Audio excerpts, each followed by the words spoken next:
Hello everybody, I'm Tin Starfish and welcome to my Forever World. Today's video is a very special one because this is the compilation of the first 10 episodes, roughly 1,000 days, inside of this world. So grab some popcorn and get cozy because this is gonna be a long journey. Without any further ado, let's jump into the video.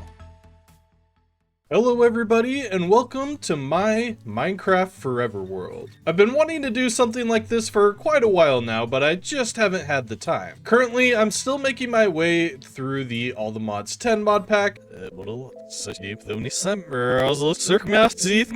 can see the past, the present, and the future.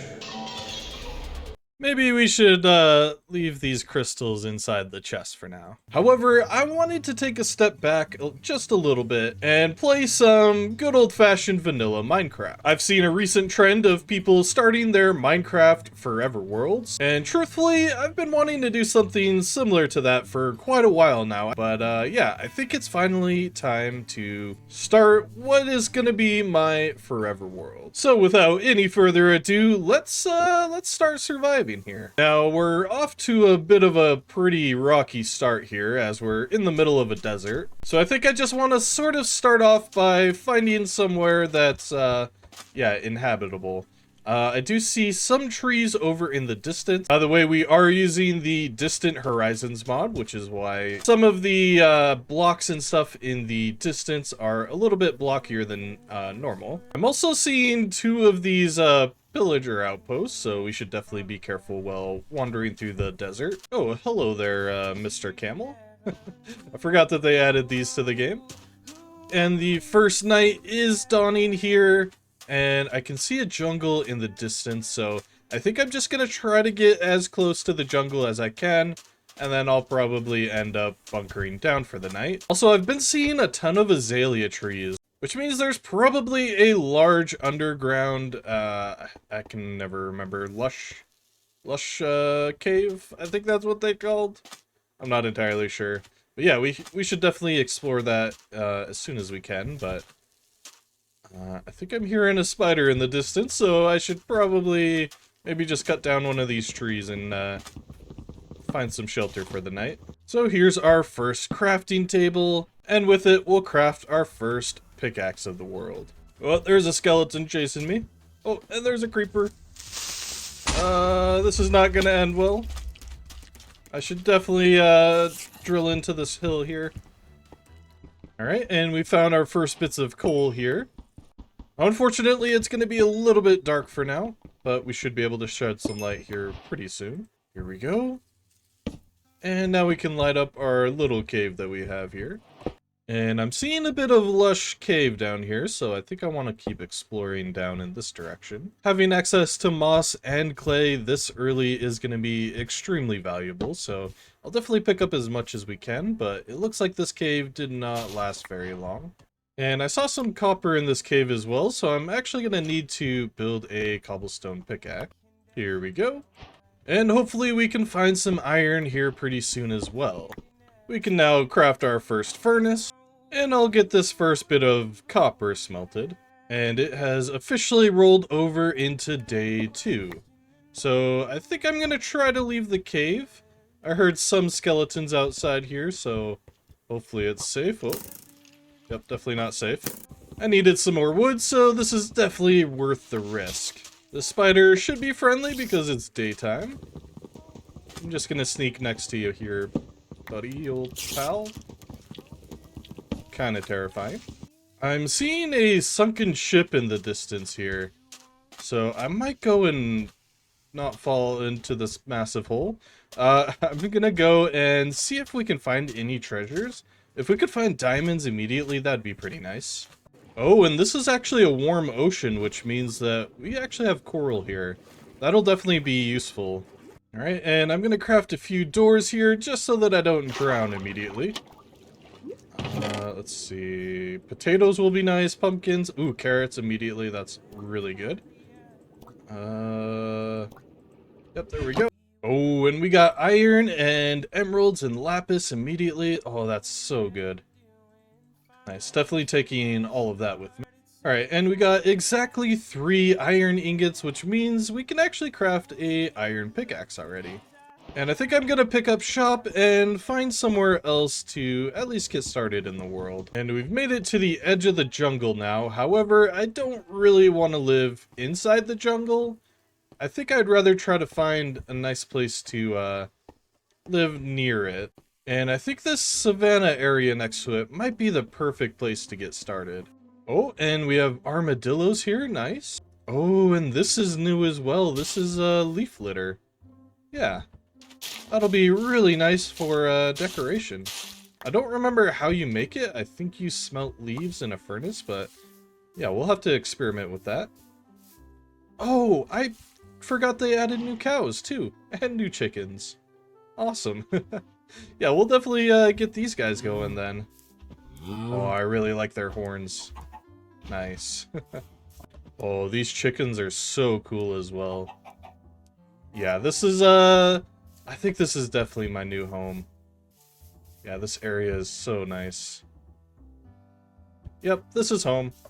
Alright, I'm gonna start, building on something here. I think I kind of want to overlook the desert here, so I think I'll build a little house here. I'll probably need to farm up some ingredients.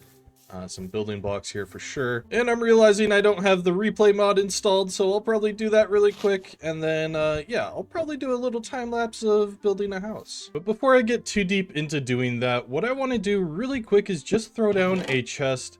And I want to make sure that all of my original tools end up inside of here, just as a little memorial. Eventually, I would like to have an area for these where we can kind of display our different achievements from this world. Also, it's getting very dark now, so, yeah, I might go underground, mine some cobblestone, and then we should be able to make our house. Oh, and we found our first little bit of gold while mining down here. Oh, this is a pretty decent vein, actually.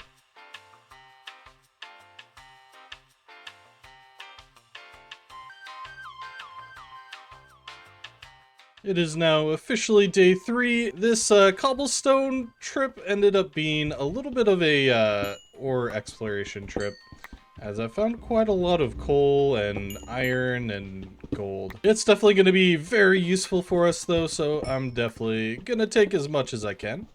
Especially this coal, as we're probably going to need to smelt a lot of things. Oh, and I just found the first spawner of the world. I saw a really bright purple light. I thought it was actually an amethyst cluster, but apparently this gives off purple light. You can just get back in there. Get back in there. Oh, jeez. Alright. Well, I'll make note of where this is, and probably next episode, or maybe later on in this episode, we can actually convert that into an XP farm. Those guys are kind of loud. Yeah, I had hostile mobs all the way up to 100%, so sorry about that. Alright, but I think that's enough mining for today, so I think I'm gonna head back up and maybe get started on that house, unless I get distracted once again. I'm gonna need food before I can actually work on this house, so I'm just running down to the river here. I'm gonna bring some water up to the base, and that way we can actually grow a little field of carrots and potatoes. Oh, did they add different egg types as well? I didn't even know this. So I got a brown egg from the ground. I guess that's what these guys drop. I don't know if there's any difference between regular eggs, but yeah, that's kind of cool.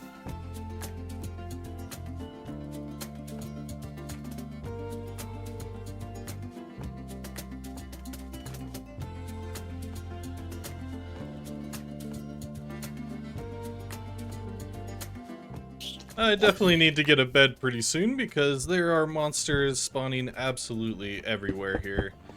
And I'm definitely not doing too well food-wise either. I'm probably about to die here. It is day 4 now though, so things should calm down.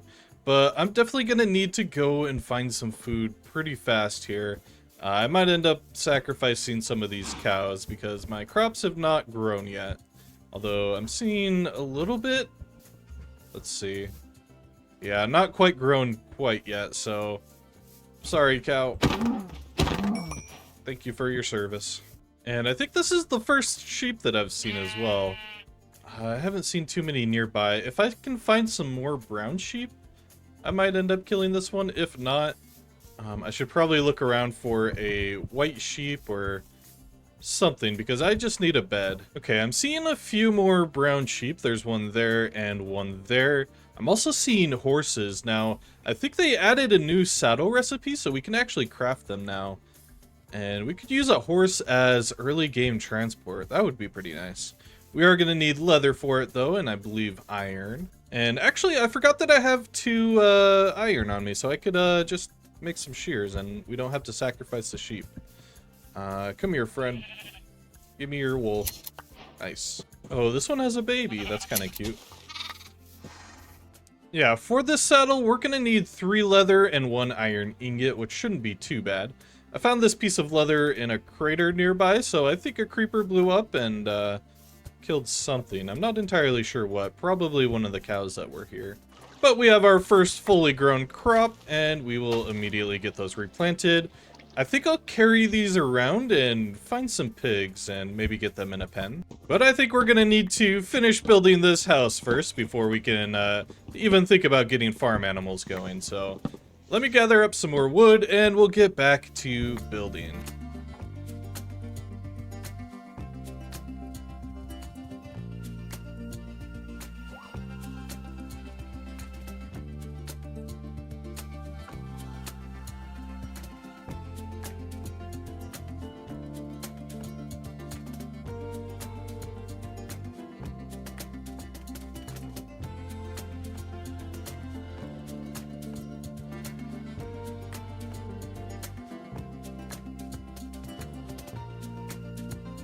Well, I just had my first death in this world. I was jumping off of my little dirt ladder, and there was a creeper below me, apparently, so, yeah, that's fun.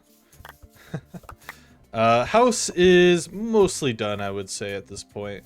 Well, I guess it's less than done now, because it's missing an entire wall, but, yeah, other than that, I definitely need to run around and light up this area a bit because monsters are spawning every night, so yeah, that should help things out a little bit.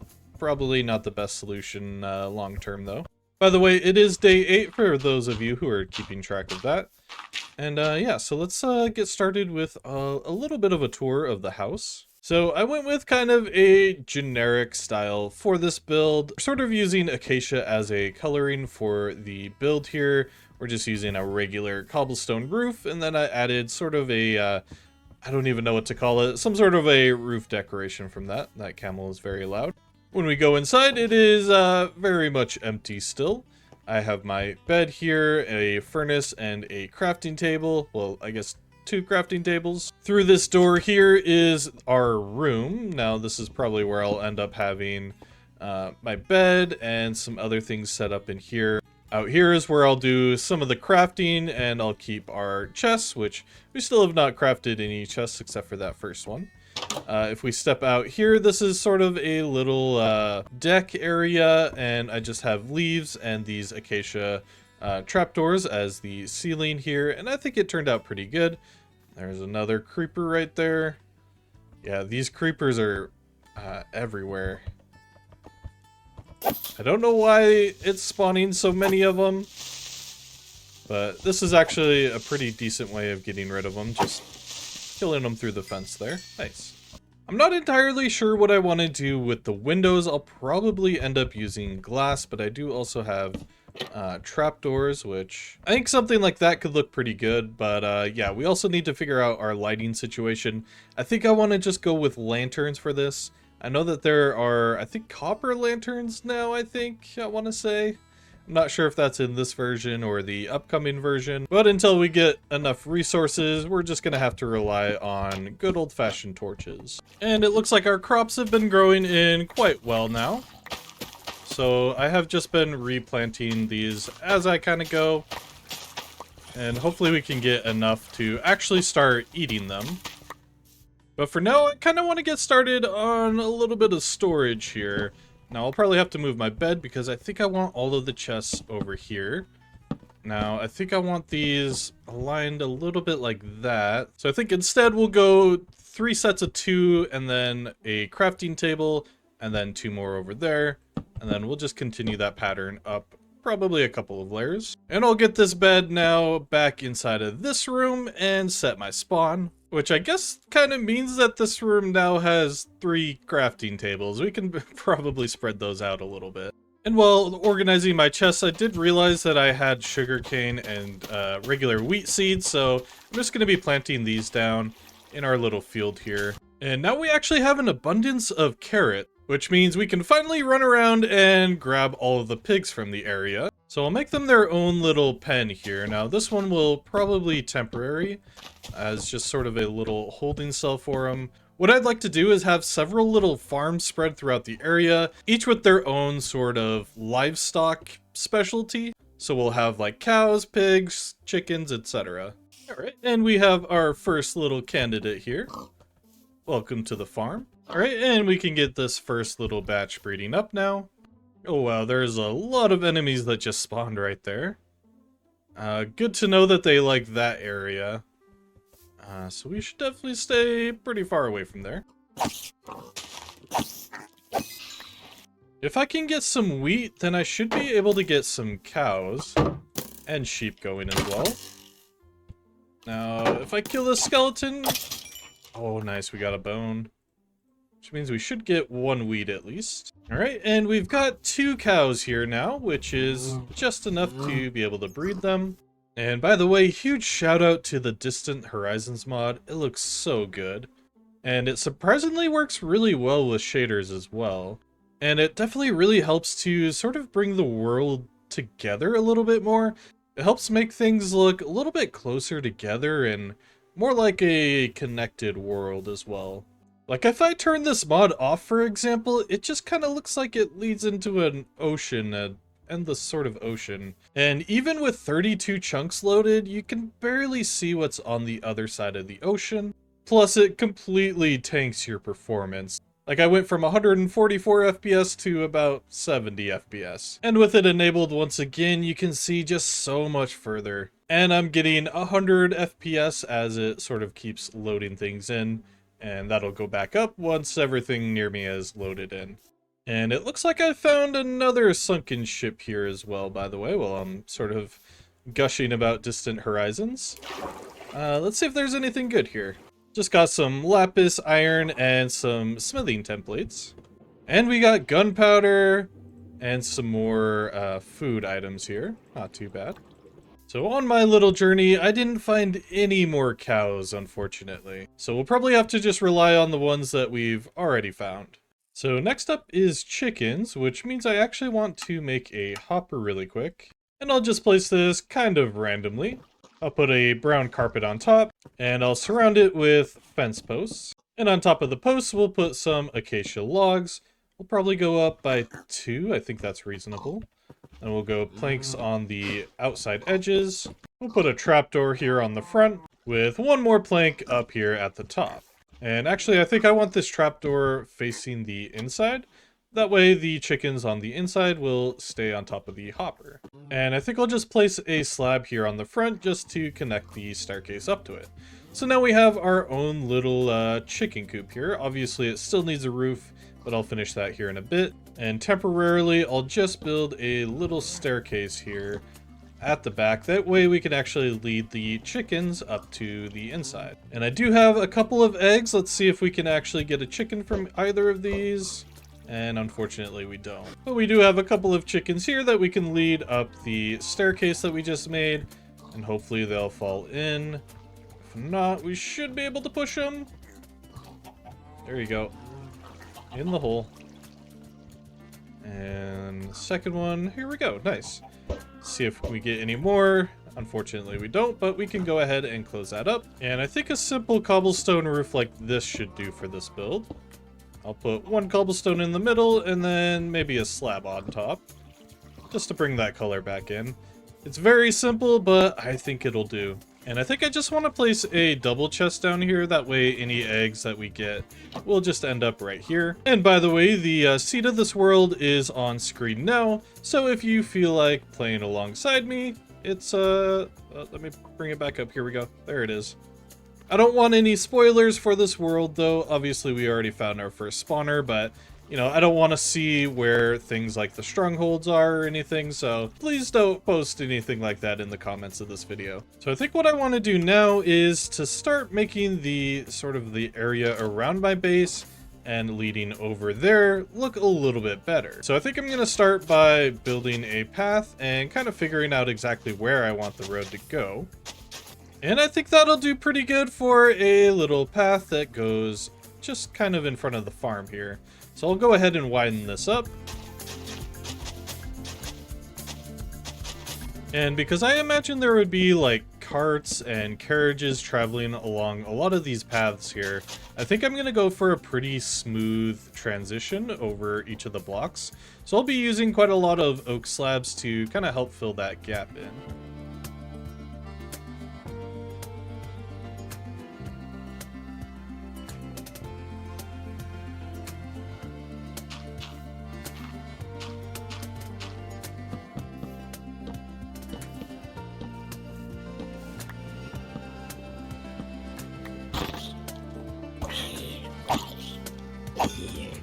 Alright, and I think the path is looking pretty good from here.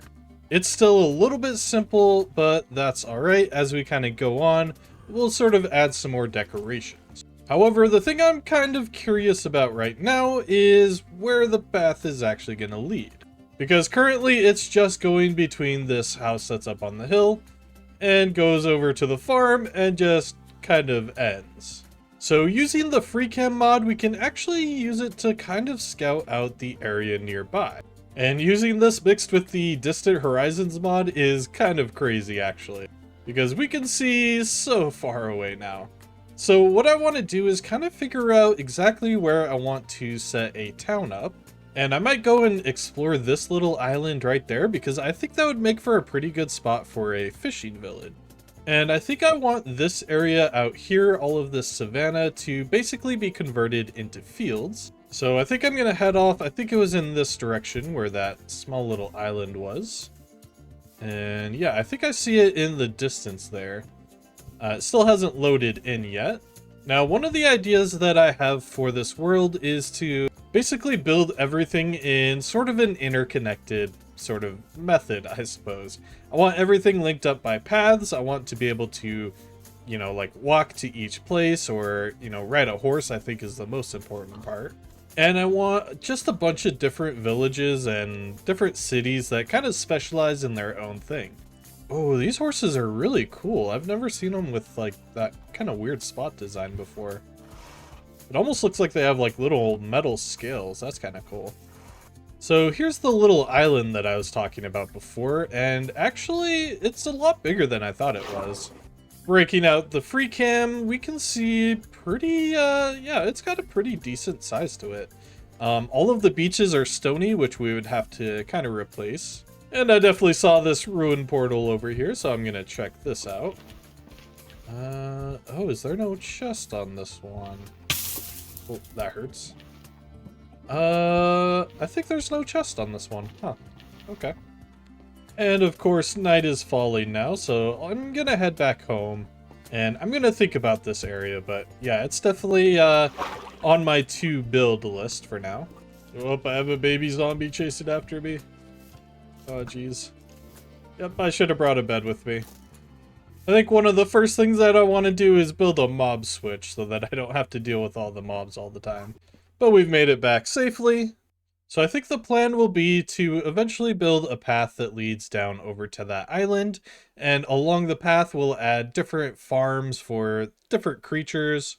And some will have like wheat farms, for example. Some will have carrot farms. And I was wondering where the zombie sounds were coming from. I kept hearing zombies near my chicken coop. Turns out there's a cave below it. And occasionally it gets filled with zombies. So I'll just make sure to light this up and hopefully prevent more from spawning down here. So I'd like to make a saddle and finally tame a horse. Now I just gotta find a horse. I'm thinking one of the white ones that we saw earlier might be a good choice. So I'll start by taming all of them and seeing which ones have the best stats. And we can even add horse speed and horse jump to our HUD, which will definitely be nice. So this one is a 12.105 meter per second with a 4 meter jump. Let's just see how good that actually is. You know, this one's off to a really good start already. It's a little slow feeling, but I think once we breed them up, we can actually get some pretty decent ones. So let's try this one. So this one has an 11.367 meter per second speed and a 2.5 meter jump. Not the greatest one. And it looks like it only has 10 hearts as well, so probably not our best candidate. But I'll tame it anyway. Oh, wait a minute. That's not a horse. I think you can still ride them, though. I actually forgot that you can just find wild llamas in the world. Oh, right. I think they need a carpet to ride, though, not a saddle. Alright, that's fair. Alright, so they were pretty much all stinkers, but this one was definitely the fastest at 12 meters per second with a 4 meter jump. So we're going to be taking this one. I think it might be... Yeah, it's the parent to that baby horse. It might have to find a new parent. I'll probably end up taking it with me as well. And until I get some leads, it's just going to have to live in a hole for now. And speaking of leads, I need to get a lead on where a village actually is. I'm thinking that might be a good direction to go in. Whoa, that's a creeper. So we're not going in the direction of the creeper. We're gonna head, I think... Yeah, maybe the area that we found these white horses in. I'm just kind of exploring that direction. Oh yeah, and I'm gonna need a name for this horse, so leave your suggestions in the comments below. And while you're down there, make sure to leave a like and subscribe. It helps the channel out a ton, and lets me know that you guys are interested in these videos. This is a new series on my channel, so I'm kind of curious to see how well it performs. If you want to go one step further, why not consider becoming a channel member? It's the best way to support me directly, and you get access to all of these videos early. Now, as far as I can see, I don't see any villages. That might be one, but no, I don't think that is. I think that might be a swamp, actually, which could be a pretty good place to go. I think you can actually craft leads with slime, so it's definitely going to be nice to have some slime. And obviously it's good for other things as well, like sticky pistons, so definitely getting some slime would be nice. But yeah, I'm already kind of lost. Oh, I just realized they added fallen logs to this game. Huh. Crazy. Oh, and I'll definitely be grabbing these rose bushes. Oh, and that's just a regular old cow. Hello there. And a wolf. Oh my gosh. Cute. I don't know what flavor wolf this is, but I like these ones' barks. Apparently each wolf has its own unique like pitch and different voice type, so that's kind of cool. I don't have any bones on me, unfortunately, so I'll just make sure to remember where this is and we'll come back. We'll absolutely be needing wolf names as well, so leave your suggestions for those in the comments below as well. Alright, so I don't think that this is actually swamp, I think it's just more savanna. I don't know why there's so many trees here, though. I'm wondering if that's just a thing with the Distant Horizons mod. Although it is actually pretty dense here now that it's loaded in. Huh, weird. Ooh, there's a donkey here, and some more horses. Let me get this back on, where I can see the stats. Let me take a look at your stats. You have 7 meters per second with a 1.6 meter jump. Okay, not the greatest, though. I think donkeys are a little bit worse than horses, naturally. There's a lot of bees here, too. Oh, wow. I might actually end up making a mule eventually, because you can actually breed them with horses. You can breed donkeys with horses, and you can get the benefits of, like, the jump speed and the and the movement speed of a horse, but you can still put chests on them to carry stuff around for you. So it's kind of cool. Seeing the regular animal variants is a little bit cursed, actually, now that I think about it. I don't know why. It just feels like they shouldn't be here. Alright, I might be a little bit lost, but I'm just gonna head towards 0, and hope that I can find the base again. Oh, there's firefly bushes there. Oh, that's new, but I don't want to stop because I will definitely die.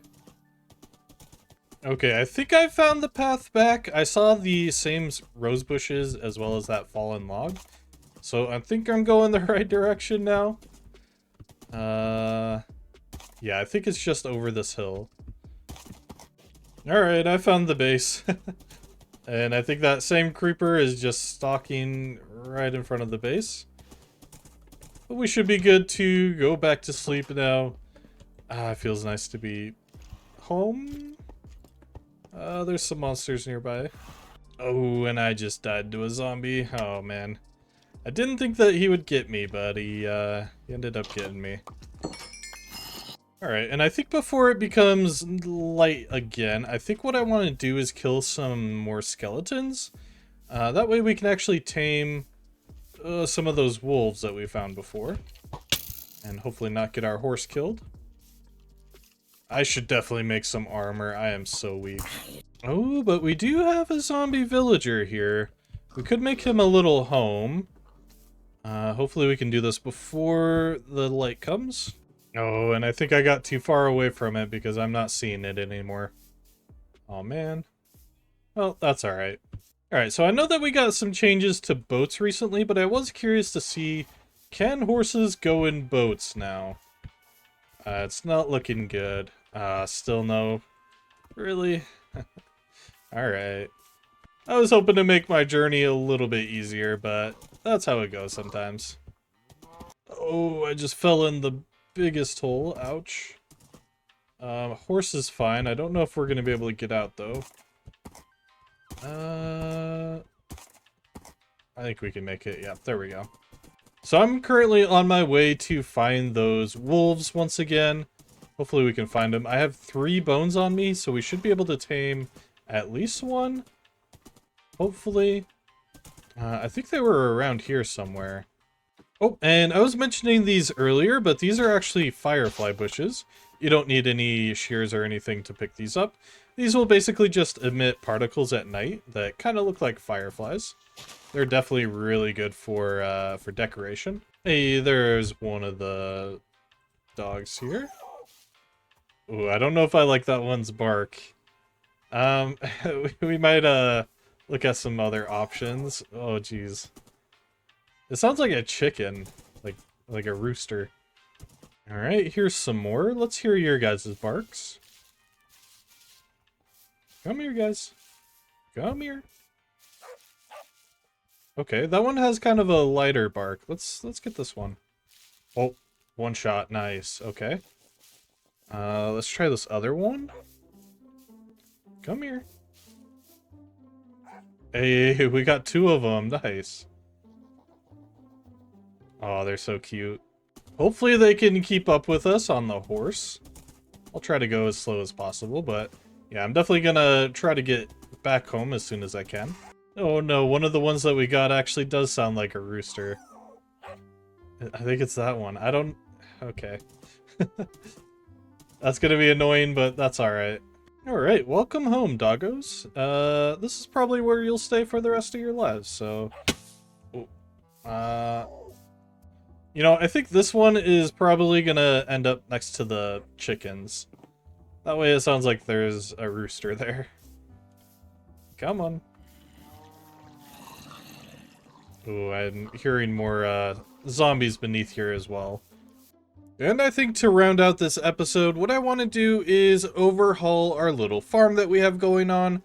And I think I'm going to start by flattening out this area behind me. But first, we do have a wandering trader here, and he's got some pretty good stuff. Now, I think I have a few emeralds, so I could get a cherry sapling. So I'll grab that cherry sapling. I have 4 more emeralds, so I might grab these beetroot seeds just to have them. And I might save the rest of my emeralds just in case we see another wandering trader pretty soon. He also gave me some free leads and a little bit of leather. Nice.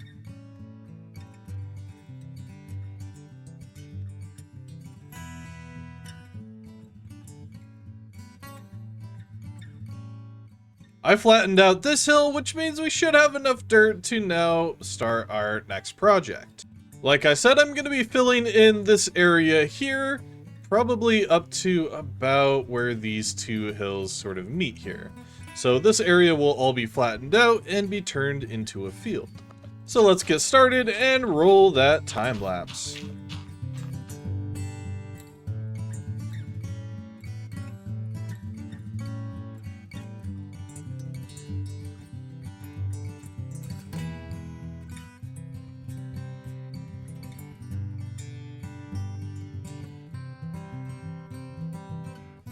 And here's the area flattened out. I ended up doing a pretty hard edge over on the sides, and that's just because it was taking a lot of dirt. So in the future, we'll have to just come back through and smooth this out, and we'll do something similar over here. But now it's time to turn this into an actual field. And I think I want it to be a wheat field, so I'm just gonna borrow the wheat that we already have here. I'll probably not replant this, and I think I'm actually going to start by making a path down into the field. And I think I'll just use regular path blocks, and I'm just going to add these here like that with the oak slabs, of course, and we'll make sure that it goes pretty flat. But as it gets into the field itself, I think I want to turn it into almost a 2-track, where you would have carts and other sorts of things coming through here. Maybe in our world we have some basic machinery, but nothing too advanced, of course. And I think the area up here would make for a good spot for storing some of the equipment, such as carriages and maybe some harvesters as well. For now though, we'll just leave it blank like that. And I'll add another track going over here where the machine might have turned to continue harvesting in this direction. And just continue the path going forward in this direction here. And I think I want some extra marks over here as if it was a little bit of a turnaround point for where the machine would turn around and head back to the main base over there. Next up, I'll start placing water throughout the area, I think spaced out about 8 blocks. 1, 2, 3. And because I made the dirt layers only 1 deep, I'm going to have to go through and block each of these up, but that shouldn't be too big of a deal.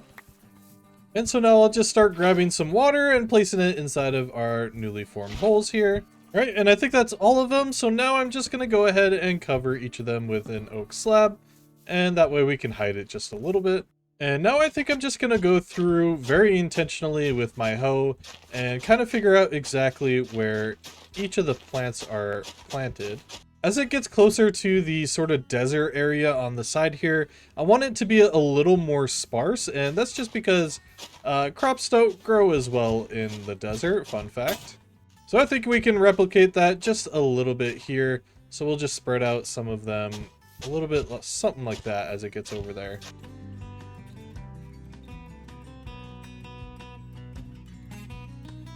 Alright, and the field has been tilled, so it's time to get planting. Now I don't have that many seeds, so I'll probably only be able to do like 1 section, but that's alright. This should grow pretty quickly considering how big this field is going to be. And I was only able to do about 3 rows. So yeah, it still needs some more time, but that's alright. I think it's looking pretty good. Oh, and I found some more seeds in a chest, so we can maybe do a little bit more. And I think I'm going to finish up this little design by just adding a little fence here, just to kind of signify that this is private property and that it is a field that other people shouldn't be able to go into. So in today's episode, what I want to do is continue to work on the farm, and I actually want to start off by building a barn. I think I want to use the area here across from where we have the rest of the animals as sort of a little barn here where we can actually store something. We'll build an outdoor pasture here as well that will, I think, be filled with chickens. Because I think this area here is definitely a good place to have a little bit of livestock. Definitely not enough room for cows or pigs, but I think this little area here could be nice for chickens. By the way, I did continue to expand the farm, the wheat field here, and I've just been continuing to harvest everything just a little bit, And yeah, it is growing in. It's gonna take a while to completely fill though. In between episodes, I also created this little horse carriage here. This is just storing some wheat, some logs, I guess, here. And then it has a couple of barrels as well, full of, I don't know, fertilizer maybe. And speaking of things I also did in between episodes, I also built up this fence here. And so it's looking a little bit better now, a little more immersive, I would say. And I expanded the gate as well, so you do have to walk through this gate in order to get into this little farmland area. But we'll figure out the details here in a bit. The first thing I want to do though is just gather up some more materials. So to build this barn, I think what I'm gonna need is some spruce wood, which means I'm gonna have to go exploring a little bit here. And because I don't want to lose my fastest horse, I'm gonna use one of the other ones that I've tamed. Now this guy should be pretty quick as well. Yeah, he's a 9.5 meter per second, not too bad. And I see what could possibly be a dark oak forest in the distance, which means that we should be getting into the colder climates.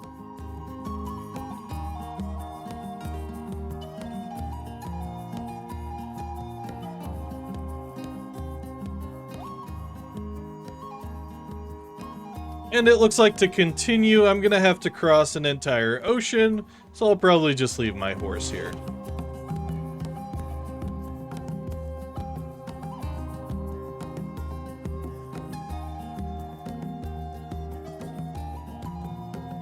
And I probably should have thought about bringing a bed as well, because it's already getting dark. Now there are some sheep in the distance here, but they're kind of surrounded by monsters right now. I also have a creeper chasing after me. But if I'm quick enough, I should be able to get all the wool that I need. I think that was everything. Oh, let's keep going. Here we go. And I'll just bring that with me. And here's our first dark oak logs of the world. Nice. These will be used very frequently, I assure you. And we got 8 saplings, so hopefully that's enough to bring back home. Wouldn't mind getting some red mushrooms and brown mushrooms as well. Oh, and I forgot about these here as well. These are wildflowers. Nice. Yeah, these will be really good for decoration. Unfortunately, the direction that I'm heading looks to be more savanna, but I am seeing something up there that caught my eye. That might be a villager house. Oh, and these new bushes here as well. These are going to be very valuable. I don't know if we can bone meal those. We'll have to experiment. Oh, that is absolutely a villager house. Nice. So this should be a village. This is a nice looking little town. It is kind of spread out a lot though. And half of it's up on this hill. And it looks like they were growing melons here as well, which is pretty nice. I don't think we had melon seeds before. Oh, hey, something I didn't realize is that bundles are actually in the game now. Like, actually in the game, so that's pretty cool. I think we can dye them here as well. Let's see. Yeah, nice. So I think, yeah, you just right-click items, or, oh, you just left-click. And that will begin to suck items into there. Nice. That'll be definitely very useful as we sort of explore here. So we don't have a full inventory. Nice. So I'm gonna take their bell, and I think I'll probably just take all of their extra stores of wheat. They're not gonna be needing it, right? Well, probably not. Alright, I heard a cat around here, so I went to the river and gathered some salmon. Hopefully I can find it again. I think it was around here. Yep, there it is. I'm gonna try to tame it. Yeah, cats are always kind of tricky to tame in this game. Here, kitty, kitty, kitty, kitty. There you go. Nice. Yep, and it only took 1 salmon. Alright, so now that it's nighttime again, I was kind of just loitering around here because I wanted to actually save some of these villagers. And we'll use some of our dark oak planks. There's nobody in that one. Yeah, I'm just gonna block up some of the doors so that they can't escape. Nope, and I always forget that cats will sleep on the bed with you and occasionally bring you gifts, so that's kind of cool. So here we go. I think I'm gonna head back home now. By the way, I am actually recording this after the Minecraft live that just happened. And I kind of just wanted to give my thoughts on the recent announcements of like what's going to be coming up. So it looks like the Nautilus actually got announced. I think that's going to be pretty cool. I like seeing like more mounts, and especially one that can be ridden underwater and gives you water breathing. I think that's really good. And then there was the other things as well, like the spears. I think that's a huge addition to the game. I think that's going to be really, really nice. And it's pretty cool how it's actually based on the speed and momentum rather than just being another generic reach weapon or something. So yeah, I really like that. I'm interested to see how people use that in the future. I'll probably end up crafting a spear here in this world. They are tiered as well, so it has like iron, gold, diamond variants, all of that. So yeah, I think that's going to be pretty cool. I think that seeing the zombie horse again, or I guess finally in survival, that's so cool. It's going to be really nice. I'm curious to see if we'll be able to tame them though, because obviously we can tame the skeleton horses that are out right now.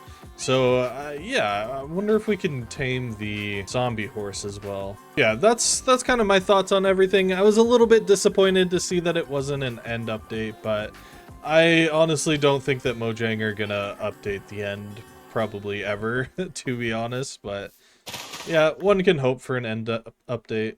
I keep seeing like snow in the distance, so I'm heading in that direction. Maybe there's some spruce over in this direction. I'm not entirely sure.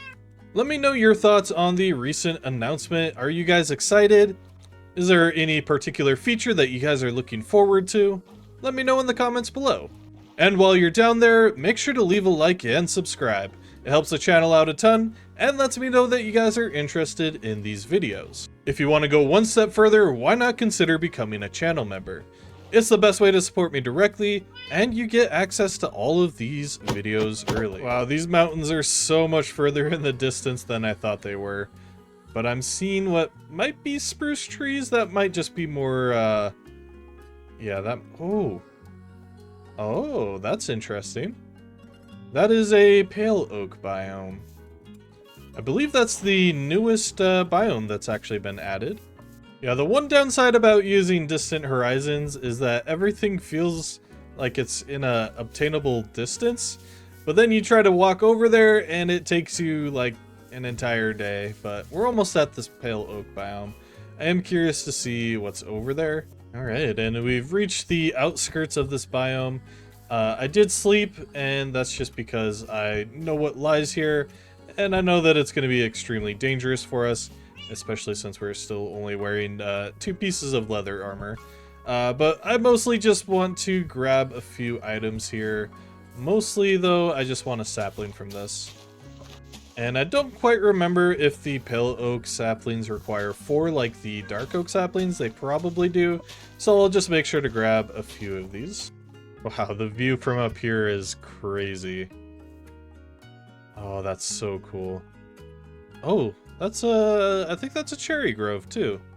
Huh, nice. All right, and that should be enough saplings for now. So I think I'm gonna get a move on from this biome, and I think I'm gonna head back to the, I think that's southeast.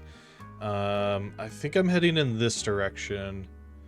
I think that right there might be a spruce biome. So I'm just gonna have to cross all of this dark oak and the birch, and hopefully we end up in a spruce biome there.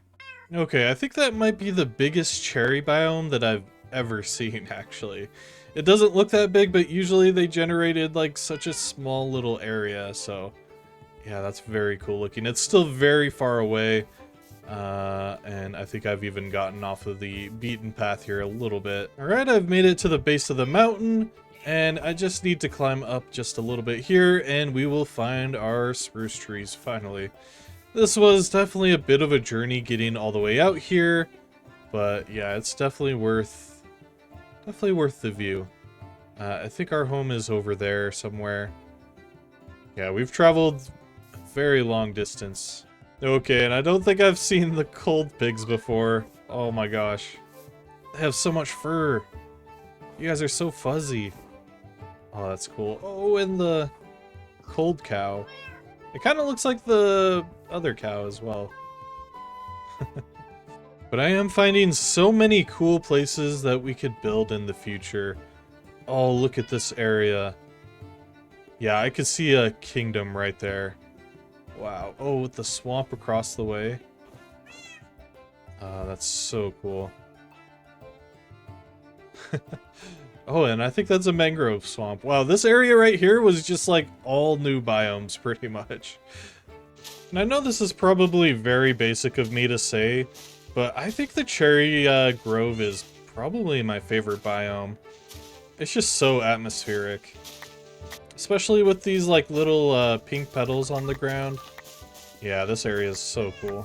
And I am just now realizing that I actually did already get a cherry sapling from a wandering trader. But it'll be nice to have a few extras. But I'm heading back home now, so I think I'll see you guys there. And it feels pretty good to be back home now, so I think what I'm gonna do now is just get some of our saplings planted down. And I'm gonna farm up these trees just a little bit here. So something that I want to do in this series, so that I don't get bored of eating this same thing every single day, I want to spin a wheel to see what food that we're gonna have to eat in that episode. So I found this wheel that contains all of the food in Minecraft, so I'm gonna go ahead and spin this and see what we get. Hopefully it's nothing bad, and it looks like... oh, chicken, okay. Chicken is gonna be a pretty easy one considering we actually already have a chicken farm set up. So I'll put my baked potatoes away. And it looks like we only have one raw chicken on us right now. And I think this will actually lead into what I wanted to do today pretty well anyway. I was actually looking to make a chicken coop farm here. So yeah, I think I'll actually do that and then we'll be able to eat some food.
Alright, well, I was fighting off some pillagers, and I guess my bed was obscured. I did set my spawn back at home, so I'm wondering why exactly I ended up back here. So, yeah, that's fun. I guess I'm gonna have to walk all the way back in the middle of the night, surrounded by monsters. Oh, this will be a journey. I definitely need to get some better armor going pretty soon. However, I don't really want to build up some iron armor or anything like that quite yet. And that's because I kind of want to earn iron armor first by making some sort of smeltery. Or at the very least a mine that goes down underground and has sort of a decorative entrance to it. But as of right now, the chicken coop barn here is mostly completed. I was actually getting some oak logs here to finish off the floor in this place. So the next step of what I want to do in here is I actually want to automatically basically produce chickens.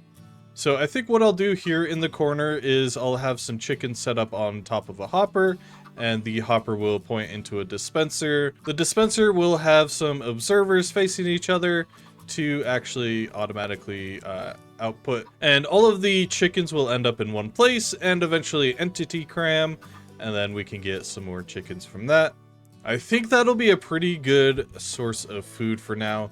I currently have 0 chicken left.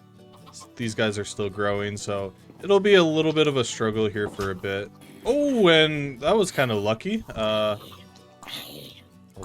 on. One of the eggs that I threw was, I think, a triplet one, so that's kind of cool. Yeah, these ones out here are mostly for decoration. However, I have been culling them a little bit every once in a while to eat. And another thing that I want to do is actually move this chicken coop inside of the pen here. So I'll probably just tear this down and just move it inside. I don't know if I want to make it automatic or not, especially since we're going to be making an automatic one inside. But it might be nice to have one that's just here to collect eggs, and then one here that's for chickens. I think I'll do that, actually.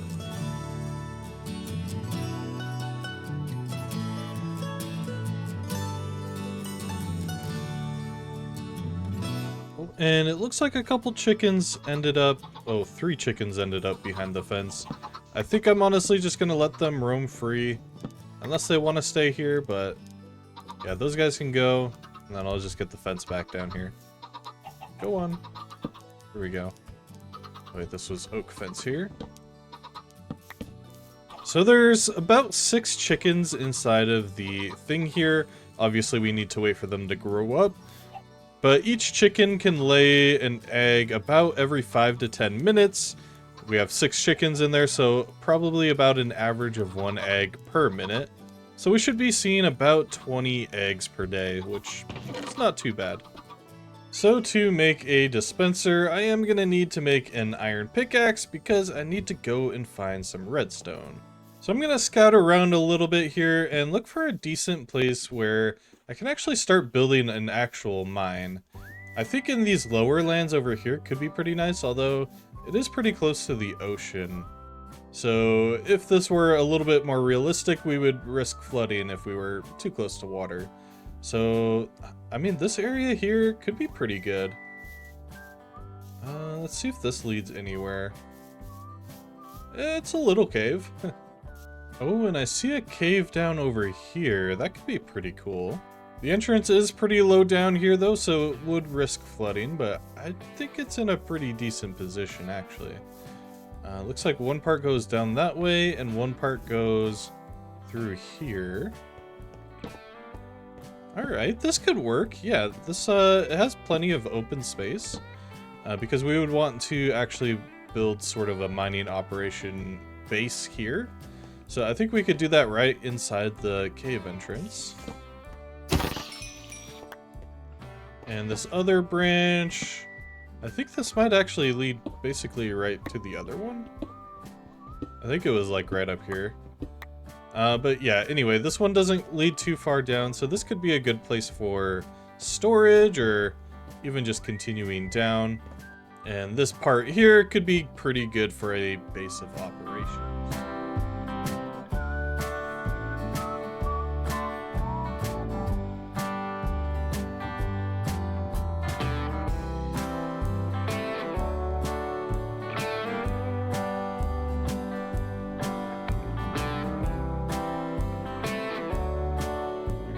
Found my first little bits of redstone here finally.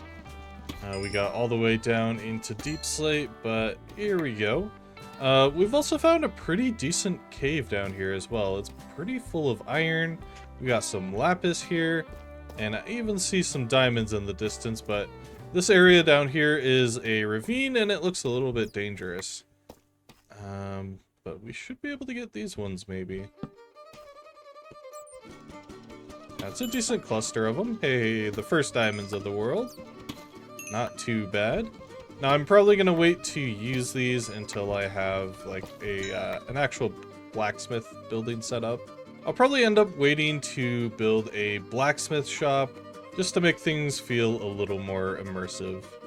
But I'm out of torches now, so I think I'm just gonna collect some of the nearby iron, and then I'll head back up to the above ground area thing, the overworld.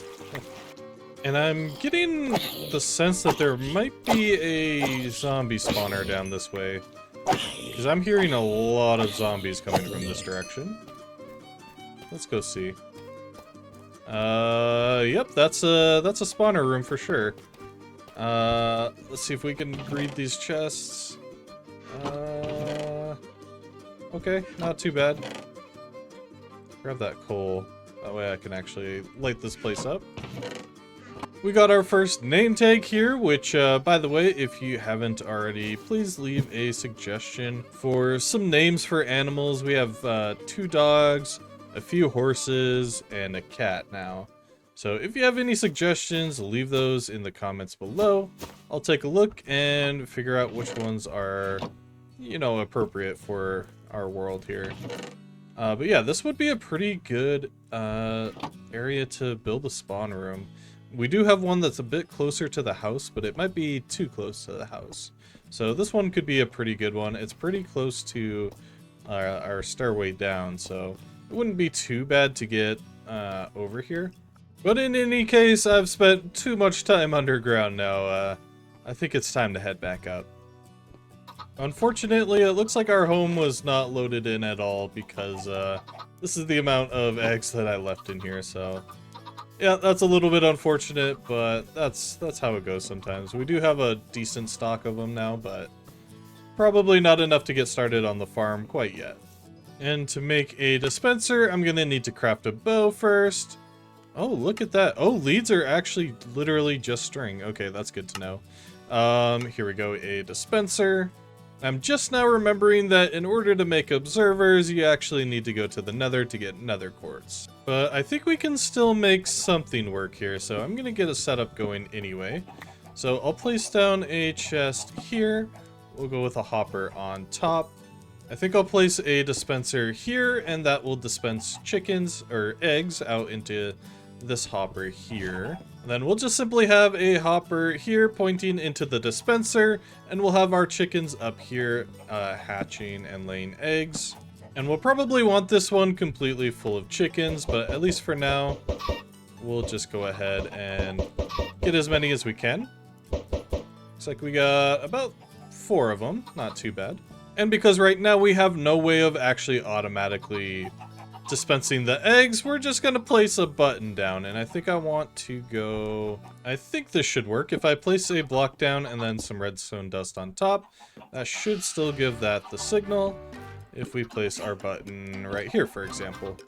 Alright, I think it's time for a harvest on our wheat field. It has completely grown, so hopefully we can get some extra seeds here and maybe finally complete this field. We'll see.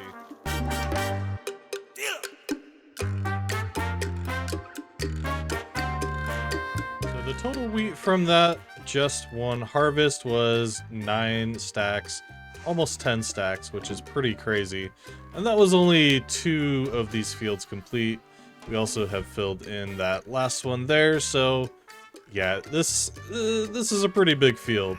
Oh, and I almost forgot this part up here as well. This is a newer part that I still need to kind of work on expanding. I started working on this, and then I realized I probably want to build a barn there, so I kind of stopped to kind of see where that would go. We also have a ton of extra seeds here that we can actually use to breed up our chickens as well, so that it doesn't take as long to get all of our eggs. Happy day 50, by the way, everybody. We're still working on the chicken farm here. It's been going pretty slowly, but we're starting to make a little bit of progress. Alright, so it's been a few in-game days now, and I think this build is done.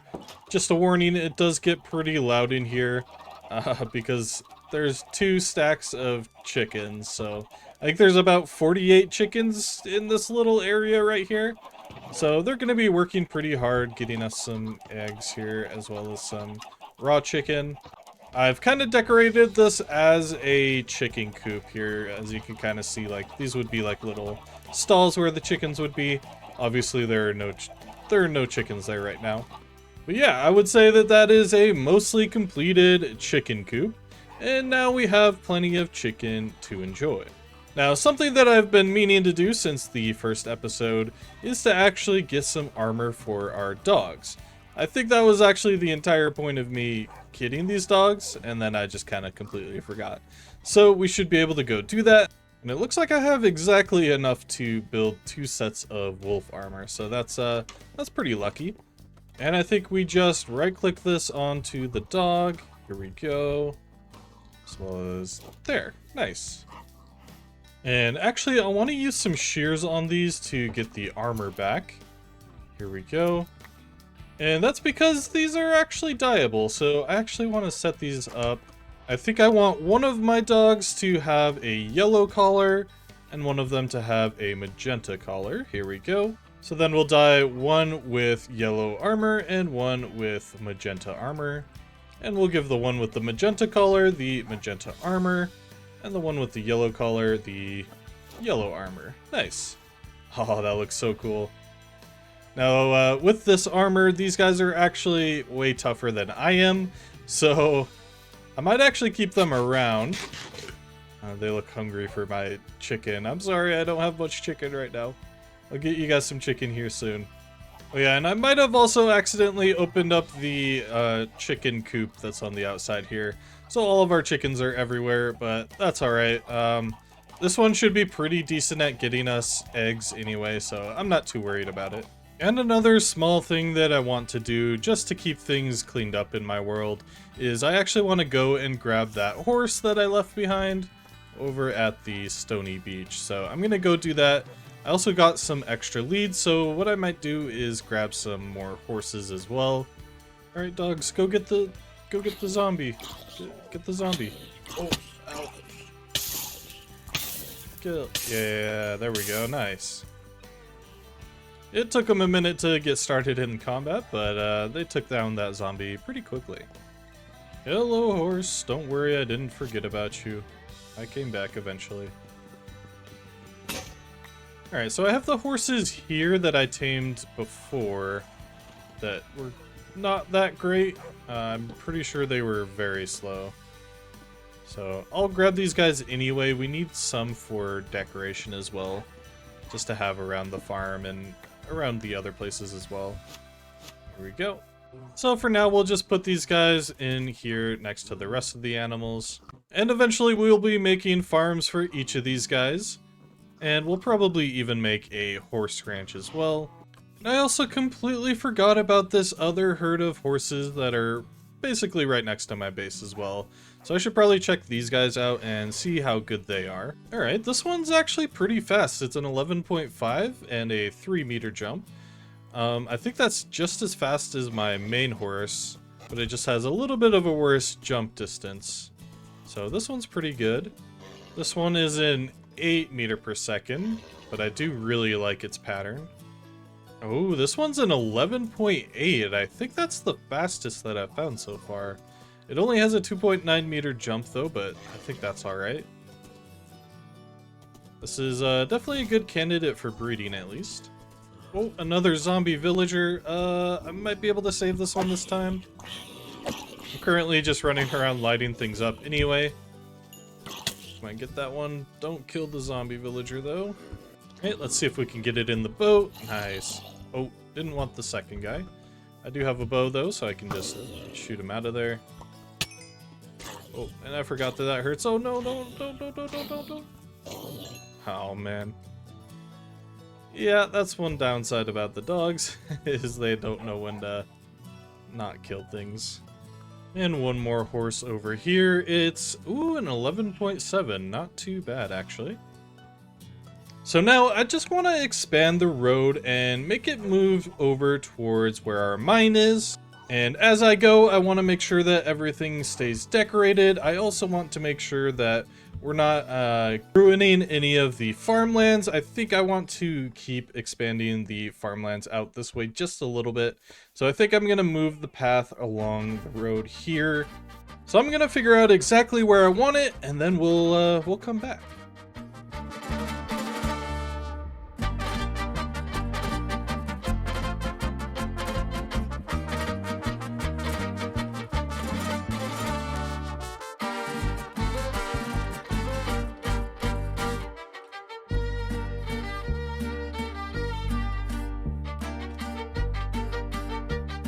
Alright, and I think that looks pretty good for a path that kind of goes through and around this farm. Over on the left side, you can see where it kind of tees off. That's going to head towards the fishing village. The other path that leads right leads over to where the mine is. And originally, you can kind of see that little shorter path towards the center right right here. I was gonna build the path there, but I think this area goes down a little bit too far, so I'm thinking I'm probably gonna flatten it out as well. So the actual height of this area will probably be around here-ish, and then this will be where the entrance to the cave is. We'll have to kind of man-make this cave, but then yeah, it'll lead down this way, and we'll have like some storage chests and smelters and stuff that way. And then I guess it'll loop back down and into the mine this way. I think that could work out pretty good.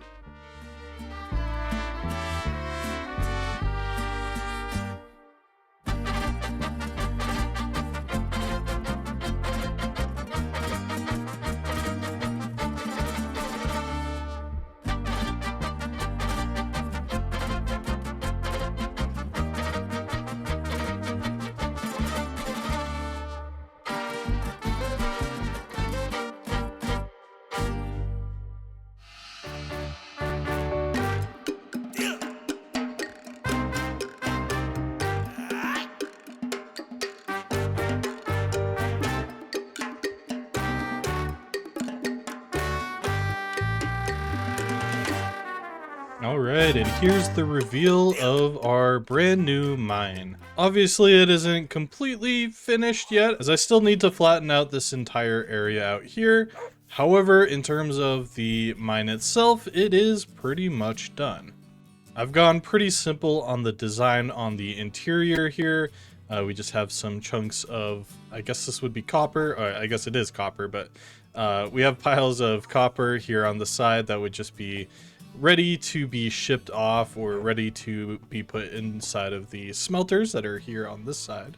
So we have 3 furnaces set up over here. I have some cobbled deep slate scattered around.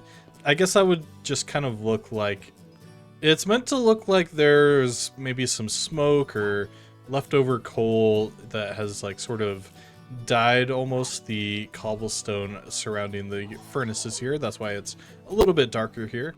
We have a bed and a crafting table set up over here in the corner. This is mostly for me to use, although I have tried to use it a few times, and every time I've used it, monsters have been nearby, though I haven't been able to find the monsters themselves, so I'm not entirely sure what's going on with that, but anyway. So here we go down further into the cave. This is the sort of the natural cave that was already here, and then we can turn around, and this is where the mine continues downwards, and basically from here is just natural cave as well. As I go, I think I'm going to continue to replace some of the dirt in the walls. I feel like it doesn't really fit the theme down here, but I kind of just wanted to get this done. I've also been waiting on stone to smelt, which is surprisingly takes a very long time, especially if you have nothing to cook it with. On the outside, I actually decided to go with moss here, and I think it just helped to sort of bring out the look of it's almost a natural cave, so I wanted it to feel fairly natural. Though if you look at it in comparison to the area around it, it does seem a little unnatural. However, as we continue to work in this area, I think I will actually be implementing more moss as well. And I don't think that I talked much about the path itself. It is fairly simple as of right now, and that's just because I want to be able to continue to work and expand it in the future. Now, I'm actually debating turning this area, this sort of lowlands area here in the center, into almost a mini city, or like a mini town even, with probably like 3 or 4 buildings at most. I think the main building that I want to add here is actually like a blacksmith building or something like that. That way we can actually process and work with the ores that we get from the mine. And I think it would be kind of fitting to make it into a horseshoe shop, as I feel like in an area like this with a lot of farms that are going to be nearby. I know we only have 1 field right now, but there will be tons of fields and everything nearby here. So I think it's just fitting to have I guess it would be a horseshoe shop mixed with a wagon shop, somewhere that like nails could be produced as well. I think that would work pretty well here. And then maybe a few houses here and there for the townspeople who actually would live and work in this mini town city thing here. Today, I'm going to be building up a city here in this area behind me, but first I did just want to quickly mention a few things. Number one, I did get a new skin, so as you can see, I'm a little bit more of a farmer now. I have an arm for the copper update, which just released. Sadly, I'm still waiting on the fabulously optimized mod pack to update, so I'm still on the previous version, but that's alright. There's not a lot of the features in that update that I really wanted to mess around with anyway today, so yeah, that's alright. The next thing that I wanted to mention here quickly is that I have added the fresh animations texture or resource pack to our playthrough here. So if you see some animals kind of moving a little bit differently, such as the horse here and our dogs, yeah, that's why. I've also added a few other texture packs. As you can see, our hunger bar is actually carrots now. The UI itself is actually in dark mode. And there's a few other things here as well. Those were just all added with vanilla tweaks, by the way. And the last thing that I wanted to mention is that I have actually spent the last, I think it was 21 days, basically leveling out this entire area.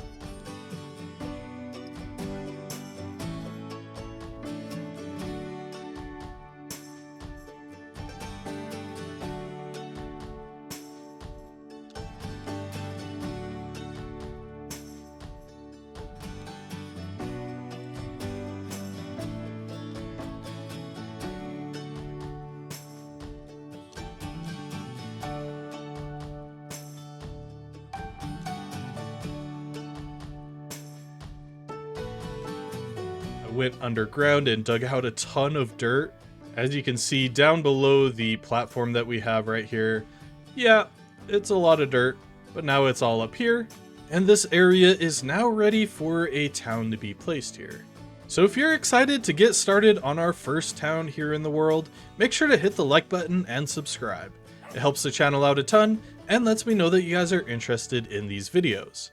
If you want to go one step further, why not consider becoming a channel member? It's the best way to support me directly, and you get access to each and every one of these videos early. I've added a new membership tier that's only 99 cents, which is, I think, fairly priced. And you still get access to all of the videos early, so yeah, what are you waiting for? The next thing that I want to do is, of course, spin the wheel to see which food we'll actually be probably farming and then eating in this episode. So let's start. Let's spin that wheel, and we get... is it gonna be bread? Oh, bread, okay. Not too bad. We already have a wheat field, so we shouldn't have to grind too much for this one. I should have a ton of wheat in one of these barrels. Yeah, this one's completely full, so I think that we can just use our stores of wheat for this one. Here we go, we got a stack of bread. This food item should be way easier than the chickens. Speaking of wheat though, I think I do want to just quickly run a harvest on this wheat field. Obviously we have a ton of wheat already, but I just like to do it every once in a while. Basically every time it's fully grown, I just want to make sure that I'm clearing it. So let's roll that time lapse.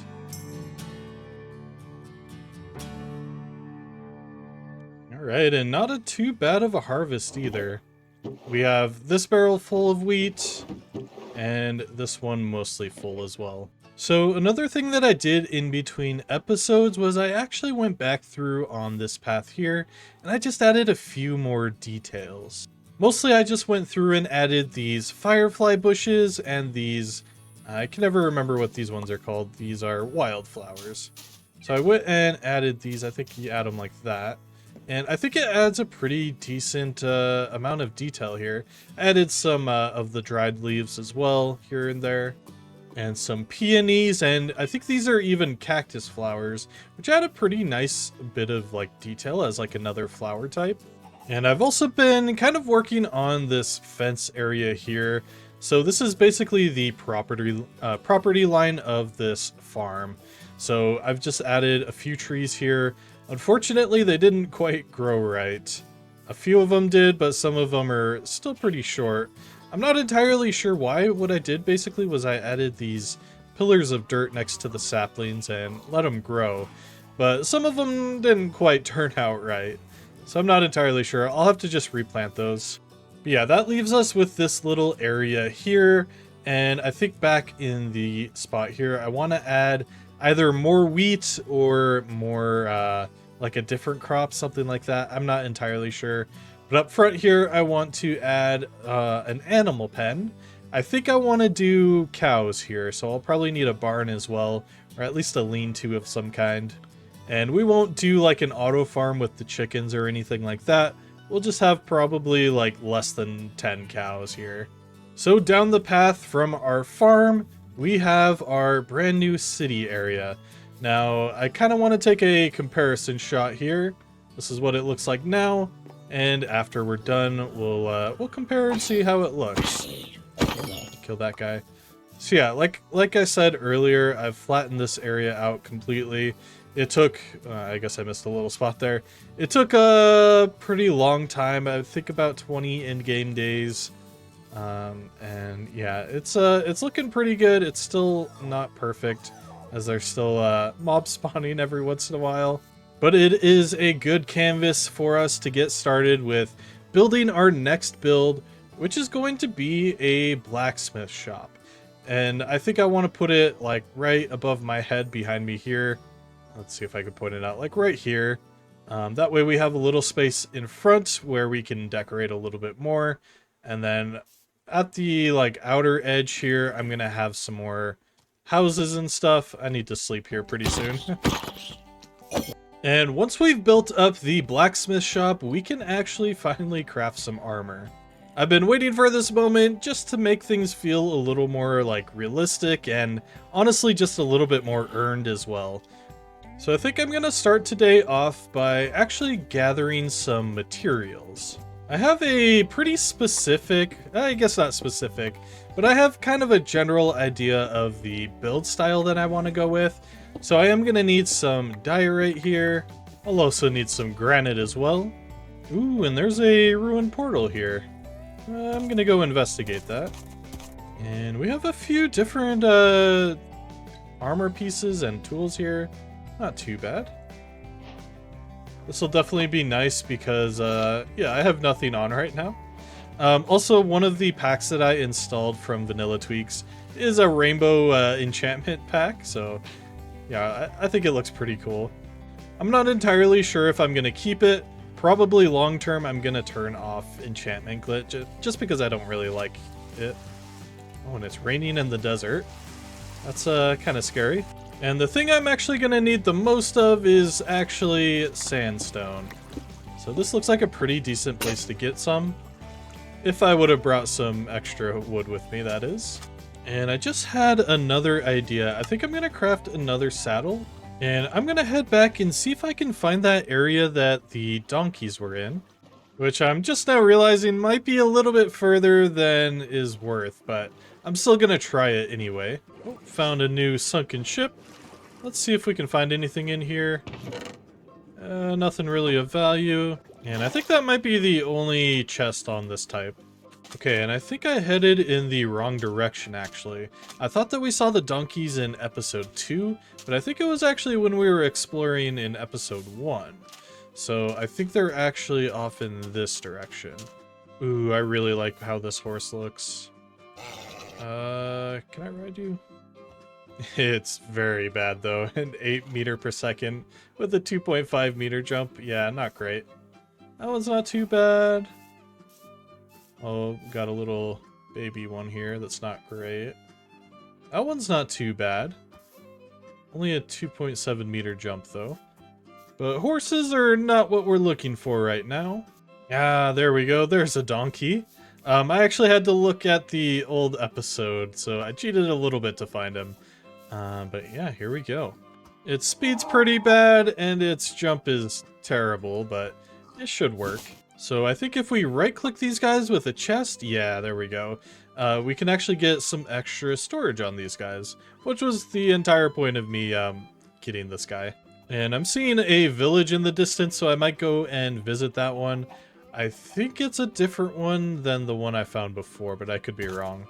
With everything I see in the background there, though, I'm pretty sure that that's actually the same one that we visited before. Alright. Ooh, and there's some more donkeys here. I think these are the actual ones that I saw before. As long as we have 2 donkeys, we should be able to make more, but I'm going to take as many as I can. And hopefully crossing the water won't be too big of a deal with these guys. Let's see. I kind of wish that you could put them in boats. Let's see. You know, they're keeping up pretty good, actually. Yeah, not too bad. Alright, and we've made it safely back home, and I quickly actually wanted to try something because I just remembered this. I think you can actually chain animals together now. I'm not entirely sure. Oh, okay. So let me... Okay, so these two are tied together. So if I right-click and then shift right-click... No. Right-click again, or maybe... I'm not sure how this is gonna work. Okay, so shears will actually allow you to unchain them. I'm thinking it might just work differently with babies, because I can't seem to get... Okay, actually I think I just did it. I'm not sure entirely why that worked, but yeah, we have them all chained together now. So if I just ride this one, they should theoretically all follow. Oh, it seems like they're not, though. Huh. Weird. Okay. Okay, but they'll all follow this one, strangely enough. I'm not entirely sure why. I wonder if it depends on the order, because I think this was the first one that I put on a lead. More experimentation is needed, I think. Okay, so if I put this one on first, then that one, then that one, then you, and they still don't want to follow this one for some reason. Okay, I think I got it to work. So I put the one that I'm riding on last. And so basically the baby donkey in the back, I did that one first, attached it there, then to that one, then to this one, and they all seem to be following now. Nice. So my plan with this is basically early game shulker boxes. Yeah, not too bad. Now the only issue I see with this is getting around corners is going to be a bit of a nightmare. Yep, we gotta do this truck trailer style. Gotta go for the wide turns. Alright, but I think I'm gonna get back to resource gathering, and yeah, then we'll come back here in a little bit and finally get started on that blacksmith's building.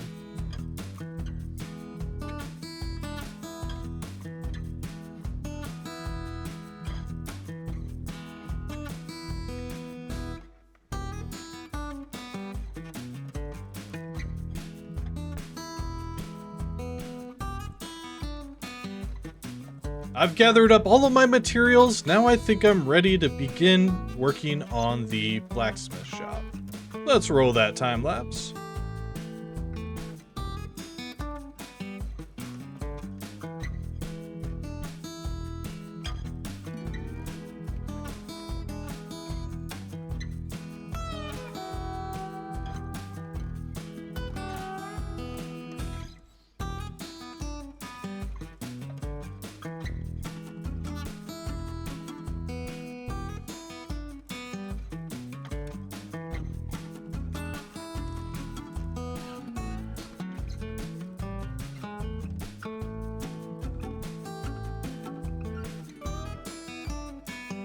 Alright, and I'm just going to quickly interrupt this time lapse because as you can see in the top right hand corner of the screen, it is day 99, and as I sleep, well, it's going to be day 100. Ow, ow, ow, ow, ow.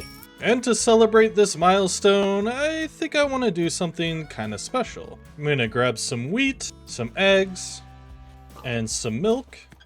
Oh, and I'm forgetting sugar, and we actually need 3 buckets of milk. We can combine it all into a cake. And I think since we're working on this building today, I'll actually put this inside of the blacksmith's attic house here that I've been working on here. And I'll build just a nice little table for it and place it here in the center. And I'll just put a sign down that says 100 days survived and today's date, just so that I know in the future. But that's enough celebrating, let's get back to detailing this build.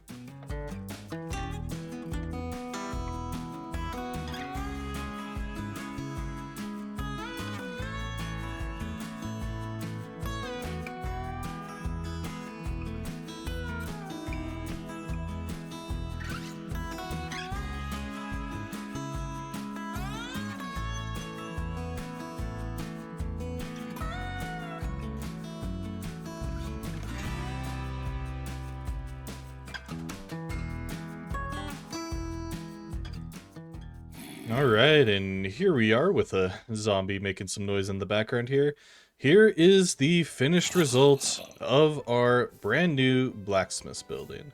And I don't remember if I explained this or not, but I'm going for almost a Tuscan style, like build style for this area. So I'm taking a lot of inspiration from like Italian builds and like that sort of the Tuscan style. It's kind of hard to explain, but yeah, that's kind of what we're doing here. So the main part of this build is actually this sort of awning area out here with the sort of the open area. This is all just made with various stone bits, like cobblestone, stone, and stone bricks. We also have acacia fences here and there just to add some details. And another little bit of detail here as well is that this pillar specifically has kind of started to deteriorate a little bit. So it's a little bit smaller, and like even down below here we have some gravel to represent that it's kind of fallen down. This building itself is in kind of rough shape. I think it would probably be the building that's been here in the city the longest, so I felt like it could use a little bit of like deterioration. Inside of this area here, we have the various things that are needed to actually, work with metal, such as an anvil, the furnaces. We have a blast furnace down here and a regular furnace up here. By the way, I decided to add a texture pack that just kind of replaces the interface on pretty much all of the containers and anything that we can really interact with. I just thought it would look a little bit nicer, and I think it does.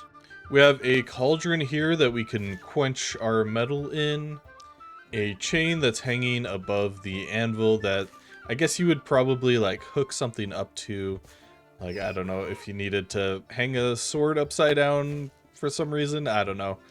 And then this wall here on the back here, this is actually the shop itself. Now in the future I'm going to probably decorate this. I'll try my best to get around to it. But I do want to get some villagers in here that are actually like the blacksmith traders that we can actually get different like materials from. And of course the blacksmith shop is attached with a house up top. This is kind of where we get more of the Tuscan style. So we're using sandstone and acacia as well as granite. That goes for the same for this roof here as well. We're using acacia and granite as just kind of a little bit of texturing. I've also added leaves up here just to kind of give it more of an overgrown appearance. And then this chimney as well, I really like this chimney. We actually use walls. We have 4 walls in a square here that go up a few blocks, and then we have full blocks there, and then right here we actually have trapdoors, and inside of the trapdoors there are campfires, and that's what's producing the smoke. And then we just covered it up with some granite slabs, and that just kind of adds a little bit of extra detail to it. So yeah, that is our brand new blacksmith shop, and the first thing that I want to do with this is to craft some brand new iron armor. Here we go, and just need the helmet now. I also accidentally broke my sword, so I'm going to craft a brand new sword, and we can put this on now. And yeah, we finally have a full suit of iron armor. And I'm gonna actually craft a armor stand, and I think I'll put this here in the corner, and this is where I'll put my gold armor that I was wearing that we found in that ancient portal or ruined portal chest. So yeah, I think that looks pretty good there in the corner. And now the next thing that I want to do in this world is to build up a few more houses.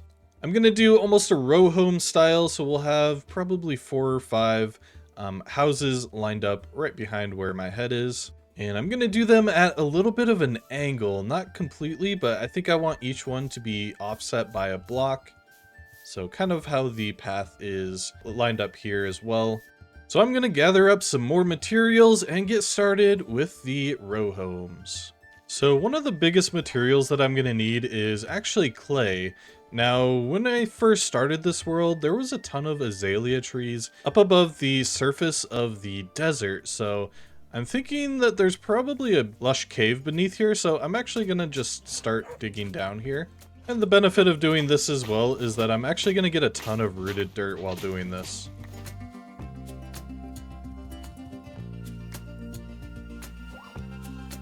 Right, and it does look like we actually found a lush cave down here. Nice. Oh, and finally an amethyst geode as well. Not too bad. Oh, and this cave leads pretty deep down as well. So I'll probably not go all the way down, but we can at least explore what's up above here. Oh, and these are small drip leaves. I need those. Some hanging roots, I think these ones are called. Yeah, not too bad. These are really good for decoration as well. Same with these vines.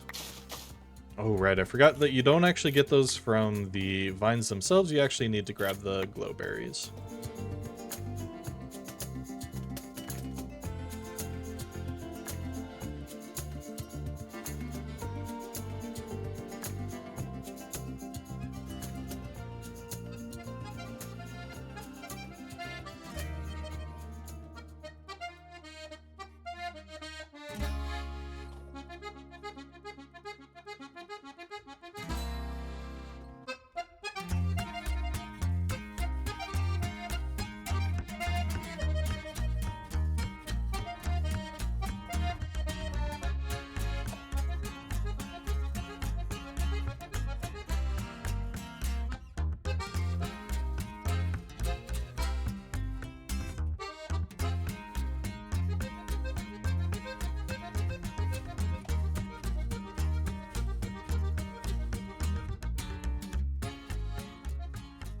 Alright, and I'm just taking a little break to gather up some wood. I was doing some detailing here, but yeah, we can see the build from the distance, and I think it's looking pretty fantastic. Now from this angle, it's not as detailed. I still need to sort of detail these upper walls up here. However, I have added these sort of backyards to the builds, and I think that looks pretty good. It is day 122 now, by the way. So this detailing has taken quite a while to actually do. So this is how the front turned out. I don't think I did a time lapse for this one. Each building has a planter box up top with various different types of like bushes. You can see the one on the right has a dead bush in the center. So my initial plan for this area was to actually add like 4 or 5 buildings here. However, these ones ended up taking quite a lot of space up. So I think I'll do one more here at the end, and I think that'll finish off the row homes that are here. Now I do have an idea for what I want to do on the end here. I actually want to do another sort of almost like this building, but definitely not in the exact same style. I think I want to add a library here. That way we can actually enchant our items, and I think it would fit in well here as well. And I'm thinking for kind of the rest of the space here in this area, I do have free cam, so I can probably do this here. So probably from around this area will be sort of a separate marketplace. So each, like we'll have a bunch of different items for sale and all of that. And then the area out here, I think is just going to be a horse farm or like a ranch basically. And so we'll probably end up smoothing out this area here as well. However, that will take a little bit of time as well. So we can take a look from up above the entire area here. And it's definitely changed a lot since we were last up here. I think that everything that we've done so far in this episode has really improved the overall appearance of this area. But yeah, anyway, I was just giving you guys a quick update here just to share my thoughts with you guys on what's going on so far. I think what I'm going to do right now is just replace the floor in here. One thing about leveling this up and putting it all the way up here is that it's pretty easy to fall through the floors. So yeah, I've just had to be kind of careful about that as I go. I've definitely not fallen through a few times already, but yeah, anyway, let's get back to the time lapse.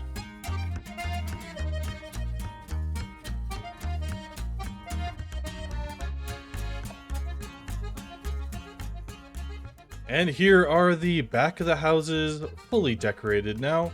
So as you can see, I am in cheaty free cam here. So I've added flower boxes to the backs of these ones as well. This house in the middle, I actually built incorrectly, technically. We're gonna say it was on purpose though, because I did actually give this one a balcony to sort of compensate. Basically, this wall is one too far back, so yeah, that's why it looks a little bit off, but I think it actually adds like a nice little bit of variance and detail, which I kind of like. I've added some more foliage to each of the backyards as well, making sure that each one of them has sort of has their own personality almost, but still kind of maintain almost that HOA sort of aesthetic where everything kind of lines up a little bit. I don't think that this area would have an HOA. This would be a pretty small HOA. But yeah, anyway, I really like how this area turned out. And if you just take a screenshot from here, it looks super detailed already. And we're basically missing half the town still. So talking about this last building here, the Blackstone, or not Blackstone, what is this one called? Deep Slate. Deep Slate, and I went with sandstone on top. I was gonna go for red terracotta, however, I felt like it stuck out just a little bit too much. I might use red terracotta on a different build later on, I'm not entirely sure. But yeah, I think that the sandstone and deep slate go really well together, actually. I was kind of surprised at how well they kind of complement each other. Of course, I still haven't decorated the interiors. I'm gonna wait until later on to do this, just because I feel like getting into the interiors is it's kind of a rabbit hole that can take hours and hours, and I just want to make sure that this area feels correct, and I kind of get the nice aesthetics that I kind of want for this area. Now I'm still trying to decide what I want to do for this wall specifically, because this one just is going to be blank, so there's not going to be any more, there's not going to be any more buildings built next to this one. So I think maybe what we could do is have a little bit more, like maybe just some windows with some like window coverings, that sort of thing. Or we could do like a little balcony or something out here, just to make it so that it's not just a completely flat wall. You would see a lot of these in the real world with like just blank flat walls like that.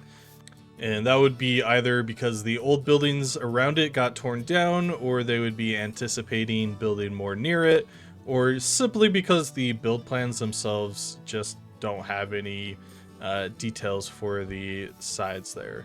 And it is day 130, by the way. So this project has taken... Hello there, fellas. This project has taken quite a while to accomplish. About 50 days so far, I think, into this build. We started this city build on day 80, I want to say. Something like that, or maybe 88. So it's been quite a while. So yeah, this project is going to take a while to keep working on. Okay, these guys are gonna attack me. Okay. Alright, I get it. Okay. This might end poorly. Oh, jeez. I'd rather not die right now. Also, my keyboard is just not working with me right now. Uh-oh. This is a terrible time for it to stop working. Alright, I think I'm good now. Yeah, I don't know why it's been acting up a little bit recently. I'm not entirely sure why. Alright, come on. Come on. Come on. Let's fight. Let's fight. Okay, one down. Ow, ow, ow, ow, ow, ow. Yeah, I'd rather not die right now because I do have 33 levels. And it would take quite a while to build those back up, so... Okay. Only a couple more guys left. Come on now. This guy. There we go. Hello everybody, and welcome back to my forever world. I was just doing some mining in between episodes here, and I found probably the rarest thing that I've ever found in Minecraft. So if I go into the first person here, you'll notice that there's one spawner there, one spawner up here, and one spawner over there, which means that we actually have a triple spawner setup, all of which are skeleton spawners, which is extremely rare. So I think today would be the perfect time to get started on an XP farm. But before we get to that, we're gonna need to spin the wheel to see which food item we're actually gonna be eating in this episode. Every episode, I spin the wheel to see which item that I'm gonna be eating in that episode. And since we're towards the beginning of this series, I might need to farm some of these items. So let's go ahead and spin the wheel and see what we'll be eating today. We're gonna be eating, pumpkin pie. That's a really good one, actually. I've actually been meaning to make a pumpkin farm because, as you know, with the copper update, we are getting the copper golems, and to actually craft those guys, you need carved pumpkins. So yeah, I think this will be a perfect opportunity to start a pumpkin patch. Speaking of farms and all of that, by the way, I have been working on sort of removing and cleaning up this area. I've moved pretty much every single animal from over here that we had before into a new area that's over there now. I also used to have carrots and potatoes and sugarcane set up here. However, I just fully removed those. I didn't move them anywhere. We still need to figure out a nice place for that. So here is the new area that I built for. This is mostly for my cows. However, I temporarily have my horses, my donkeys, and apparently my cat. I think I left it there. And I thought I had something else in here as well, but I think it's just these guys. Hello there, friend. I built up a little lean-to here. That way the cows just have a little shelter for when it storms. And we have a little feeding trough here full of hay that they can eat. I had a water trough here as well. It was set up over here. However, they kept trying to jump over the fence, and even the horses were able to jump over it for some reason. So I just had to remove that. Technically, this one right here, this was the water trough. However, I felt like it was a little bit more fitted towards being a feeder. And I think sometime down the line, I'll just add a little pond where the cows can drink from. And we have collected pumpkins in the past as well, so I'm just going to craft these down into seeds. And I think the area that we've just cleared out is going to be the perfect spot to actually set this up. So I'm just going to clean up the landscape here a little bit.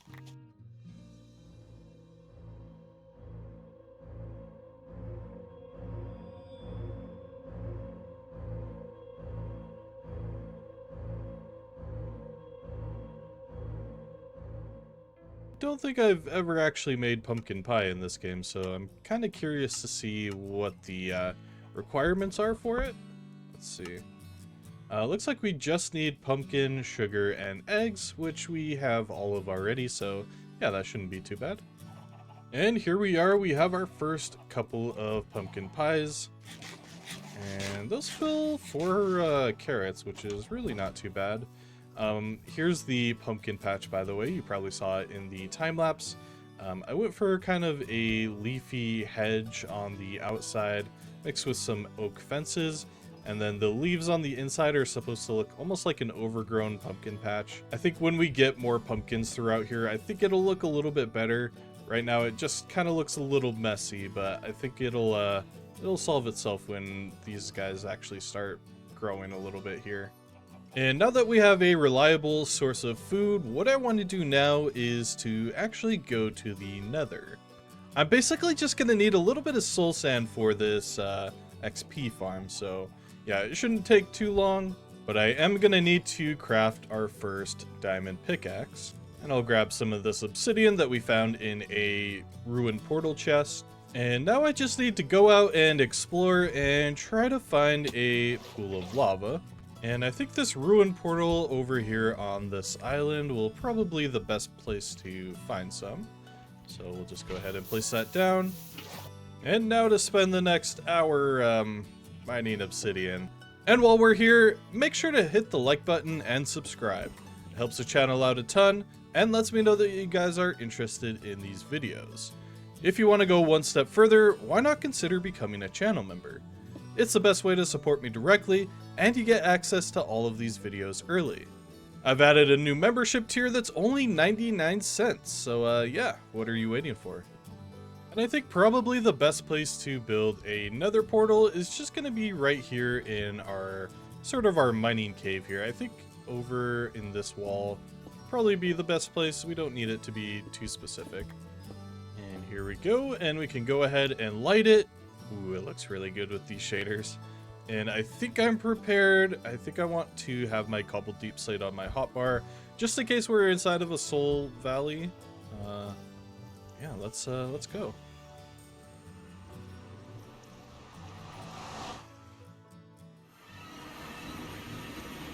All right, and I think we got quite possibly the worst spawn we could have possibly have gotten. All right. We're very far down in, I don't remember what this one's called. We're in a basalt delta, that's right. So I'm gonna try to dig my way out of here. I probably should have brought a pickaxe with a little more durability. I was kind of hoping that we were in a soul soil valley. But yeah, this this is gonna be interesting. Digging up is definitely going to be scary because of lava, so I'll just have to kind of take it slow. Alright, and we emerged unscathed, fortunately. But, yeah, looks like we're in some sort of waste biome. Let's grab some of these mushrooms. If I can find a soul sand valley, I think that would work pretty good. I see Crimson Forest in the distance. Let's see, what's down below? Yeah, not much. I hear a ghast in the distance, so that's definitely not a good sign. Hopefully it doesn't start shooting at me. Let's see. No, that's just more nether waste over there. While I'm here, I can grab some of this nether quartz, though. Definitely need some of that. Oh no. Oh, that's so bad. I'm dead. Well, that was not fun. I definitely panicked when I saw that ghast. Unfortunately, we just lost our first diamond pick, as well as our first suit of iron armor, and basically everything else I had on me at the time. Ah, man. It's times like these that I'm definitely glad that I didn't make my world on hardcore, as I would have just lost a lot of progress here. But yeah, we can go ahead and we can quickly recover. I'm feeling good about going back into the nether. I had to take a little break. I got a little bit more armor here. I have a bow and a few more arrows now, so I think I'm ready to get back in there and try to find some soul sand. And I might have died a second time to a piglin. However, we are finally here at our goal. And that's just a couple pieces of soul sand. That's all we needed. That's all. That's what all this pain and misery was for. Just a couple pieces of soul sand. I'll probably try to grab as much as I can. That way I don't have to return here for a while. And yeah. Next up, I'm going to need kelp. So I'm searching the warm ocean near my base. Hopefully we can find some here. I haven't actually seen any yet, which is kind of surprising. I'm mostly just seeing seagrass. Unless the texture pack changed it, which I don't think it did. And I just found a buried treasure map in that ship right there. So I'm gonna follow this really quick. Aha, finally some kelp here. We'll definitely take as much as we can get.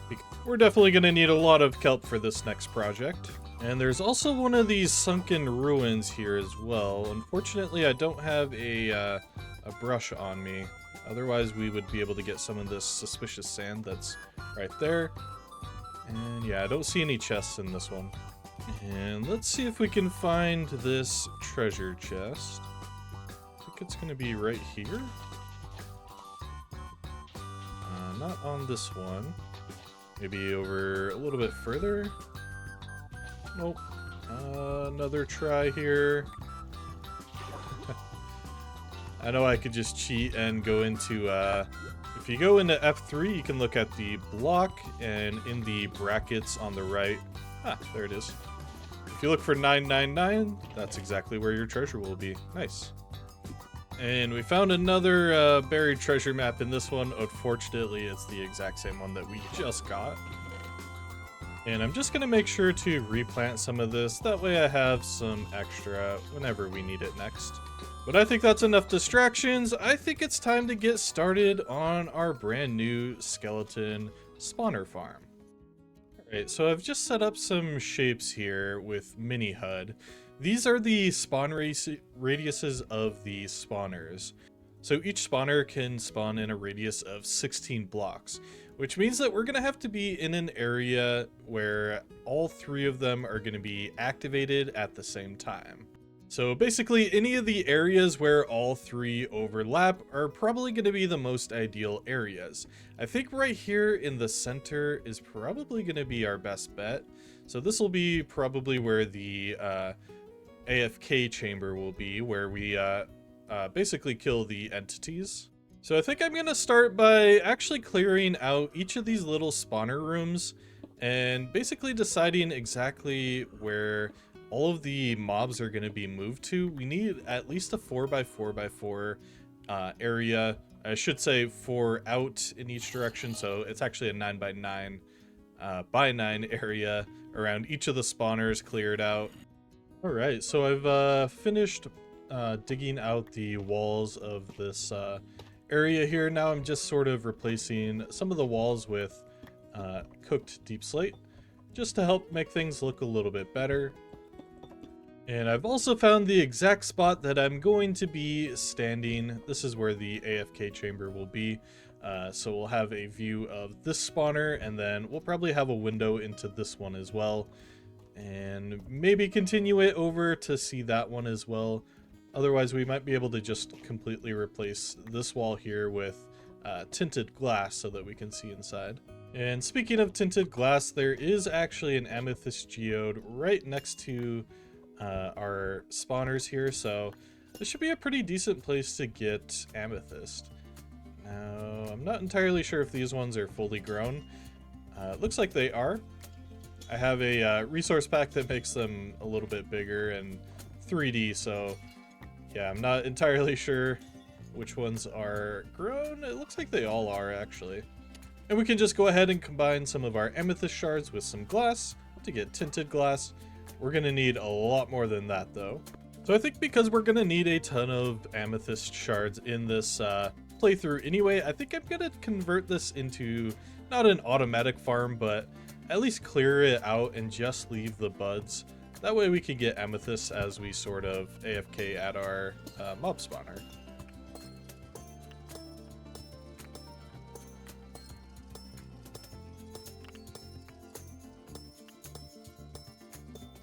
Basically just all budding amethyst now here.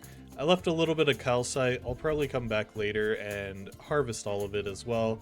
I don't really care about the basalt. We can get an infinite amount of it, but I might harvest that as well. But yeah, now that these are clear, they should produce amethyst here in the background as we continue to work on our mob farm. Next up, I kind of want to figure out exactly where all of these skeletons are going to kind of come together in a sense. So we basically want, when the skeletons spawn, they'll fall down to the ground, there'll be water down here, and it should push them all towards the same spot. I'm thinking somewhere here in the middle, even here in this corner would be nice, because we need to send them up pretty high up into the air, move them over a little bit, and then drop them down so that they only have 1 hit point left. That way it's just a little bit easier to kill them and get XP from them. So I'm gonna get started on digging out some trenches. I forgot water, so I'll probably have to head back up to the surface here pretty soon. But yeah, I'll dig this out and then see you guys in just a little bit. And I've spent some time finishing up this area here. This is our killing chamber. This is where the skeletons will land. And yeah, basically everything is in place now. I went ahead and added the water elevator here so we can go up. This is why we needed the soul sand. So this will take us up to the surface. By the way, I don't think I mentioned this, but this is basically right inside of our mining cave. So we just go down here, and yeah, it's just right here. We take a drop, and I have a chest here. That way we can just easily get out of the water there. And yeah, we end up right here. This stream right here is where the skeletons will go up. They go up to about here. It's up 22 blocks, and then they'll fall down here. So I think the only thing left to do is, yeah, get rid of all of the torches. This is definitely the scary part of this entire thing, especially with 3 different spawners. Yeah, it's gonna be kind of scary to do this, but I think I'm ready. I also need to clean this up, and I just need to double check that I have everything right. I need to close this wall up as well. All right, I closed that up, and here goes nothing with taking down these torches. I think I'll grab all of the ones off the walls. I might even hit F7 here so we can see the light level. Unfortunately, we can't see it through water, though. I think I'll just take off all of these except for one on each of the spawners. Then I can just go through and just break them one at a time. And hopefully not get killed in the process. I'll get rid of that torch there. And should be over here as well. Alright, here's our first spawner, and it immediately spawned. Okay, let me close that up. Wow, that hurt. Okay. And just make sure that they can't get through here. And we might have issues with them. Yeah. Yep. Okay, he's going through the system now. Oh, jeez. Okay, we'll get that one. And that one. Here we go. Oh, I'm gonna die. I'm gonna die. Oh, I made it. Okay. And I'll need to break that calcite, but I want to eat first. Let's see. Yep, okay. We're already getting guys here. Perfect. Okay, that guy can still see me. Uh-oh. Alright, I think I just got to do it. There we go. Oh. There we go, and there. And I should have some tinted glass. We'll make this look pretty later. But yeah, it looks like it's working now. And it looks like they're all one-shot, which is very nice. And we're getting a ton of bones and arrows in here. We'll get bows as well. We'll have to sort those out as well. And there's an absolute ton of skeletons in here now. We're having a little bit of problems right here, and that's pretty common with these farms. Basically, I'm going to need to replace that with ice eventually. However, I don't have Silk Touch, so we'll have to do that later once we've grinded up enough XP. But man, look at all of these skeletons. Man, that's crazy. Yeah, it's doing really, really well. Quite a few are making it through as well, which is pretty nice. Yeah, there's definitely some things we can improve with this design. For example, they're getting stuck right here because they're bumping into each other. So the ones coming from this side are basically bumping into the other ones that are coming in from the other side.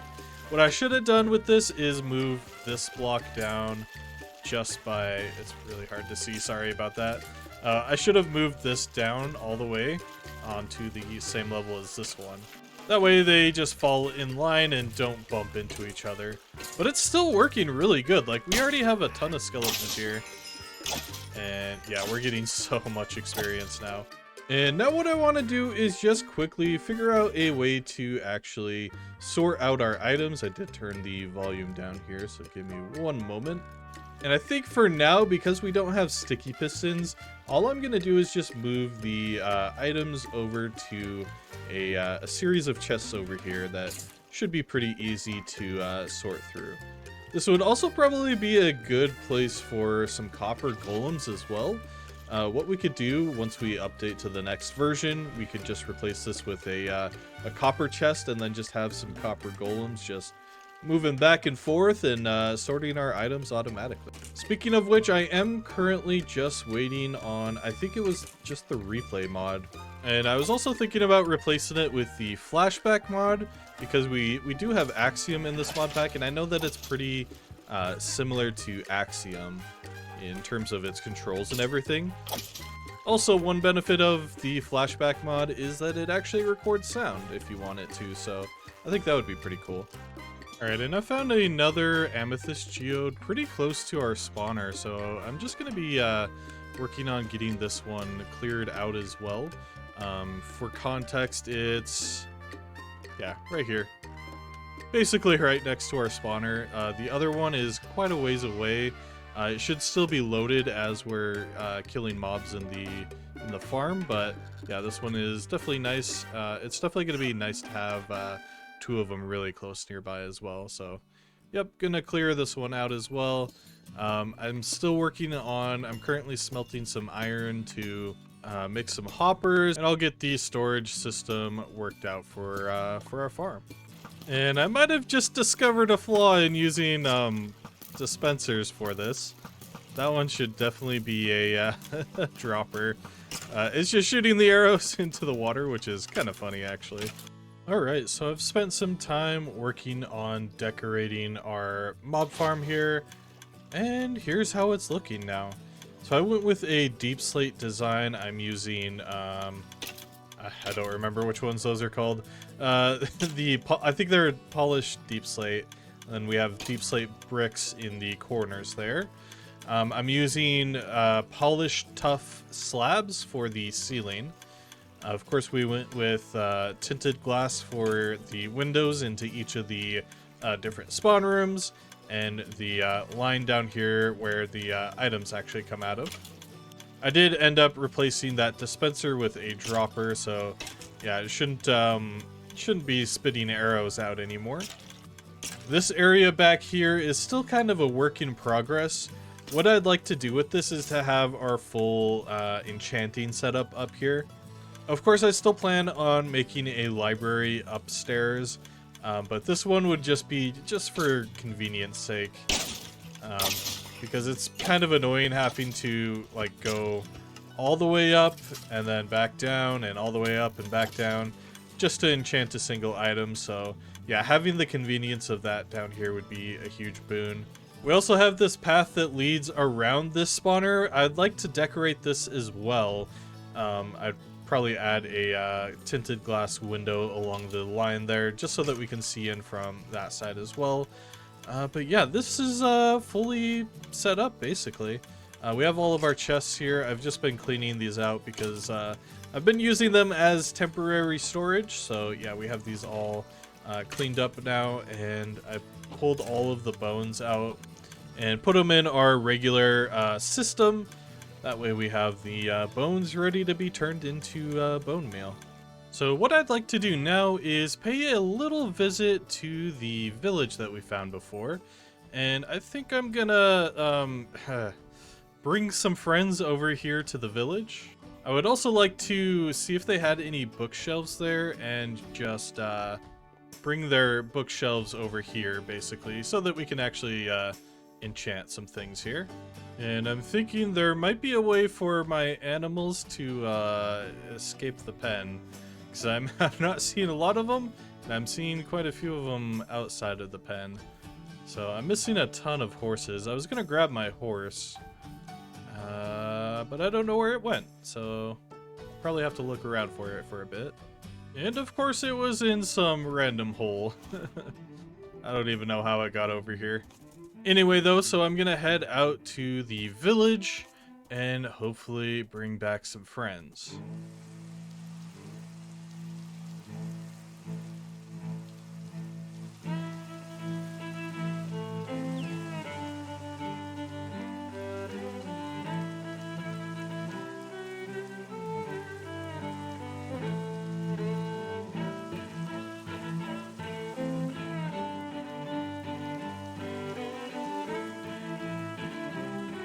Man, that storm blew me way off course. I'm kind of in the middle of nowhere now, but I think I know where I am. Huh, that's not what I was expecting to see. I think it's in this direction. And I think I was heading in the right direction, I just didn't trust my gut enough. I think I'm here though, basically. Probably about 300 blocks away. And I think we're here. That took way too long, and we went all the way around the village, but yeah, we're here. Hopefully some of these guys are still alive. I'd also like to just make sure that if there's any books in here, that we take them. All right, time to get in the boat. And a fortunate thing that we can do now also is we can actually lead the boats around rather than having to drive them everywhere, which is definitely very nice, especially when we need to move a ton of villagers. So I think as long as I stay careful and I stay on the highest blocks that I can as I fall down, this should be fairly easy. We have 2 in the second boat and just 1 in this one. Yeah, these guys are kind of stuck on here now. And there's a drowned with a trident. Oh, jeez. We're very close to home. Come on, don't kill me now, please. Come on, I can do this. Oh. Oh, there's a little one too. Ah, man. I really need to learn to sleep at night. That might help probably 90% of my deaths in this world so far. But yeah, we were just like right there, so shouldn't be too big of a deal getting back over there. Oh, great. And it broke both the boats, so our villagers are just floating here. And man, my items got scattered everywhere. Wow. I did not think they would go that far, and there's another trident guy. Come on, give me a break. I just want to move some villagers, please. And after all of that, he didn't even drop his trident. Oh, man. Well, at least we got our villagers back, and I don't think I'm missing any items. Although a lot of my items scattered pretty much everywhere, so don't know if I'll recover everything yet. Get in the boat. There we go. Alright, we did manage to recover everybody at least. And that baby zombie that we had here actually grew up, so that's pretty nice. At first I thought it died because I only saw big villagers, but yeah, we got everybody home safe, almost. We have like 20 blocks to go. Being able to move these boats uphill now has been such a huge game changer. Like, this would have been so frustrating to deal with before. Now it's only mildly infuriating when you die to a drowned, but that was my own fault. Yeah, we're almost back home. You do have to kind of jump up a little bit to get them over some of these hills, but oh, I should be getting up here. Here we go. We're on at least hand placed blocks now. And I think my idea for these guys is I'm gonna probably start off by making a villager breeder first off. But after that, I just want to populate this area with villagers. I don't know if I'm gonna let them run around loose. Like, I feel like they'd probably die immediately, especially given how open this area is. They would also probably run off quite frequently. So I think it would be better to just have like little stalls set up for them. But for now, I'm gonna get these guys in a safe place. And unfortunately, I didn't see any bookcases in that village, so we'll have to go somewhere else or just make them ourselves, but I'm lazy. I don't want to do that. Alright, and these guys should be safe and sound for whenever we decide to make a villager breeder.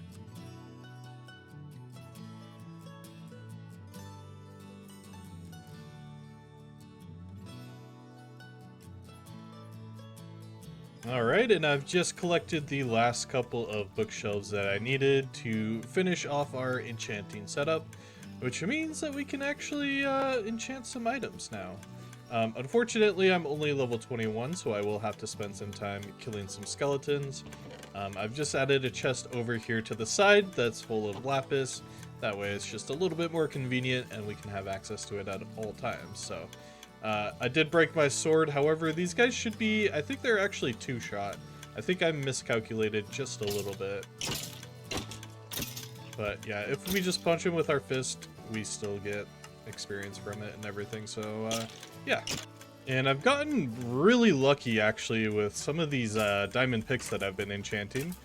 So we've got a Fortune 2 Efficiency 4, not the greatest. However, I did also pick up this Fortune 3 Efficiency 4 Unbreaking 3, which would be really good to combine with this one, just to get Efficiency 5, basically.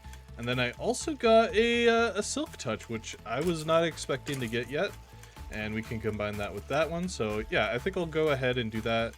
I did grab an anvil here.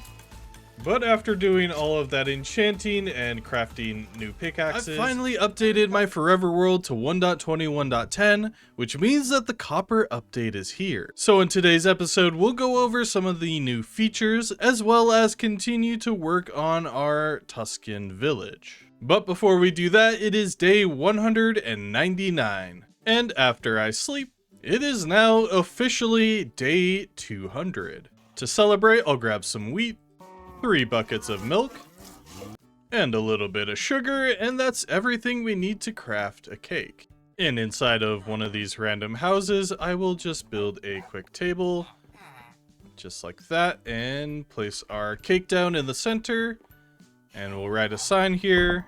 This says 200 days survived, and today's date. Every episode, I spin the wheel to see which food item I'll be eating in that episode. We've gotten some pretty good ones so far, so let's see if that trend continues. Hopefully we don't get anything too bad today. And it looks like actually a perfect one is pork chop. We've been getting super lucky with these. Especially since literally just between episodes, I completely made a new pig pen here. This is where the pigs were before, and I felt bad just having a very undecorated square fence here. So I built out a pretty decently sized area for them here. You can see it has like mud here. I guess technically not mud, but we have soul sand, rooted dirt, coarse dirt, etc. And they even have a slop trough. So I can put my pumpkin pie away, and we do have a few pork chops already. We'll just need to smelt these. And speaking of things that I did in between episodes, I'll insert a clip here of me crafting my first suit of diamond armor. And in between episodes, I just went through and very lightly enchanted them. I didn't have a ton of time because day 200 was coming pretty fast. So we just have some kind of random enchantments on all of these. The diamond helmet isn't too bad. It has protection 4 and unbreaking 3, but everything else is pretty bad. But I did spend some time making a pretty decent sword. So we have a sharpness 5, a sweeping edge 3, knockback 2, looting 3, and unbreaking 3 diamond sword now. And of course, in the previous episode, we crafted, or enchanted I should say, our fortune and silk touch pickaxes, which we still have here. The fortune one is running a little bit low on durability now, but I have been slowly trying to work towards getting a mending villager. This guy's a little bit stubborn. I'm assuming it's because one of these guys is maybe trying to take its job, and they're grabbing the lectern before this one can, but since they're not close enough, they can't actually get the job. I'm not entirely sure. Yeah, this is going pretty slow, so eventually I'd like to have an actual setup for this. Also, while I'm just kind of talking about some random things for kind of maintenance, I guess, here, the UI has changed, by the way. So I'm using the Unique Dark Light resource pack, which is a pretty nice one. It's a little minimalistic. I don't know if I'll keep it. Basically the texture packs that I was using are mostly broken, and I tried to get them over into this new version. They just weren't working properly, so I just went with this one for now, and we'll just have to make do and update later. So let's finally get into the new copper update. Let's talk about everything that's in this update. And as I just grabbed that stack of copper ingots, I just got a ton of new recipes, including finally the copper armor. I was actually debating before we got diamond armor whether or not I should actually go and grab the copper armor or not. However, it was taking a little bit too long for the pack to update, unfortunately, so I just decided to go for diamond armor immediately. We will be crafting this as well. Looks like we also have copper bars, copper nuggets, copper doors, which I believe were already in the game, copper trap doors, and lightning rods aren't new. However, they do oxidize like other copper items now. And a smaller change that I believe happened in this update is that chest sounds are a little bit quieter now. But the biggest change to the chests is the addition of the copper chest, which you get by placing down a block of copper, and I think this is the right order, with a carved pumpkin on top. And that produces the copper golem, which is a brand new mob here in this update, and I think it's probably one of the best additions to the game that's happened in a while. So the reason this guy is so good is because he basically acts as a sorter. So if we throw, for example, spruce planks inside of here, he will eventually, go ahead, you can do it, there you go. He'll grab some of these items. I think he can only grab 16 at a time, and he'll begin to look through the nearby chests, and he'll figure out exactly where the item goes. So he'll look for similar items, I do believe. I don't know if he looks for the exact item type, or if he'll, for example, find planks and use that. I'm probably going to have to make this chest a little more accessible for him. But he should place it in this one, which is the last chest he should search through. No, it should be up here. We don't have any spruce planks in this chest. So if I throw these in this chest here, or let's do the top left one here. So he's going to continue searching around for a little while. I think he's going to go and loop back through the chests. If he doesn't find a place for this item, I believe he'll just put it back inside of the copper chest. So I believe this next chest that he sorts or looks into, he will place the items in as he just did there. Nice. And if you want to speed him up just a little bit here, you can actually give him a friend. And this chest will turn into a double chest, giving you the same amount of inventory space as a regular chest, but now both of these guys will grab items from this double chest. Now, one thing about these guys is that over time they will actually oxidize, and once they reach the final stage, they'll actually freeze basically where they are and turn into a block entity rather than a regular entity. And they won't be able to move until you, I believe you right click with an axe, you basically, I think it's called oxidization scraping, I don't remember the exact term for it, but you can scrape off the oxidization and they'll return to their moving form. However, you have to bring them all the way back down to this one. They have different stages, and here are those different stages in a creative world here, just to kind of showcase these. And if you shift right click them while they're in the statue form, they'll actually change poses, which is pretty cool. Eventually, I would like to make a super fast sorting system with these guys. However, I'm not really at that stage quite yet, but I would say probably in the near future, as our inventory management is getting pretty bad, especially over at the cave. It's getting pretty bad over here because this is kind of where I have all of my building materials for the buildings over here in the city. So it's getting a little disorganized. However, I should be able to sort that pretty soon. And the next feature is going to require some stripped logs. And this is probably the most anticipated feature in this update. And that's the shelves, which is just, I probably should have shown that off. It's six stripped of that wood type. So we just built 6 acacia shelves here. And these are pretty cool. What these allow you to do is actually display and store certain items. Well, not certain items, any item, basically. We could even put banners in here with text in them for, like, basically custom signs. We could put our tools in here, for example, and have a little tool rack. But I think most people are most excited to have this as a decoration block, because it's basically vertical slabs, if you think about it. This adds so much detail to this build, and yeah, it's definitely worth the wait.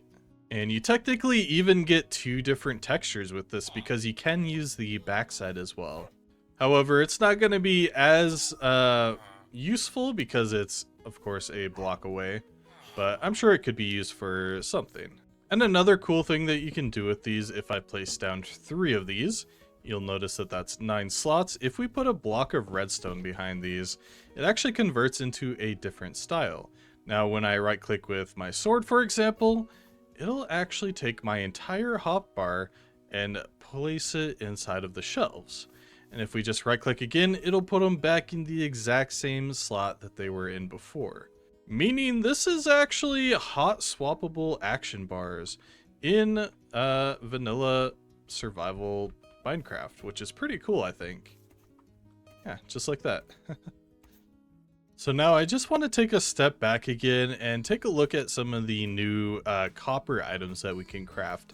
I want to take a look and craft some copper nuggets, because this should allow us to craft a few additional items, mostly the copper chain, which is just a chain variant. But one thing that I really was looking forward to is the copper torch, which is actually just a completely different colored torch. And if you craft the copper torch, you get access to the copper lantern, which is basically just a cheaper version of the regular lantern, and it looks pretty cool as well. It has that kind of green color with the, of course, the orangish copper color. And this can fully oxidize as well, giving you a really cool green lantern. No pun intended. Next up, I want to craft an armor stand to display my new full set of copper armor. Let's get the boots, the leggings, chest plate, and helmet. And I think the perfect place to display this is inside of the smith's shop that we built a couple episodes ago. So we get the helmet on, chest plate, leggings, and there's the boots. And yeah, that looks pretty good. I kind of wish that they would have given it a different texture. It is basically just the gold armor, and I think the diamond armor and iron armor, they all look the same. I kind of wish it would have had a unique texture. This armor will also not oxidize unless you use a resource pack, unfortunately. Next, I started working on a simple auto smelter and disguised it as a medieval style smelter. After that, I detailed the surrounding area by providing a place where coal and iron would be stored before they got smelted, and added some detailing in front of the mine by adding more moss and built a cobblestone retaining wall. And I think this area is looking way better now. I went ahead and went through and added just a little bit more moss here and there, as well as more cobblestone and mossy cobblestone. And I absolutely love how this little retaining wall actually ended up looking. And I think it's such a little detail, but it adds so much to this area. And of course we have this little auto smelter here now set up. Basically we put items that we want to smelt in the top. We put coal over here in this chest there. And then after it's done smelting, it'll end up inside of this chest at the bottom. It's a super simple setup. However, I definitely like how I kind of disguised it as almost an ore smelter, I guess. So ores that are mined from the mine would be brought over here to be smelted down and refined a little bit. And then the smith over here would take the metal and sort of work with it and make it into actual items. So I think this helps add just a little bit more of an ecosystem within this area. And I think if you take a picture or a view from this angle, this area is looking pretty good. However, if we turn around, yeah, it's still a little bit empty here. So let's go ahead and fill in this space. I started with the library that I mentioned wanting to build a few episodes ago. I based it slightly on the Carnegie Library, and I think it turned out absolutely fantastic. Way better than I was expecting. The main building itself is mostly stone and tough, of course with the brick and smooth polished versions as well. I went with a spruce shelf trim around this. I'm gonna have to get used to saying spruce shelf because we're gonna be using these a lot, I feel.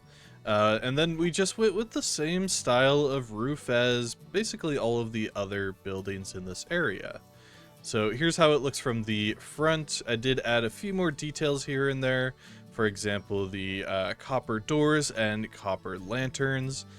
Something that you probably didn't notice in that time lapse as well that I've changed here is just that I popped out this front entrance bit just by a block. I felt like it was a little bit too flat with it all being on just a single plane. Like these pillars on the sides were basically the same distance out as this was. So I think that just helps bring out a little bit more detail, as well as also helped to kind of balance out this roof because it was sticking out 2 blocks and it was just a little bit too far, I felt. So yeah, I think that helps balance things out a little bit. And there's actually a secret with this building. If you come up onto the roofs up here, you can actually get up into this center up here. And I guess the lore reason, the kids in this area would have basically turned this into a secret spot, a hiding place. And I've also added a path in front of here.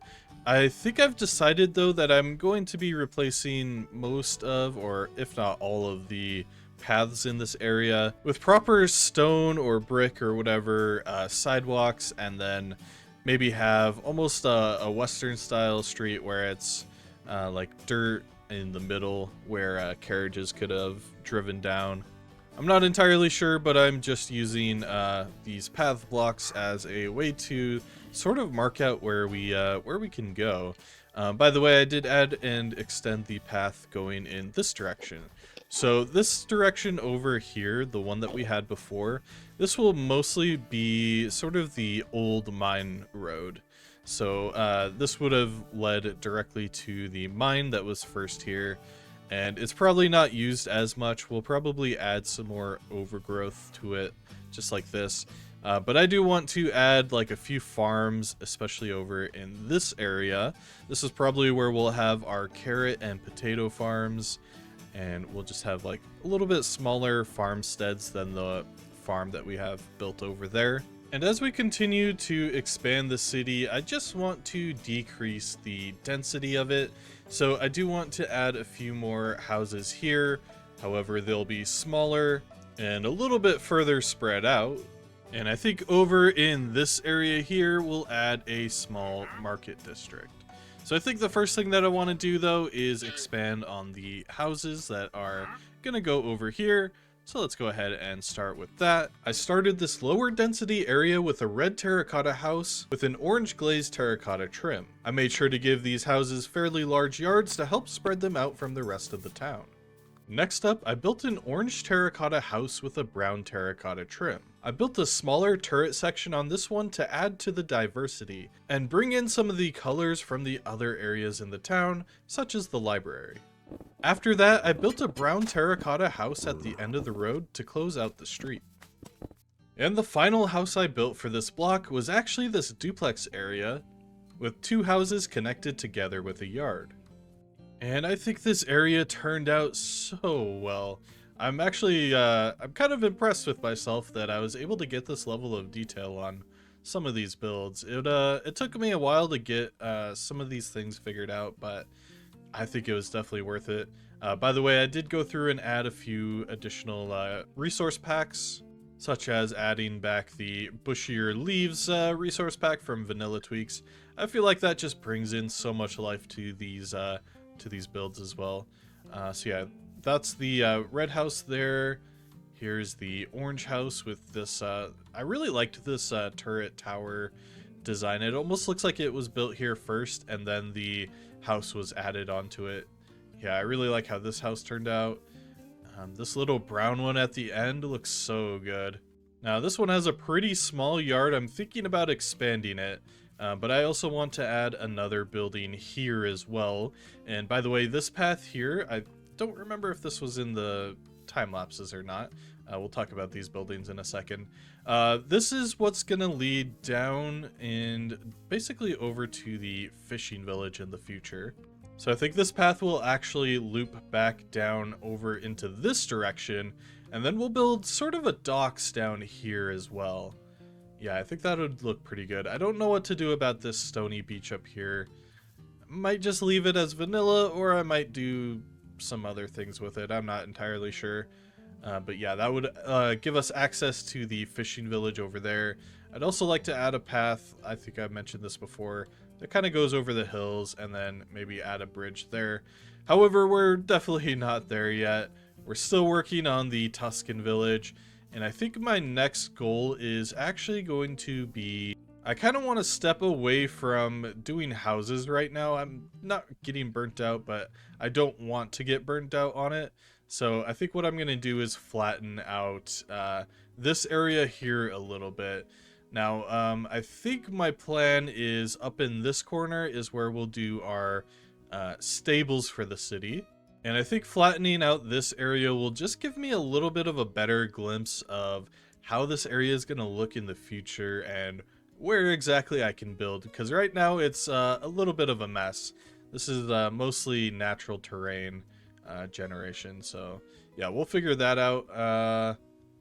Yeah, I don't think there's much else to say. I was going to cover these houses over here as well. There's not much to talk about them. It's basically just the exact same house, just mirrored over. I thought it would look pretty cool as almost like a duplex area where like the same person would have built both of these houses and they would almost be more of apartments than actual houses. But yeah, but this area is looking so impressive now. And yeah, the view is pretty darn good. I should probably get rid of some of these torches though. But I think that's enough rambling about random things. Let's get started on smoothing out that terrain. If you've been enjoying this video so far, hit the like button and subscribe. And if you want to help me grow this channel, consider becoming a channel member. We have 2 tiers of support, one of which is only 99 cents a month. If you do choose to take that extra step, it would be hugely appreciated. With all that out of the way, let's get back to the video. And yeah, I'm feeling way better about this area now. Before, it was definitely a little bit of a mess. However, it looks so much better now. And a benefit is that we've actually added a few sort of platforms or pads to build new buildings on here as well. So we can actually keep expanding in this direction. And I've been giving this a little bit more thought, and I think actually a better place for the stable to be placed would actually be over in this side. Because the road down here, this is going to lead into a docks, so we'd have people coming in from this direction, and we also have a road that's going from there all the way out that way. So we'd also have people coming in from that direction, meaning that the best place for a place for stables and for welcoming people in and everything, I think that would be over here.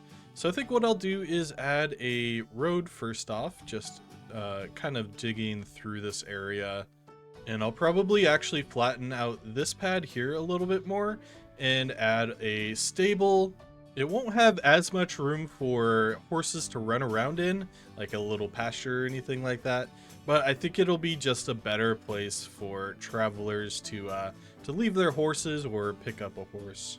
By the way, it has been a while since I've looked at the top right of my screen, and fun fact, it's already day 248, meaning we've almost spent 50 days on this project so far, which is absolutely nuts.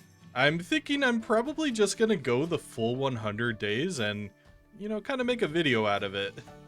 I spent 100 days building a Tuscan city in survival Minecraft. Yeah, I think that sounds pretty good. I connected the path from the city to the upper road that connects over to the starter farm. Then I got started on the stables. I went with a sandstone look, but integrated spruce planks and fences to signify that this is a stable, and ended up with a small pasture to the side where the horses could roam free. And this is how it turned out. I am very happy with how this building actually looks. Like I mentioned, I went with sandstone and spruce, which is surprisingly a really nice combination. I think they complement each other well and definitely give it a stable or a barn look, and yeah, I'm really happy with it. Oh, and I forgot to replace this one. So this is like the outside pasture for this, and I think it turned out pretty good. I'm not entirely certain on this sandstone pillar, but I think it looks pretty good. I don't know how well it works with the cliffside background here. I'll have to give it some time and maybe adjust this as we go. So if we go on inside, we do have some of these gates to block off the horses from escaping. So we have these pens inside of here, each of which is a 2x2, just enough room for a horse to fit inside of. I still need to go through and decorate the inside of this. That's kind of something I have to do for all of the builds in this city so far, but you know, we'll do that later, I think, probably, maybe. So I just have the horse that I've been using inside of one of these pens here, just because I've been using it to jump back and forth between our storage and this place. So yeah, it's basically just mirrored over on this side. This side's actually mostly underground, or in the hill at least. So yeah, it looks like that. And then we actually have a little office area here where people could actually like rent horses, or for example, like leave their horse and maybe get like a paper slip that says that this is their horse, something like that. So originally I was going to build this as an inn as well. However, as I was building it, I kind of forgot about that. So we'll probably have to make a separate inn that's probably pretty close by. Maybe in this slot, although I kind of want just a regular house here with a pretty big yard. So maybe we go up the hill, maybe? I'm not entirely sure. And looking at this area from the sky, oh man, I'm so happy with this. Like, it's kind of crazy how good this area looks. This is definitely a lot more than I was kind of anticipating. I was watching, I think, episode 1 or 2 of this series last night, and I realized I said that I only wanted like 3 or 4 buildings here, and a fun fact passed me. Yeah, we built a lot more here than was probably anticipated, but that's all right, because this area is looking so good now. So I think my plans now are just going to be to keep expanding outwards a little bit more. We've been focused kind of here in the center a lot, but now we need to focus on kind of the outside areas, the areas which are a little less dense. We also need to figure out our market district.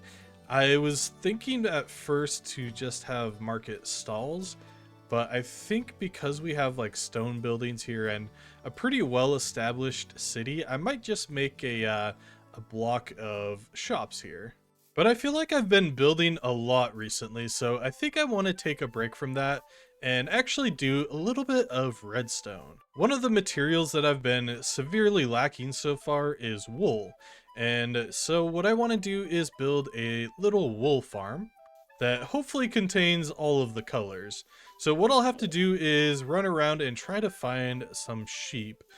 We did have sheep in this area when we first started. However, I have no idea where they actually ended up. I haven't seen any of them in a very long time, so they might have... Oh, hello there. I was gonna say they probably wandered off a little bit, and yeah, they definitely did.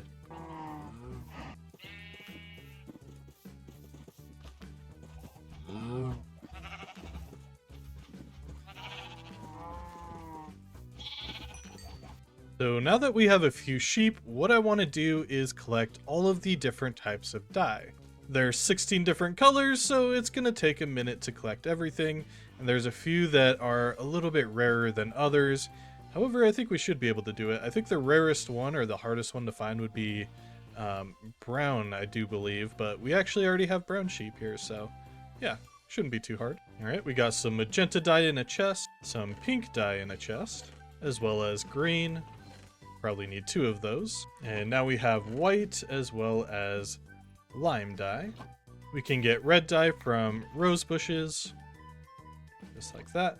You can get yellow from dandelions, and orange by combining one of our red dyes with a yellow dye. We can get blue from lapis. We need 2 of those, because one of them needs to be combined with our cyan dye, or with our green dye to make cyan. Oh, and we need 1 blue dye for the light blue dye as well. And we can also get purple dye by combining a red dye and a blue dye. And we'll need some black dye from some squids. And that should be all of our dyes now, so we can make light gray dye, and of course we have black dye with white dye. And we do have 15 out of 16 dyes. technically we don't need brown dye if we keep one of our sheep as brown. But there's also a jungle right here, so I might as well get some cocoa beans while I'm here. Here we go, and there's a creeper right next to me, so I am getting right out of here. Oh, it blew up. And that is now every single dye in the game. I'm just going to sort my inventory a little bit and drop off all of the extra ones. And yeah, I think all that we need to do now is to sort out our sheep, get some more of them bred up, and then build our auto farm.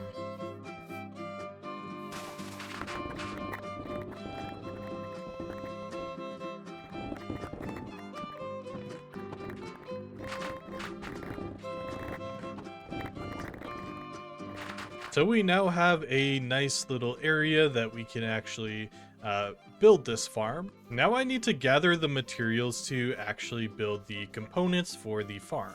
So it's time to return to my least favorite place in Minecraft, the Nether. Because we're gonna need some nether quartz. And that went way better than I was expecting, fortunately.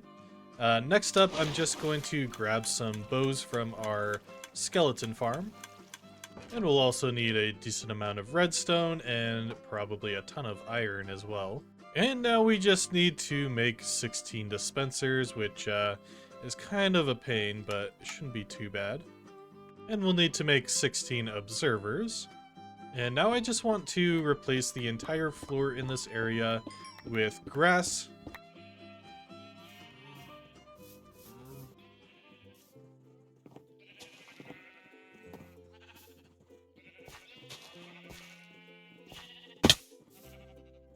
So sheep actually need grass to grow their wool, which is why we're growing the grass down here. And to prevent all of the grass from depleting in this area, we're going to separate each sheep with glass in between. So I think I'll do a wall of stone in between each, and then we'll have, for example, white stained glass here, and then we'll just keep going down and separating each sheep based on the color of the glass. Alright, so the next step is to actually make this entire process automated of like shearing the sheep. And so what we need to do is we place a dispenser facing the sheep. And actually what I want to do first is place an observer. I believe it's down on here. Let's see if that's facing the right way. Nope. So we need to go behind. There we go. That way the redstone bit is facing the back. So every time the sheep basically updates this grass, whenever it eats it, it'll turn into a dirt block instead. So the observer will detect that it's changed and it'll give a signal. Now we need to place a block down there with a bit of redstone, and then we place our dispenser on top of that. And once the dispenser gets a redstone signal, obviously there will be a pair of shears inside of here. And then that will actually shear the sheep that will be right here. So now I just need to go through this and do this 16 more times, or 15 more times, I should say. All right, I have all of the redstone components figured out for this now.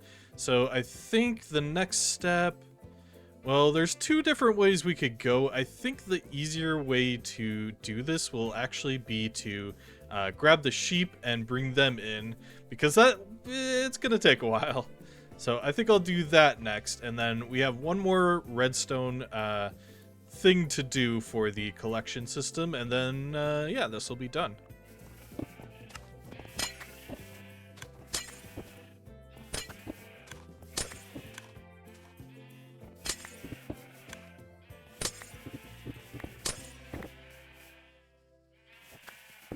Alright, all of these sheep are dyed now, which means there's only one more step before we can actually begin to actually collect our wool. And basically, we're going to need to invent a rail system that goes underneath each of the sheep, and we'll have a hopper minecart inside that just kind of goes around and collects the wool from the grass. Alright, one of the components that I'm going to need for the sorting system is some ice. So I'm gonna go and explore around a little bit. I think I know where I can find some. I think it might be straight in that direction. I'm seeing a mountain with snow on it, so it's possibly that one. But yeah, I'll just dance around here a little bit and figure out where I can find some ice, and then we'll get back here. All right, and I'm finally at this area, and I see... No, I think this might be the area that we were in episode 2, I'm just realizing. Hold on, let me turn on my free cam. Oh yeah, it is. Yeah, I really enjoy this area. Since I'm here, I might go over to the mangrove swamp as well and grab some mangrove propagules.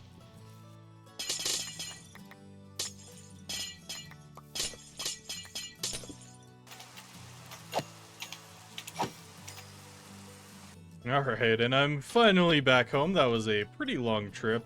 Not as long as it was before, mostly because I just went in basically the same direction. Anyway, though, we did get a ton of goodies on our trips. I think probably the most important thing, besides the ice, which is very valuable, is actually the slime balls, which means that we can use sticky pistons now. I also got a ton of mud from the mangrove swamp as well as some propagules, which I've planted in my yard over here. And I even found a beehive, which I assure you we will be using bees pretty soon. I love bees in this game, so we will definitely use those, especially since they're useful for copper stuff as well now. Alright, I have the sorting system for the wool all sorted out now. So the minecart will run on the rail system that's going underneath each of the sheep, and then it will drop off as it drives by. It'll drop off the wool, which will go into this dispenser here.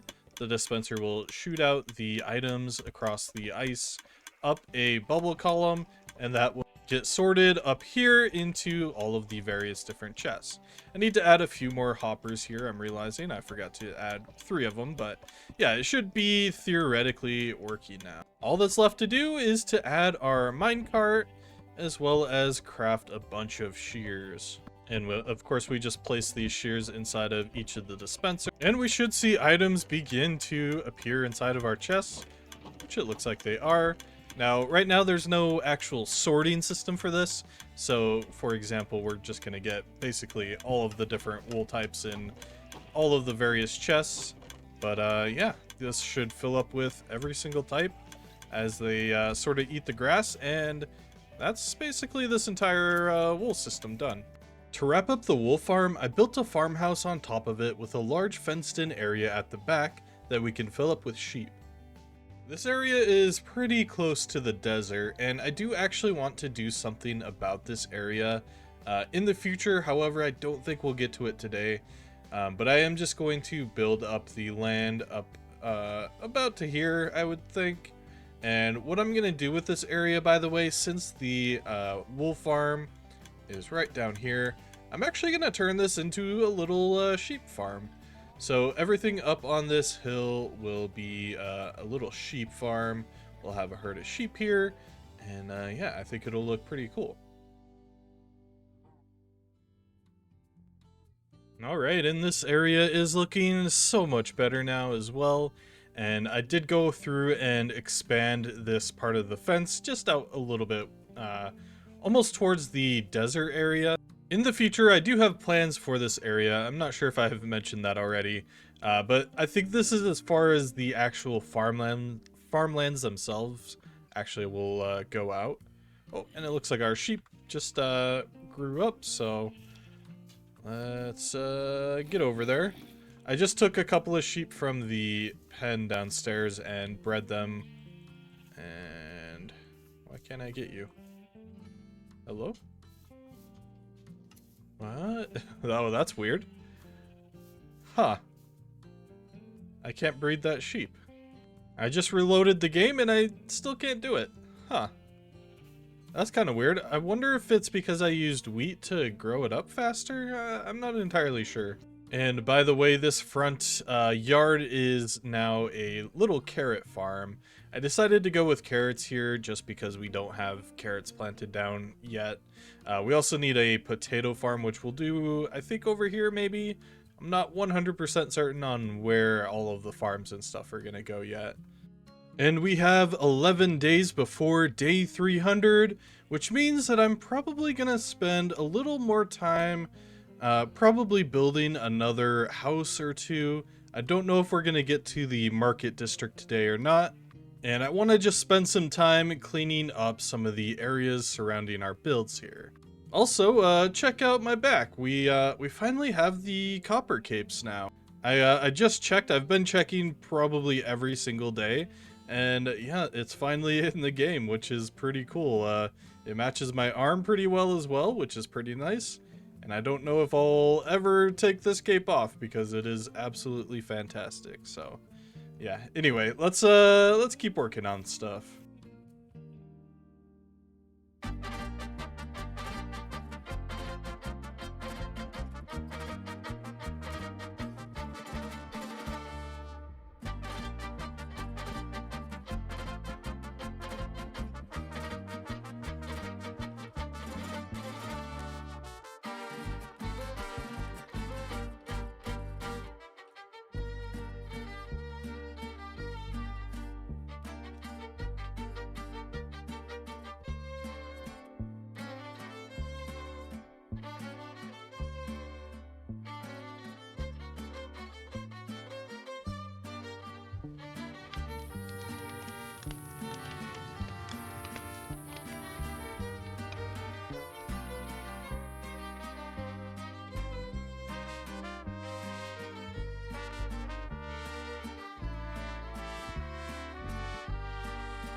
My shovel has taken a pretty big hit while doing this project, so I'm gonna grab a mending book for it. By the way, I did find mending. I don't remember if I mentioned this or not. I got a mending book, villager, and my silk touch and my fortune pickaxes both have mending now. And then I'm gonna add it to my shovel as well, because I've been using it so much for all of these paths and digging out dirt and everything. By the way, it is day 299 now, which means that we've basically gotten to our goal of getting 100 days while building a Tuscan village. It's been a ton of hard work so far, and I think that this area is looking so nice now. I'm really happy with especially some of these smaller buildings that we added. I think they add so much without overcrowding the area, and they kind of help to spread things out and everything. I'm extremely happy with this library that we finally have. Once we get a few more librarian villagers, we'll actually fill this area up and kind of turn this into a mini, basically a librarian trading hall. This street here that we first built is so atmospheric. I really enjoy how much detail is in this build. It's kind of nice too because it's not overcrowded with detail. I feel like a lot of people just kind of, you know, just place a ton of blocks down, fill every single block with a block, and it gets a little bit messy, but I think we have a pretty nice balance here of detail mixed with like sort of openness and kind of spacing. I think that the horse stable turned out absolutely fantastic. It was definitely way better than I had even anticipated or even thought of before I actually made it. It basically doesn't look at all what I thought it would look like, but yet it's just so much better. So yeah, I really enjoy this. By the way, you can actually go in through this side. I didn't mention this earlier. So you'll bring your horse in through this way. Maybe you'll stop at the office and then you can get it inside of one of the stalls. I think this house is one of my favorite of the smaller houses. And in fact, it actually started out as my least favorite. I think because it was like pretty tall. But what I did to kind of compensate for that was just to build up this stone platform beneath it. And it definitely helped to make it feel a little more balanced, especially this canopy right here. Because it was very tall, but also kind of like not very wide. So adding this like little overhang area definitely improved it by like 1000%, I think. But I think my absolute favorite build of today was actually the sheep farm, surprisingly. I feel like this was kind of the ultimate showing, I feel, of kind of this entire build style. So we have like a good combination of the like sandstone as well as the brick, like the mossy brick style. The roof, I actually didn't do this initially, but I actually wrapped this roof around the tower, and I think it improved it by a lot, actually. Obviously, though, there's still a ton of areas that we can still fill in, and trust me, we'll get to that. For example, we still need to build the sort of the shopping district over here, as well as improve the streets, add a few more yards, kind of like this one here. Maybe add some more details as well. I think I want to add boulders in this area as well, but that was just something that I haven't gotten around to yet. We still need to do a ton of terrain work. I would say in terms of buildings, this is probably all we're going to build. Maybe a building up here as well, maybe one or two up here, and then like one here. And then of course we still also have the docks area that we need to build up as well. I'm gonna have such a good time building up the docks. I think it's gonna be so fun. And I feel like this image right here is a pretty good sample of pretty much everything that we've done so far. And it is nighttime, so I'm gonna go ahead and sleep. And it is now day 300. Meaning I just spent 100 days building a Tuscan village. Welcome back to the Forever World. In today's episode, we'll be building a tree farm and a moss farm for bone meal, and we'll be moving on from the Tuscan village just for now. Obviously, there's still a ton of things that need to be done here. However, in terms of materials, I have none, which is why we'll be building the tree farm and moss farm today. But first, every episode, I spin the wheel to see which item that I'll be eating in today's episode. So let's go ahead and spin the wheel. I have removed a few of the ones that we've already done before, as well as the ones that don't really make sense. So yeah, let's go ahead and spin the wheel to see which item we'll be eating today. And okay, that's kind of an interesting one. Dried kelp. So we have actually found kelp before, and I just want to double check and confirm that dried kelp is edible. So, oh man, it's only half of a hunger bar. Oh man, this is gonna be kind of a bad one, but we'll figure something out.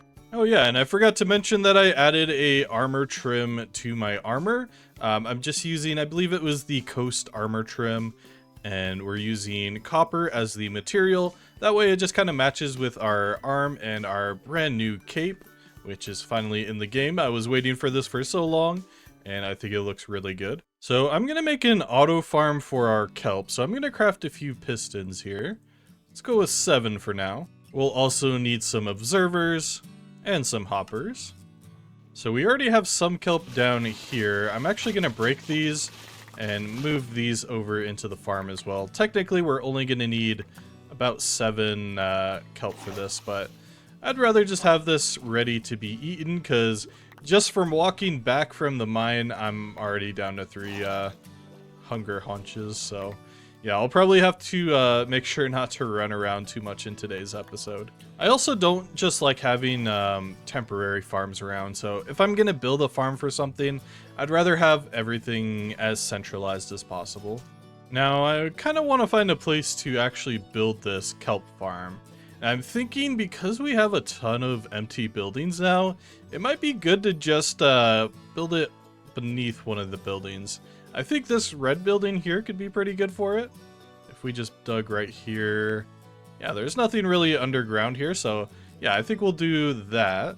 And we really don't need this to be all that big, so I'll just go ahead and dig out this area. We'll need at least 7 wide, probably 5 blocks deep. And I think I'll start by placing down 7 of the coarse dirt.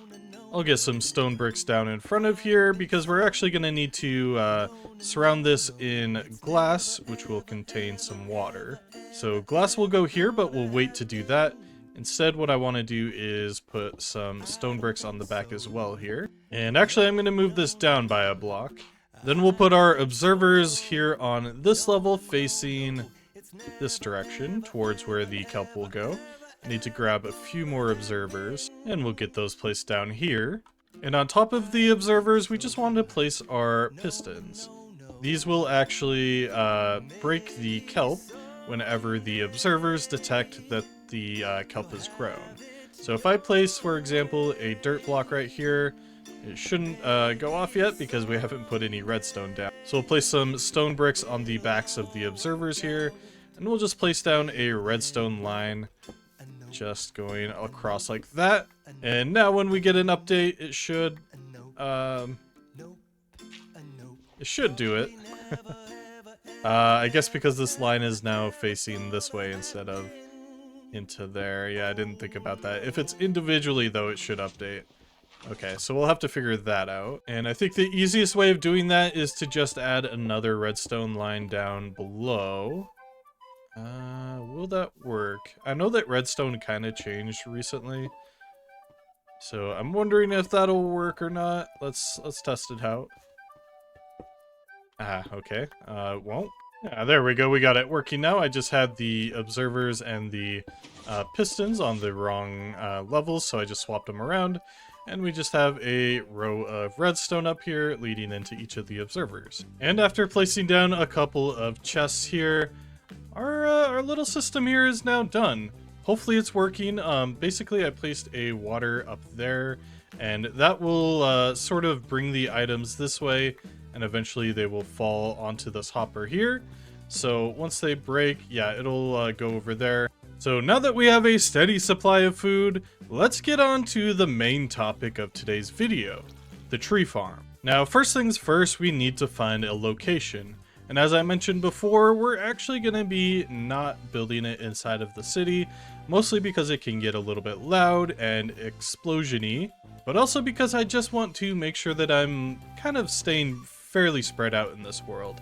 I don't want everything to be in one location, because I feel like that's not very fun. If we just built every single farm like below the ground here, I wouldn't have to go very far, and there would be no point in exploring the world. So I want to spread things out here a little bit, and I've mentioned before that I actually want to build a fishing village over on this island, and along the path here we'll actually be building an actual path, and I think somewhere along the path over to the fishing village I want to build our farm.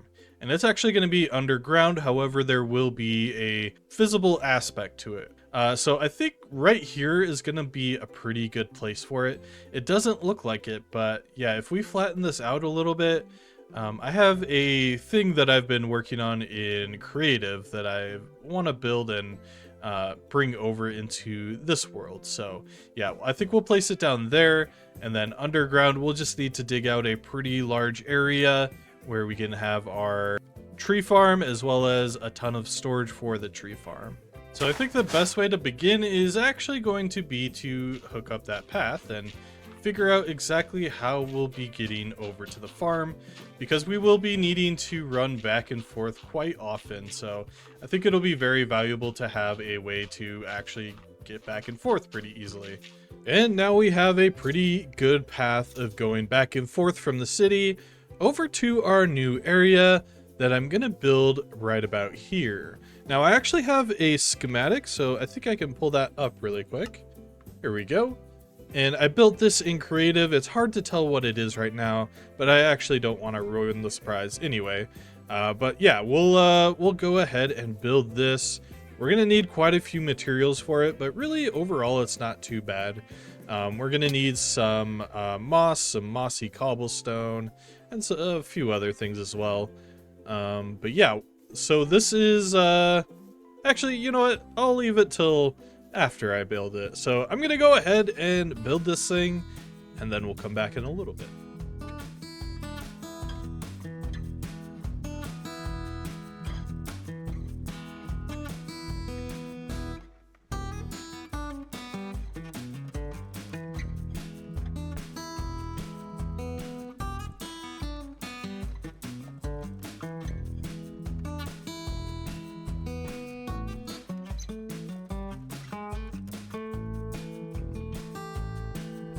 And after spending a good amount of time on this project, I would say it's pretty much done. My horse just jumped way up into the air.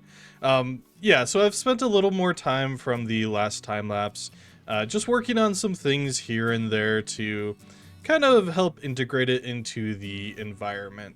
So I have a way to get further up if you want to go into the forest area.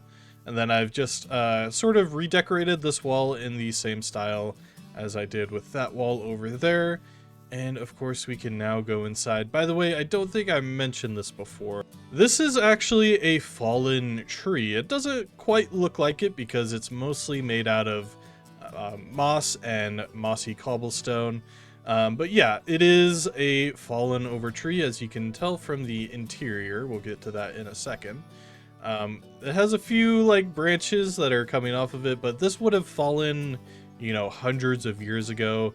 And now the people who live in this area actually use it as a way to pass through the mountain area here, because going around would be too difficult and they didn't want to build up any more dirt on the side or build a bridge or anything. So they basically just went straight through, and they've probably been using this path for hundreds of years. And of course, this place is going to be more than just decorative, more than just a set piece along the path, because over here to the side I'm gonna build a doorway and then dig down. I have a schematic for a tree farm that's gonna require a pretty large area. This is probably gonna be the biggest dig site that we've done so far, like the biggest area that we've excavated, but we'll have to see. And yeah, so I think it's time to get started on that time lapse here as well. And hopefully I don't break any tools along the way.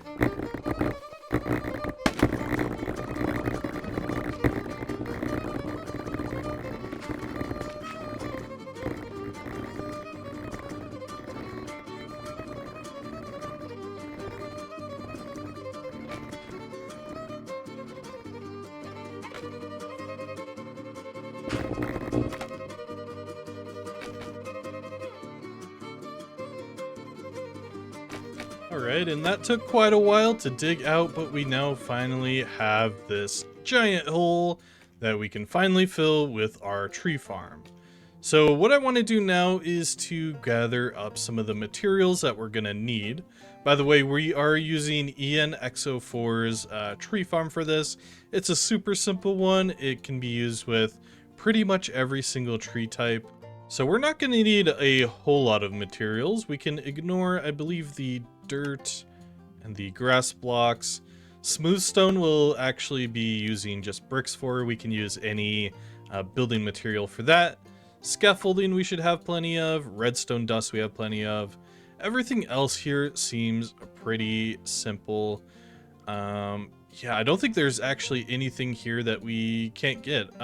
This crimson nylium, we technically don't need it. This is just for the warped or crimson stems. Basically, we replace one of the blocks with whichever one of the versions that we need. I think we can use it for podzol as well. So yeah, that one we won't really need. Everything else should be pretty easy to gather. So let me gather everything. I'm going to actually write this to a file. That way I just have it in front of me. And yeah, we'll get to collecting and then we'll build this tree farm. So we've got some redstone and we can get a single white carpet from our brand new wool farm. We needed a torch. I'm not entirely sure if it's a load-bearing torch or not, but we'll craft some torches anyway. We need a TNT. We need a piece of soul sand, so I'll grab some from the nether. And now we need a total of 12 hoppers. We're also going to need a ton of other types of chests as well. I'm going to make my own modification to this as well, but we'll do that a little bit later on. So let's craft our 12 hoppers. We need a few signs. We need an iron chain and some iron bars. A composter. We need a lever. Actually, we need 5 levers. We'll need 6 observers, a couple of droppers. We'll need a pressure plate. Actually, make that 2. And I'm going to make a bunch of redstone torches. because we're gonna need a few redstone torches, but we also need, let's see, we need 5 redstone repeaters. We need a few smooth stone slabs. We'll need 3 pistons and some trapdoors. Next, I need some obsidian, and I think I know where I can find some. There is a ruined portal just over here that I keep seeing, but I just keep forgetting to come over here, so hopefully there's a chest waiting here for us as well. And not much in here, but it did save us some time getting obsidian, because we actually only needed 2 pieces of obsidian. Anything else here? Doesn't really look like it. Alright, I've gathered all of my materials. Now all that's left to do is to follow this tutorial, and I'm not entirely sure if there's anything that really needs to be done in a specific order. I might just begin to start going sort of layer by layer. I think the only thing I'll have issues with, really, if we go all the way up here. Keep going, keep going. Let's see here. I think, yeah, it's here, right? This is the TNT duplicator, and I think the order on this one matters, like in terms of placement. Oh, actually up here is the TNT duper. I don't know what's right here then. Oh, right, this is a switch. I'll talk about all of this later. But yeah, I'm gonna go ahead and build this now, and then we'll come back here in just a little bit.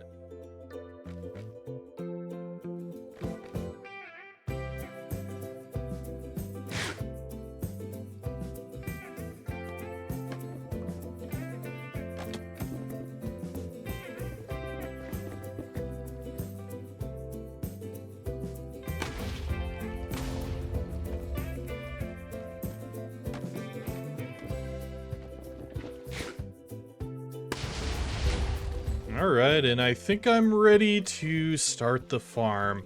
I did have a little bit of an accident, as you can see up there. Yeah, I kind of blew up the TNT somehow.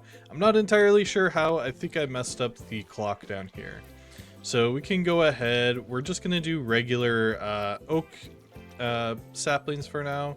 So once we flip this power switch, it should begin after a few seconds. It should start sending down TNT, hopefully. Here it goes. And that will begin. I do need to actually build a proper bubble column to get down here, because it keeps breaking my bamboo here, my scaffolding. But yeah, so once it's primed and ready and it's been running a little bit, it should be good to go. Now, people were telling me to replace this chain as well with a fence. I'm not getting hit by the TNT right now though, so it should be okay. And I'm gonna go ahead and begin to place down my saplings. Hopefully this will be enough to replenish. It looks like, yeah, we're already back up to 12, which is way more than we had before. And I have plenty of bone meal from my skeleton farm. However, I would like to have a moss farm that produces both bone meal as well as moss, of course. And that way I could just auto feed bone meal into my inventory, and I could stay here for hours, theoretically. Yeah, it is working really well so far. I can see I already have way more logs in my inventory than I've probably had in a very, very long time. Saplings are doing really well as well. I should have a time lapse going here, by the way, just so I can see in third person how this looks.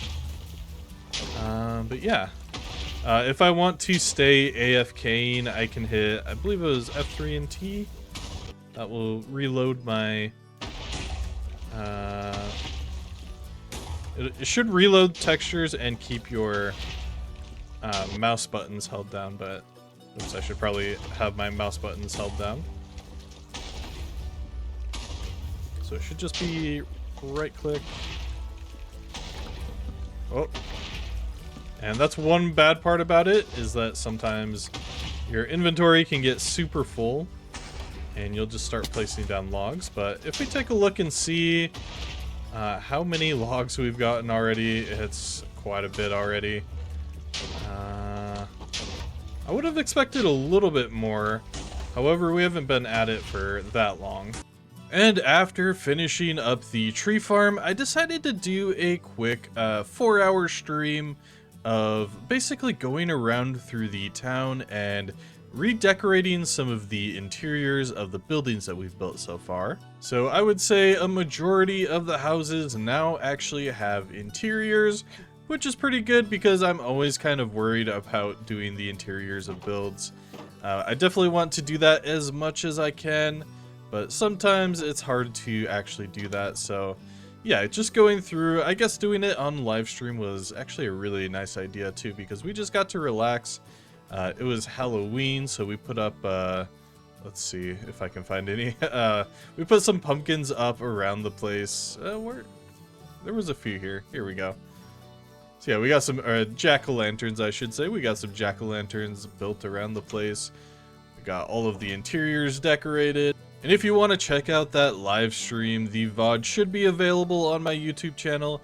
I was also live on Twitch, TinStarfish TV, if you want to find my Twitch channel over there. I'm going to try to live stream a little bit more often.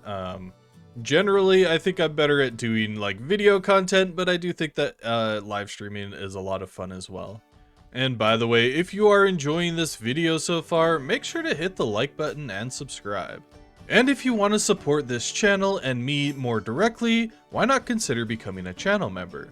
We have 2 tiers of support, one of which is only 99 cents per month. You'll get access to all of these videos early, as well as a few additional perks inside of Discord. Speaking of which, I am actually setting up a brand new Discord. It's still in the works, but I'll probably end up leaving a link on this video. So yeah, join that new community Discord. If you're a part of the old one, feel free to leave that one and join the brand new one. That old one is a little bit abandoned at this point. So yeah, anyway, let's get back to the video.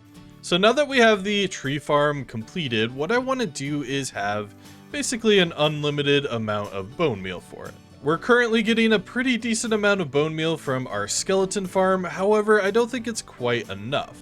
I also think that having a more direct line of bone meal is just going to be a little bit better for what we're doing with it. So I need to gather up some materials now, and then we can get started on the farm. So I'm going to start by grabbing some buckets of lava, and I'm going to turn some of it into obsidian because I want to build a new nether portal at the tree farm. So this portal ended up being a lot higher up in the nether than my other one is, so I might have to move it down. Alternatively, I could just move the other one up here as well. Alright, and I believe I've gathered everything that I need to build this farm. Shouldn't be too bad, not too many components for it. So I have these donkeys, and now I just need to bring them through the nether. I do need to clear a little bit more of a path for them though. But yeah, we should be now good to actually start the farm.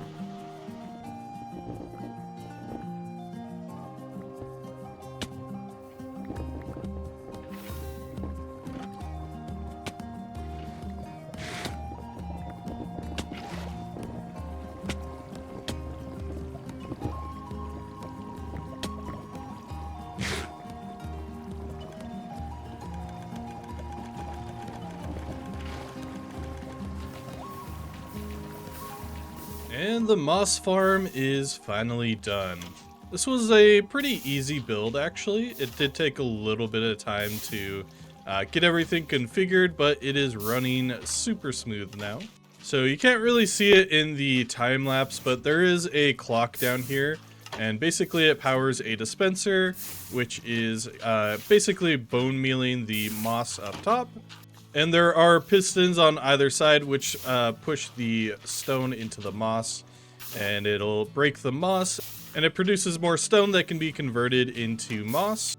Then the items that fall get washed away from these trapdoors with a little bit of water behind them. And yeah, it's a pretty simple design. And currently, because I want a little bit more bone meal than moss, I just have 2 of these set up as a composter instead of chests. So this has only been running for a couple of minutes, and this is how much moss we already have. We also get a little bit of wheat seeds. I would like to be able to filter the wheat seeds down and just compost all of those, as well as maybe the moss carpets. And I did make a slight modification to this design as well, just to make it self-sufficient. So basically, we have a line of hoppers down below this block, these blocks here. And every time this clock goes off, we have a dropper elevator here that eventually drops the bone meal off inside of the dispenser that is dispensing the bone meal. And this little system here makes it mostly self-efficient. I think eventually it will run out of bone meal, but it'll take a very, very long time because it kind of refills itself as it goes. So I think it's losing probably 1 bone meal for every 2 that it uses. And so now that we have moss, bone meal, as well as the ability to cut down any tree that we have, we can basically decorate any place that we want to. Especially with all of the materials that we mined out from actually digging out this place, which is a lot. I don't know if I ever showed this on camera, but I kind of made a chest monster here while digging out the tree farm. And all of these items are extremely disorganized, and the same goes for all of my chests back home as well. So pretty soon I'm gonna need to make a storage room. But I want to make sure that I'm doing things properly, so I think what I want to do is make it a mostly fully automatic sorting system. And for that, we're going to need a ton of hoppers and redstone. And to get hoppers, we're going to need a ton of iron. And we only have a few villagers to make an iron farm, so I think first, we're going to need to make a villager breeder. Villager breeders are pretty easy to set up. We're just going to need some carrots. We're going to need a few beds and a composter, a few trapdoors. And honestly, this farm is so simple, that's basically everything we're going to need. We'll also need a water source. So I've been wondering why I've been hearing so many spider noises in this area.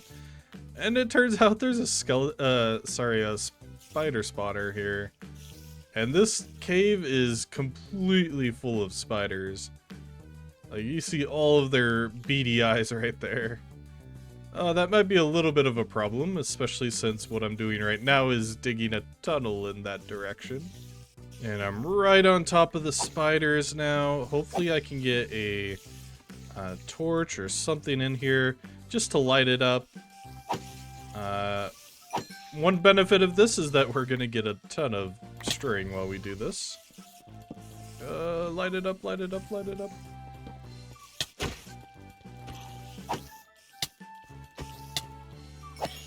This can turn bad, but fortunately we're in full diamond gear with protection 4 on everything.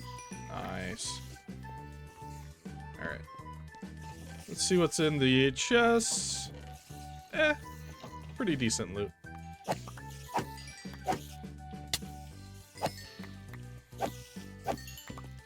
I think we're okay though, because we're like 1 block above it. If it gets to the point where we need to get into that area, I might just break the spider spawner. There's definitely better ways of getting string and everything, so yeah, just an update on what I'm doing right now. We have the actual room itself completed. This is where we'll have 2 villagers inside of here, and then one of the villagers will be a farmer, one will not, and then they'll just share carrots, and then they'll make babies, and the baby will try to get into here. They'll either try to sleep or to jump on the bed. Now we actually need to block this off with a trapdoor, because grown villagers are 2 blocks tall, but baby villagers aren't. So the baby villagers should be able to get through. They'll try to jump on the bed, and then they'll fall down here because we have trapdoors lining here. And then we'll have a water stream going this way, and eventually they'll end up in a chamber in which we can actually pull the villagers out from and get them a job and everything. And yeah, so I think I'm gonna start working on that next. I want to make sure that I'm doing all of the parts, and then get the villagers in, just because it makes it a little bit easier to actually work with everything. All right, and I've just completed the stasis chamber for these guys. This is where we'll be storing our villagers, and then once they grow up, I believe they will end up here, and then we can actually get a minecart contraption, and we can actually take the villagers out from here. But for now, this is where we'll be storing our villagers. And now I think I want to grab a couple of villagers and bring them down here. And I do want to actually leave these guys here where they are, because it's pretty nice having these guys up here for trading. So I think what I'm going to do is actually breed them. I have a hole right here. We can actually build a boat if I would have brought a boat with me. But basically what I want to do is make sure that this area is closed off, and then I'm going to free them. Just make sure they can't get out there. I think the windows are all closed. So we get these guys going. We'll fill one of their inventories up with carrots. Hopefully they'll share that with the other one. We'll need 3 beds in here. So basically we're making a temporary villager breeder.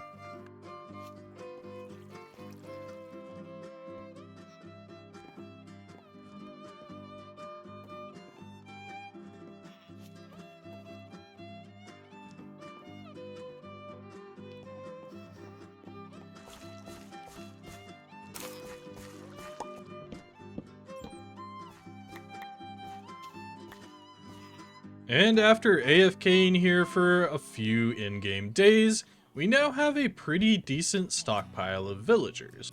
I've had to add a few extra beds here because they were actually getting stuck on the beds that are inside of the farm, but that shouldn't be too big of an issue when we move them out of this area. Storage situation in my Minecraft Forever world has gotten to a critical point. It's gotten so bad that I don't even know what items I even have right now. So in today's episode, we're finally gonna fix that with a storage system.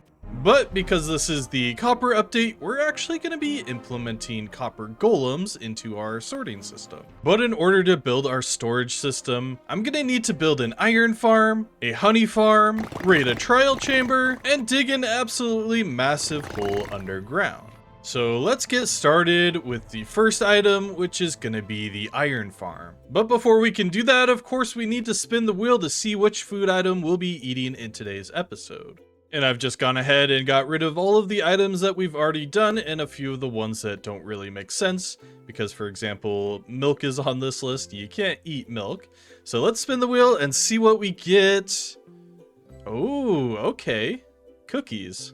I believe it was last episode, or maybe the episode before that, we actually went over to the jungle and got cocoa beans. And so I just have these planted up over here. We'll need to build a farm for these if we want to eat these throughout the entire episode. So I'll begin by chopping down a new jungle tree. And unfortunately, my new diamond hoe is actually silk touch, so in order to get saplings, I am going to need to use my pickaxe to break these leaves. Oh, and I just realized my mini HUD was off. Yeah, it's day 380, by the way. We're getting so close to day 500 already. It's actually kind of crazy. It feels like I just started this world yesterday. Oh, and I was actually misremembering what the cookie recipe was. I thought it needed milk, but it's actually just 2 wheat and cocoa beans.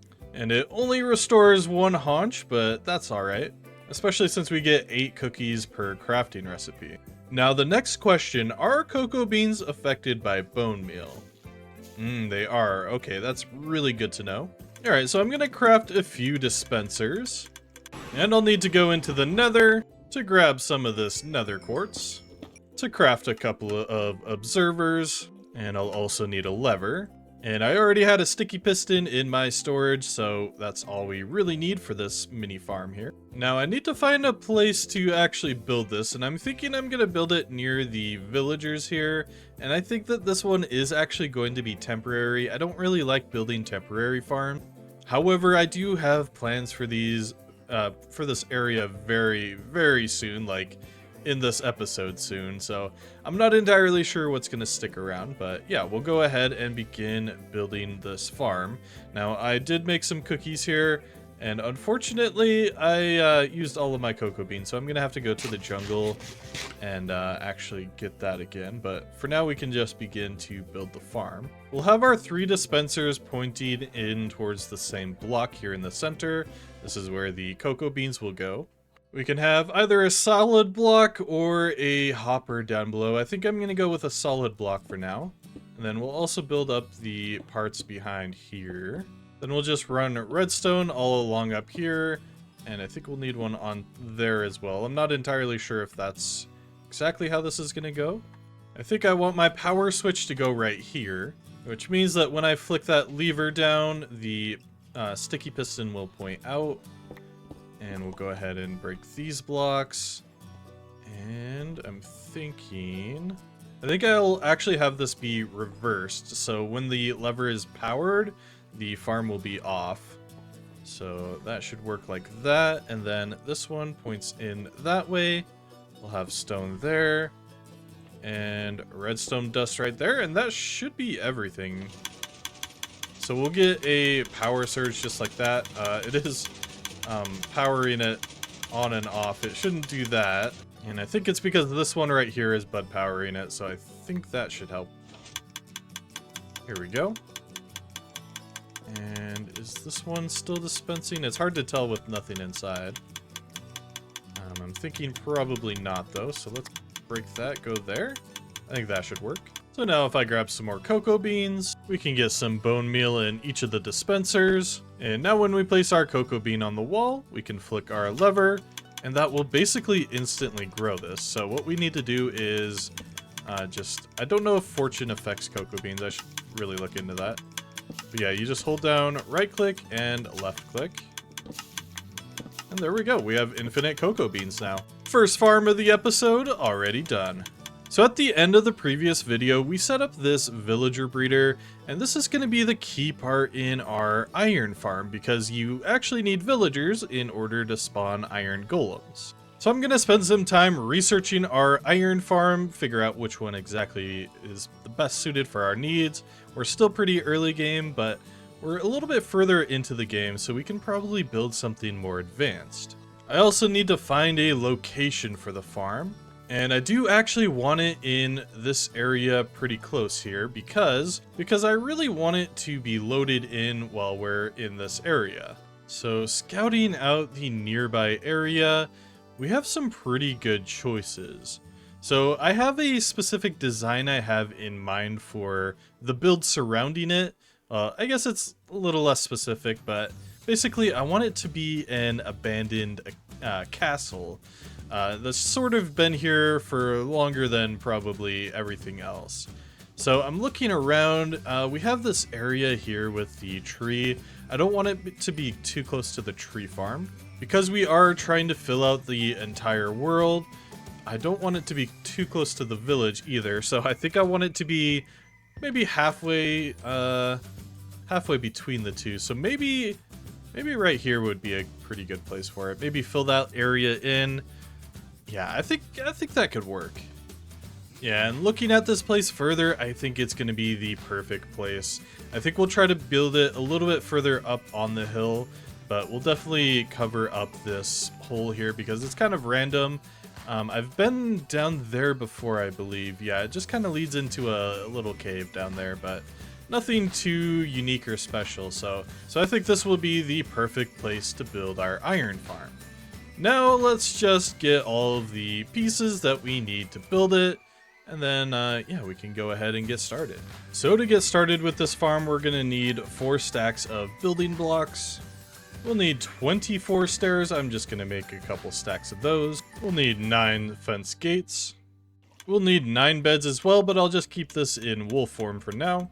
And we'll need 3 stacks of walls. We'll need 9 hoppers. And some more chests for storage. And I believe the last thing we're gonna need is 9 campfires. I think you can also use lava, but we're gonna be using campfires instead. And that extremely short list of materials is all we needed to build this farm. So I'm gonna spend just a little bit of time flattening out this area, and then we'll begin building the iron farm. And the dirt is now in place, which means that we can finally build the iron farm up here. However, my show is about to start, so I think I'm just gonna do it in a time lapse. So I began building the iron farm.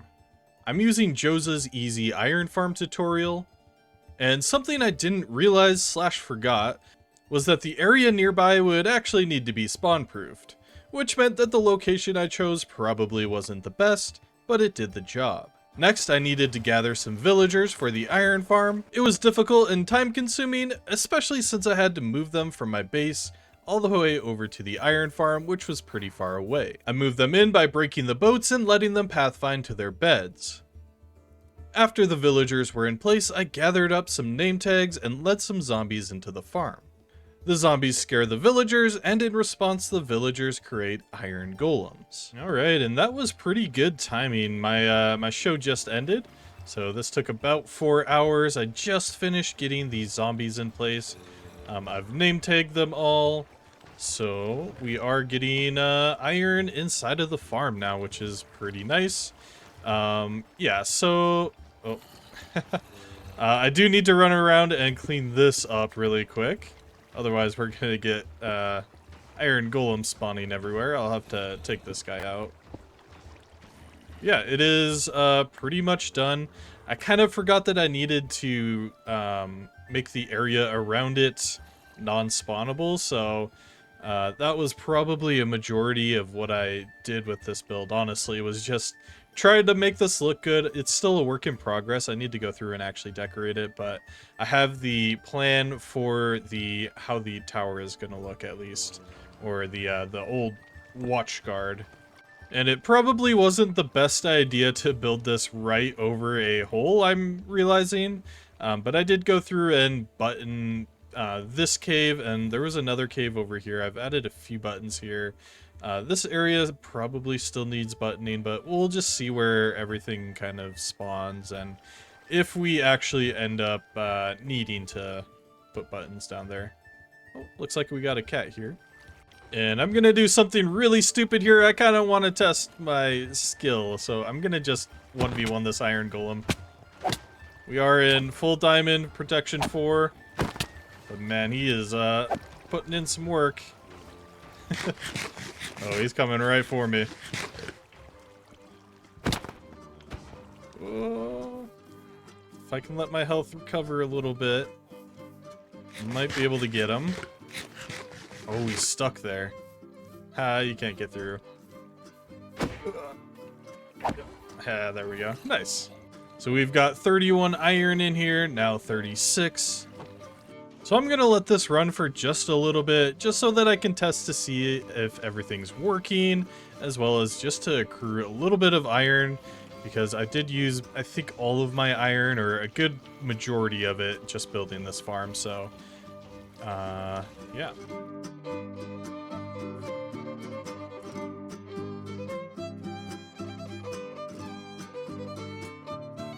Alright, and I would say that the iron farm is now complete. I just went through and upgraded all of the stone into mossy stone variants, and I just made sure to make this place look really old and ancient and basically crumbling down. And while I was doing that, we accrued a pretty decent amount of iron. I think this was about an hour. The time lapse itself was like an hour and 4 minutes, so most of that came from here, so yeah, not too bad.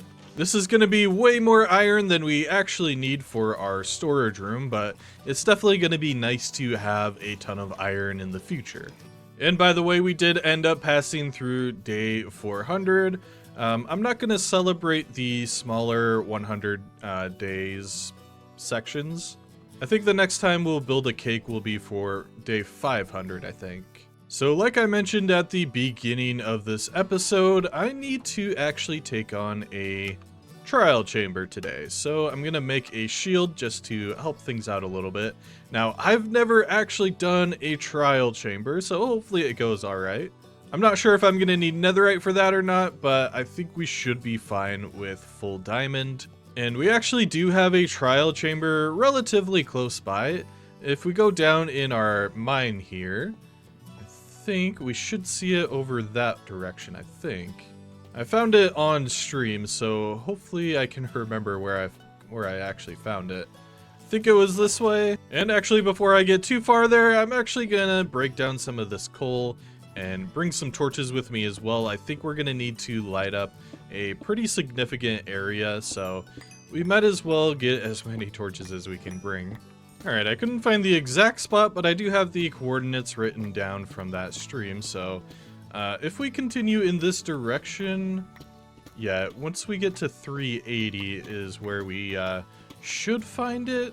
We should be at like right the edge of the trial chamber.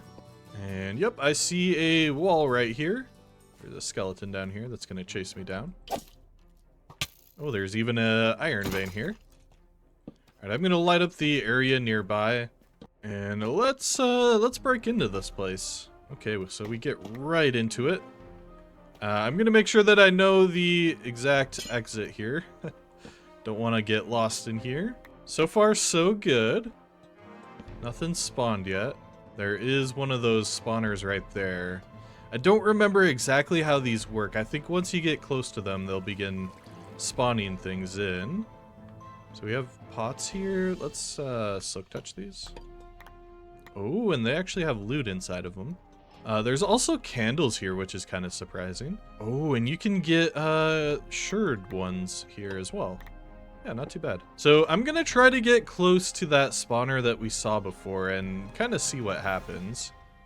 Oh, I think I heard something spawning. Okay. We got some strays here. Okay, that one's wearing full gold armor. Wow. Okay. Alright, one down. I think that one fell down below. I'm not entirely sure where it went. So I'll just drop back down. Oh, there it is. Okay. I think it's spawning again. Okay, I see a few more down here. Gonna have to eat pretty soon. Okay, it's spawning quite a few of these guys. It's a lot more enemies than I was expecting. I maybe should have done this with full netherite, but I should be okay. Alright, that was a bad time for a package to get here, but we can keep working on the trial chamber here. I'm not seeing... Oh, I saw a key up there. Okay, I was just gonna say I don't see any more enemies, but I think that was probably the last stray, which means when we pick up this key, we have a trial key. Now, I don't think... Do we use it on the spawner? No. I think there's other things that we use it on. I'm trying to remember exactly how this area works. I think we can use it on that up there, if I remember correctly. I'm gonna go test that out. But this might spawn some more enemies as well. I should probably eat and recover a little bit of health. Okay. It turned blue. I'm gonna right-click it with the trial key. Oh, interesting. So that might be for the more advanced key? I'm not entirely sure. Oh, interesting. There's a cactus down here? Okay. And it looks like... Okay, I thought that was a hopper down below, but... Interesting. Oh, is this just a farm? Weird. Alright, so these look trapped, but I don't think that they are. Oh, we can actually get honeycomb from in here. Oh, nice. And some extra arrows. We don't really need those. But I am seeing another one of those chest thingies up here. And so this one's orange, which I believe means we can use this kind of trial key on it. And we got an iron axe with unbreaking 1. And I think some arrows of slowness. Okay. So I think that there's a limit on how often these ones can actually be used. So if we find another key, we can't actually use it on this one for, I think, 5 minutes, I want to say. So we'll eventually have to find another one of those. Oh, and there was another trial key in one of these pots. Okay. So it's good to note that we can actually get those there. Oh, this area is flooded. Okay, I heard one spawning over in that direction.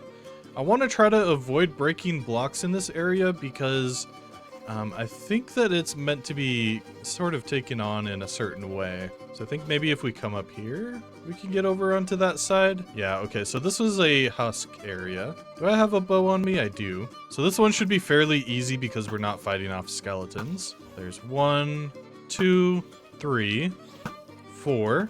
And the baby, the textures are broken on that one. I think that was number 5. And I see one more down there. Oh, there's one more up here, and I see another chest, another loot chest there. Some more strays up here. Doing pretty good so far. These guys hurt quite a lot, though. Alright, we're not quite done yet. I can hear it, but I'm not sure where it went. It might have fallen down below here. Oh, there they are. My bow's getting pretty low on durability. And there we go. We got a cooked chicken from that one. That's alright. We have a couple of extra trial keys. So we got diamonds from that one.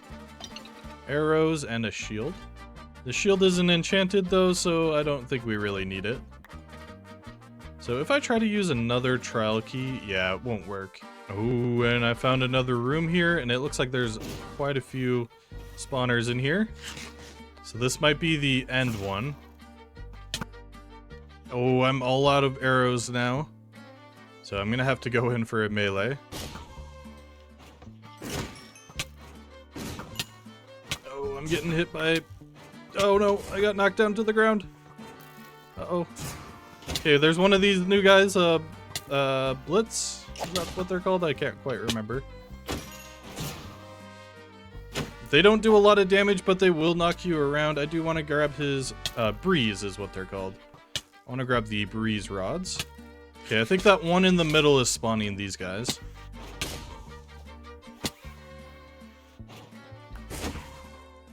I do have feather falling on my boots, so I shouldn't take too much damage. Hey, there we go. So that one in the middle is done. Okay, this one still has yet to be activated. I'm pretty low on health. Gotta watch my health here. Alright, I'm jumping. Oh, they followed me down. Uh-oh.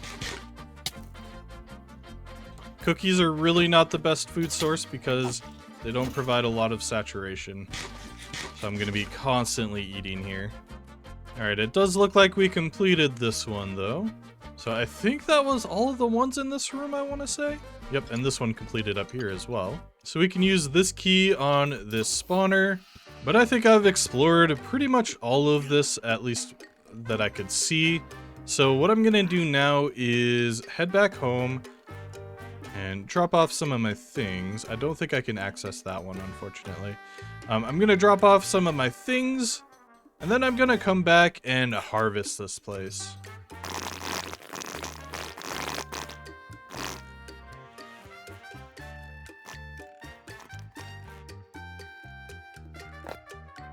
Alright, we've collected a ton of copper now. One thing I didn't realize is that the copper from the trial chambers actually comes waxed.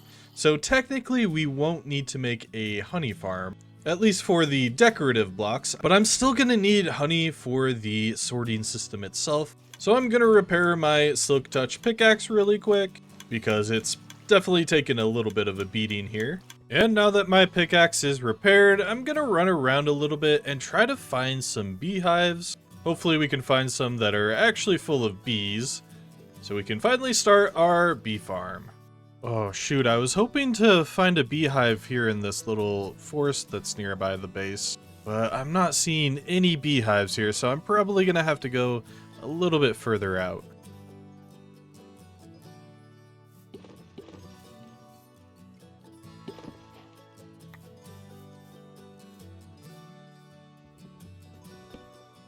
And so I got started on the honey farm. This is a pretty simple design by Mortings. I currently only have 3 bee nests though, so I filled the extra spaces with cobblestone. And I'll have to breed some more bees later on as we go. After completing the honey farm, I started building the exterior. I designed it almost as a honey shop with yellow terracotta and orange windows. Okay, and with that, the honey farm is completed now. If we take a look inside, we have been running it for just a little while, and we've already gotten 51 honeycomb and 8 honey bottles. So basically, we fill each of these dispensers. They have to be full, like every slot has to be occupied with something. So in a few of these, we just have shears. Now, I have gone through and added beehives here, but I still need to breed up a few more bees. I think we've added like 2 more. But this should be running in the background as we get started on our 4th and basically last project before we can actually get started on the storage room. So I think I'm going to build the storage room here. However, I think I'm going to go underground. We have a pretty significant area underground here that we can actually utilize to build the storage room. So this blue box, it's kind of hard to see, but the blue box is the size that we're actually going to need to dig out beneath the ground here. And I think I figured out exactly where I want it, so that means we can finally get started on digging out this area. If you've been enjoying this video so far, make sure to leave a like and subscribe. If you like my content and want to see more videos like this in the future, consider becoming a channel member. We have 2 tiers of support, one of which is only 99 cents per month. Also consider joining the new Discord server for better notifications. YouTube doesn't do the best job with letting people know when new videos are out, channel updates, and more.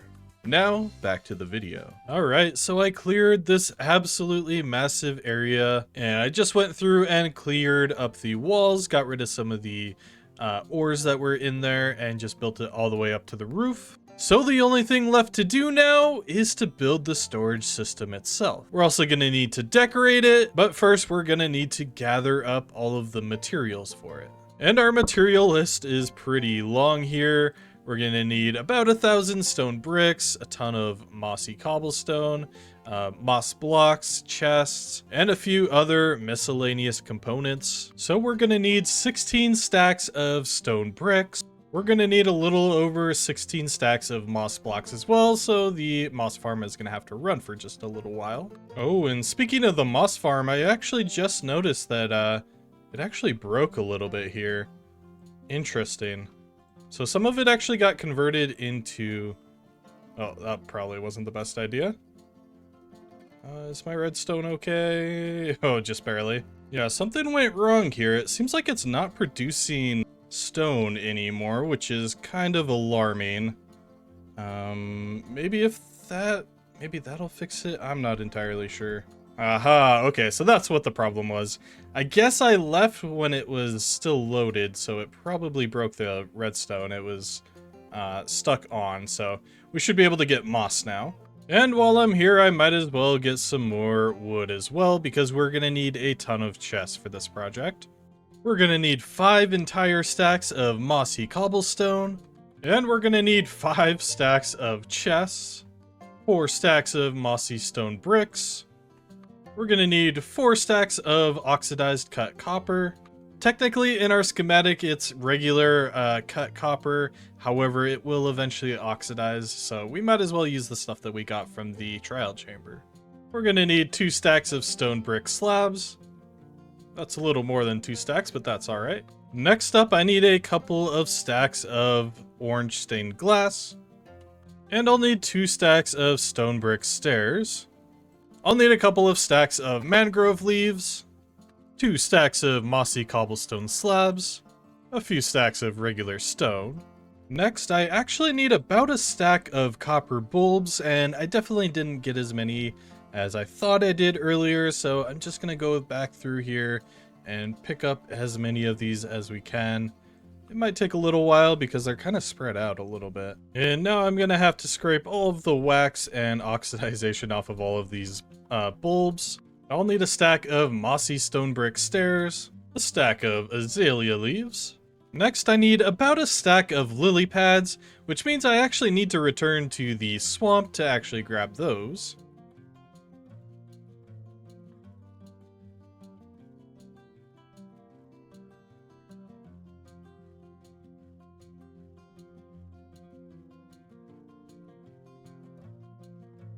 And we're starting to get to some of these smaller items in the list, so we're gonna go ahead and rapid fire those. Mossy cobblestone walls, stone brick walls, hoppers, mossy cobblestone stairs, stone stairs, crafting tables, copper lanterns, some cobblestone walls, composters.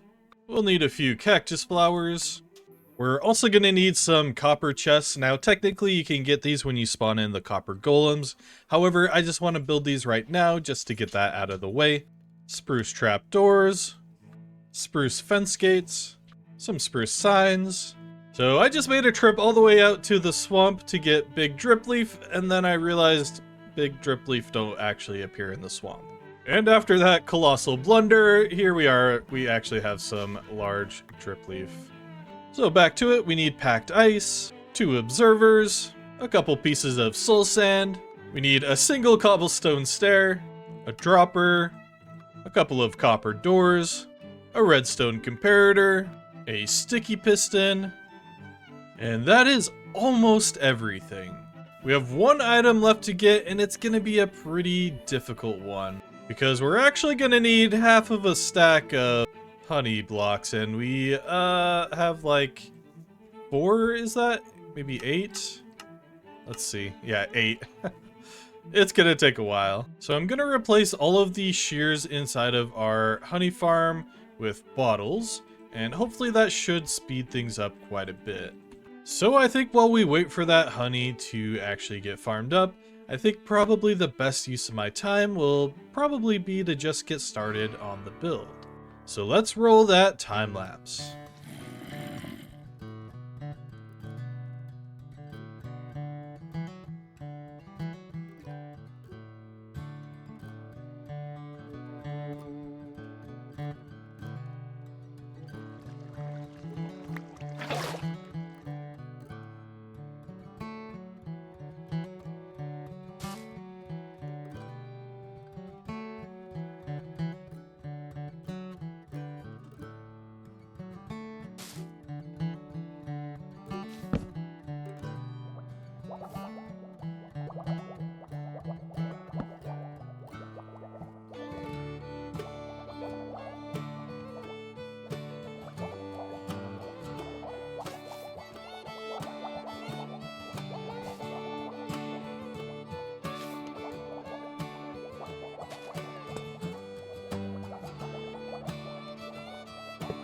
Alright, and the storage room is now complete. At least the aesthetic side of things, because we still need to work on the actual backbones of this build, namely getting all of the copper golems in here. But first I do want to talk about everything that's out here. I gotta say, this turned out so good. I'm really impressed with how everything looks. Basically what I did was I went into a creative world and built out this entire thing with like Axiom and everything like that. Even these vines coming off of the roof, these were made with like the path tool in Axiom. And then of course I just used a schematic with Lightmatica to actually bring it into this world and started building it.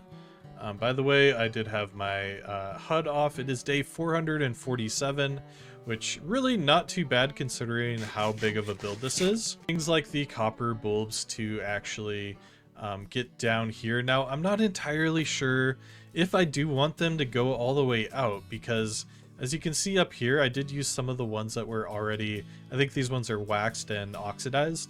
They're very dim, and I think the light level changes, I'm pretty sure. So that might affect things down here. It is pretty bright down here though, so I don't know if it's going to change things. We'll just have to see. We might also just have to add more copper lanterns here and there, because those don't actually change their light level when they get oxidized. I think probably my favorite part of this entire build is the sort of pond area in the center. I used a mixture of lily pads, these large drip leaves, cactus flowers as almost like the flower part of a lily pad. I think that looked really, really good, especially when you look at it from like kind of an off angle here. It kind of just looks like it's part of the lily pad. So you might notice that each section has 9 chests, and that's because copper golems can only search up to 10 chests. And so if I bring up my schematic here, just while we're still waiting on honey, by the way, I just kind of want to explain how this works though. So like I said, each copper golem can only search 10 chests, which is why we have 9 for storage. And then we actually have a 10th one. This one will be empty, and it has a hopper underneath of it. Say for example, we have stone. If none of these chests match stone, what it'll do is put it inside of this chest because it's empty. And then because there's a hopper beneath it, all of the items will be pulled out of it and it will remain empty so that they can always put items in there if they don't fit. And then that actually gets passed into a copper chest. Now, if you'll remember, copper chests are actually what the copper golems pull items out of. Which means basically what we're doing is just passing items from one copper golem to the next. It's an extremely simple system, especially if you compare it to the, say, the redstone version of doing this, where we would need a ton of like repeaters and comparators and hoppers and all of that. All we really need for this is a few hoppers, some copper chests, some regular chests, and of course the copper golems themselves.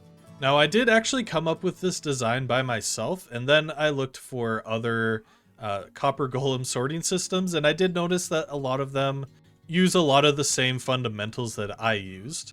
And a few comments that I've seen is that this system can be a little bit unreliable at times. I personally ran my system in creative mode for like 2 hours just putting random items through it, and it seemed to work just fine. I think the complaint was that sometimes they'll just put items into this chest here, but I haven't actually seen them do that before, so I'm not entirely sure how that would happen, if it's like world dependent or if it's positional. I'm not entirely sure. We'll just have to test things as we go. So we currently have 17 honey blocks, which is about half of what we needed, so it'll still probably be a while before we can actually get this going, but I think I'm going to continue working on sort of the back end of this now that I've explained it. And yeah, we shouldn't have too many struggles. So we put the honey blocks on that layer, then we have a copper golem on top, of course. Each of the copper golems will have their own little cell like this. And we basically just repeat that all the way around until we get to a corner where we just have all of the items go through hoppers. And then we repeat it again and so forth. And it'll go all the way to the end. And at the end over here is where we basically have our unsorted or overflow items. And technically we don't even need to have all of these like random components here. This is basically just to transfer the items from a container into the overworld, and then it just shoots it up top into a hopper here, and that'll just feed into these chests. Technically you could just have it directly feed into each of the chests. It's really not that big of a deal.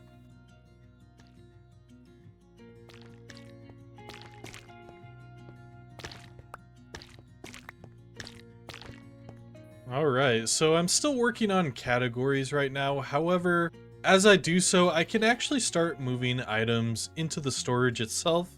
And I've moved a few chests already, but now we can actually finally start with probably our biggest mess in this world, which is this series of chests here.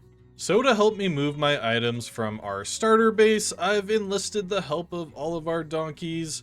I had to go and run around and find them all first, but yeah, we've moved everything into the barn here, including our other horses, as well as a random villager who just happened to sneak in here. I guess he's taking care of the horses. And we still have a ton of items here, so this is probably gonna take a while.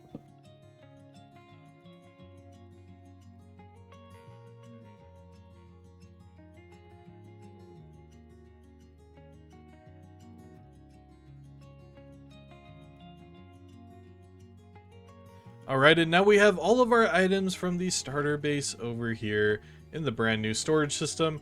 However, everything is still very much disorganized because the system is a little bit slow. It's going to take a while to get everything sorted through it, but it is so much more organized than it was before.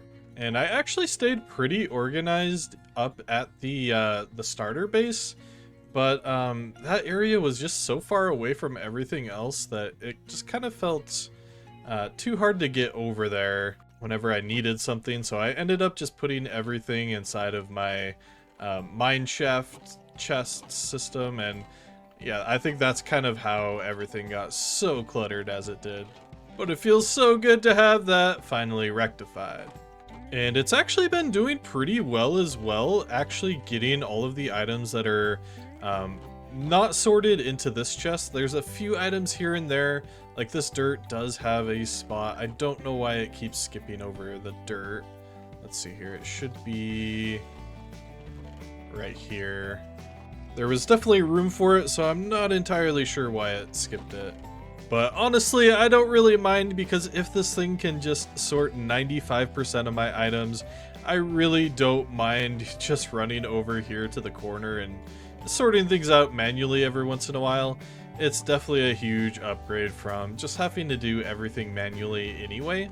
And eventually we'll have to actually implement some sort of deep storage unit into this, because we already have a double chest of dirt, and I also had to move some cobblestone over as well. So those are just a couple of considerations for a 2.0, or at least for something that we can upgrade in the future. Alright, and I think the last few areas that we need to clean up now are over by the tree farm. We have a ton of stone and everything inside of those chests right there from the hole that we dug. As well as over here at the iron farm, we have a few supplies here and there. But yeah, this one shouldn't be as bad. That one over there is gonna take a lot of time. There's a lot of stone over there.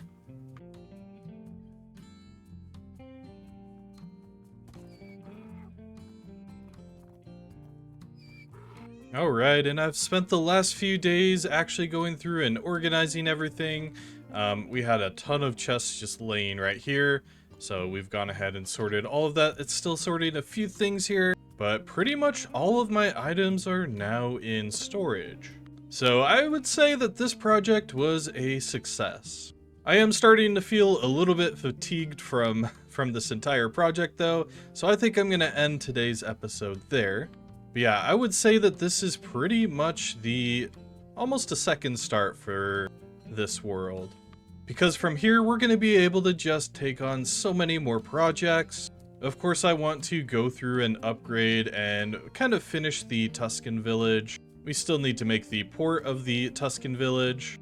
And of course, there's a ton of other projects and farms and everything that we can still do in the future. Now that we have a proper storage room, we can start to take on bigger and bigger projects. And the first thing that I want to do is completely overhaul and finally finish the Tuscan village, transforming it from this to this.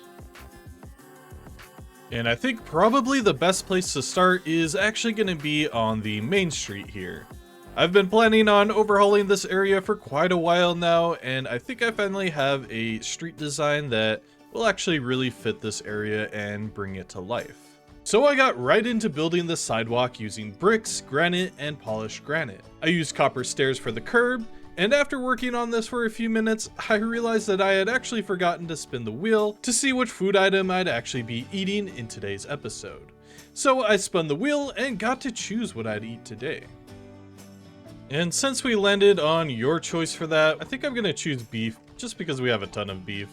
And I just want to get things done today, and I don't want to have to worry about making a brand new farm. So yeah, I'm going to cook up some of this beef, and then we'll get back into the time lapse. I continued working on the paths, filling the road part with coarse dirt, and expanding them outwards towards the areas we've worked on before. I stretched the road out towards the houses. This is a fairly narrow street, so wagon access would be fairly limited here. Alright, and I have the basics of the paths in place now.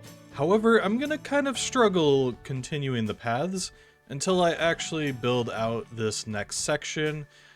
So I mentioned this in a previous video. This is where the sort of the market district is gonna go. Now, my initial plans for this area was almost more of a like a tent-based market. However, I think because we have like this really solid layout and everything here, I think probably the best thing to do for this would actually be to build a few more buildings sort of in this style, and then maybe closer to the edge over here and a little bit further on as well. We'll have the tents set up. So I'm gonna go ahead and get started on those. Like I said, the next few buildings are a sort of a market or business district. With the lanterns out on front, they ended up kind of looking like restaurants. So maybe I'll decorate the interiors with that in mind. Later on, of course. Alright, and I've finished up these shop fronts now.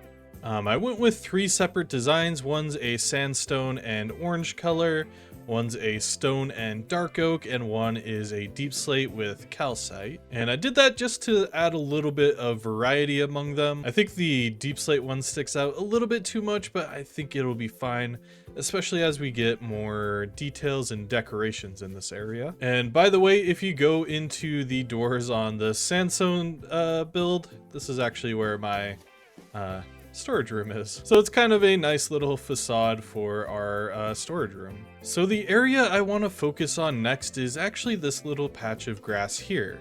I think what I want to do with this area is add a few stalls, and I might have mentioned this already, but yeah, this is kind of a little market area. So we'll have different stalls selling all different types of goods here.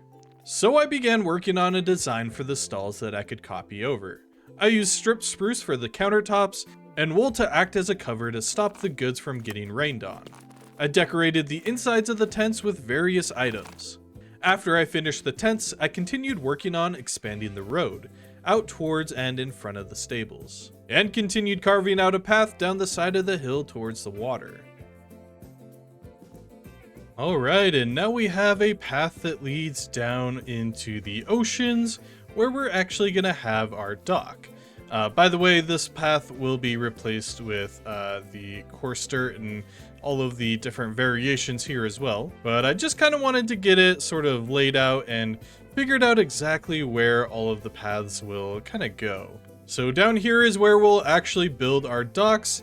I'm thinking this will extend out just a little ways here. The main part of it is probably going to be built with stone, and then we'll have docks like actually extending out into the water, hooking up with ships and all of that. So I think it'll extend all the way out in this direction, a little bit here as well.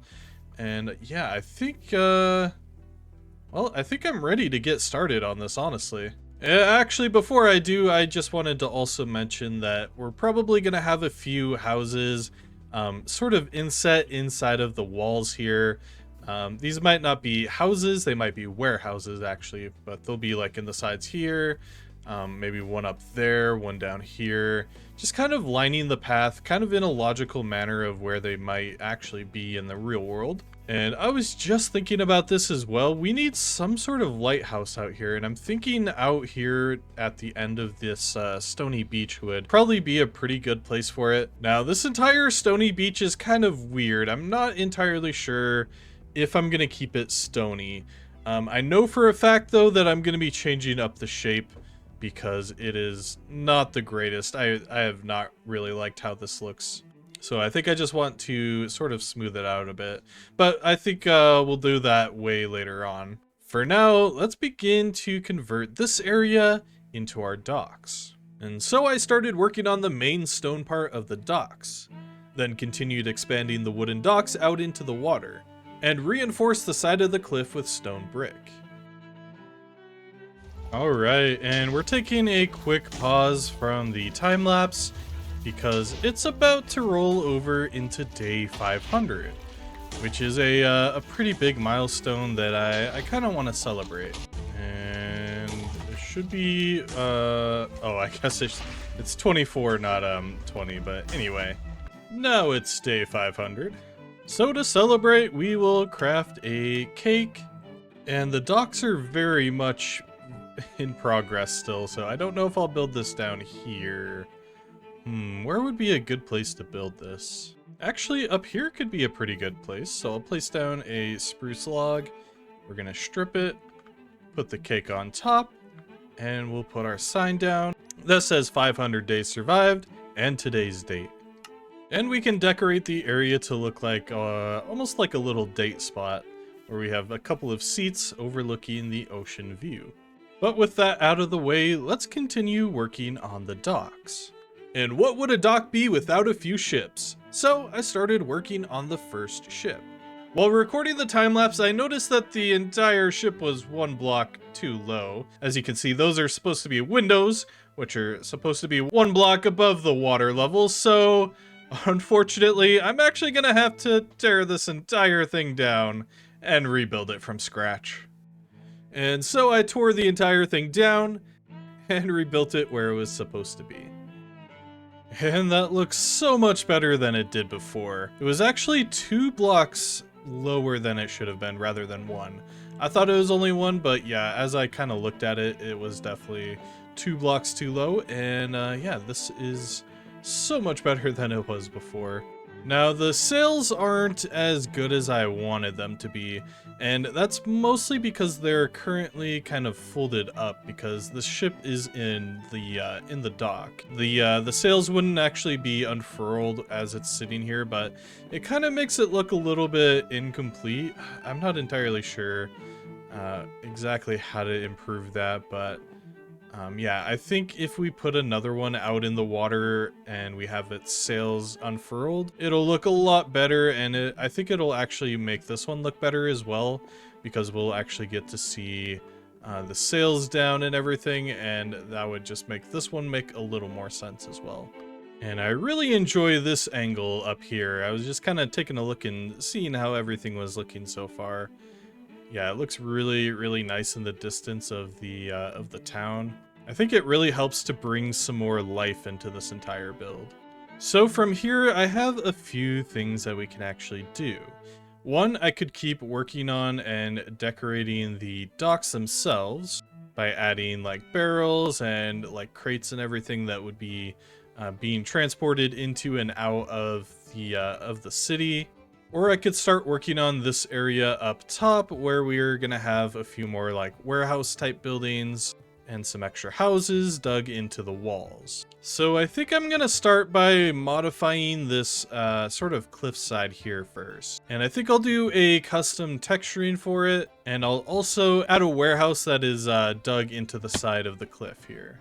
So without any further ado, let's go ahead and get started on that. As I said, I replaced the cliff wall texture with a darker layered variation, which I thought looked a lot more realistic and interesting. Then I started working on the first warehouse. I filled it full of barrels, chests, and other things that looked like goods that could be stored in a warehouse like this. After that, I built 2 more warehouses on the side of the cliff. These ones have their doors shut though, so no interiors needed. I also replaced the path with coarse dirt. Then built 1 more warehouse up on the cliff, which the path would wrap around. This one would more than likely act as an office for the dockmaster and the workers. Alright, and this area is looking absolutely fantastic now. Obviously, I still need to go through and add more details such as barrels, chests, crates, all of that kind of thing. I also want to overhaul this area down here and make it almost like a little temporary storage / maybe a place where some like fish could be sold or something like that. We have these couple of warehouses here that are looking pretty good. Again, I need to go back through here and just add more details as well. I need a few more lanterns here. There's only 1 on this building. But yeah, if we go out further into the docks, yeah, this place is looking so good now. Of course, we have this first warehouse that we made. It is completely full of basically just random stuff. This would be stuff that is more long-term storage, things that probably wouldn't expire very, very quickly, and could instead just be stored here for any given amount of time that might be necessary for these kinds of goods to be stored here. So now I kind of just want to take a break from the docks area before we go through and decorate it. And I actually want to return to the city now and do a project that I've been wanting to do for quite a while. And that's actually to surround the town in a small wall. So in the lore of my world, zombies are very much a threat that is just kind of a perpetual thing that the people here would just constantly have to deal with. The zombies themselves aren't too much of a threat, but they can get annoying. So many of these cities in this world are actually going to have walls that actually protect the city from anything that might invade, such as, zombies and other kinds of monsters. But since this first city is kind of a smaller and kind of a not exactly poor area, but definitely small and kind of more peaceful and kind of away from all of the other troubles of the world, it's actually going to have a fairly small wall going around the entire place. So I think it's time to get started on that wall. But first, I needed to mine a ton of granite because I'm always out of it. Then I was finally able to get started on the eastern wall. I built the walls out of granite and brick with a spruce trim on top. I mentioned before that these walls are smaller because this area is itself smaller and not as wealthy as some of the other places. As I was building the wall, I ran around and chopped down the trees, because eventually we'll be building custom trees in this area. I worked out a design for the gates using spruce shelves, trapdoors, and doors. Most will be closed, but this one by the dock is open. I continued to stretch the wall out around the southern side, and then to the west, finishing the wall in the side of the hill. After that, I decided to clean up this area that had been here since the very beginning, and upgraded this smelter into a mini super smelter. Okay, and I might have forgotten to hit play again on the flashback. So yeah, this is how that building actually ended up turning out. Basically, I just overhauled the smelter that we already had here and just kind of upgraded it a little bit. We now have 8 furnaces inside of here rather than just the single one that we had before. And this is definitely going to come in handy because we need a ton of bricks for everything that we've been doing.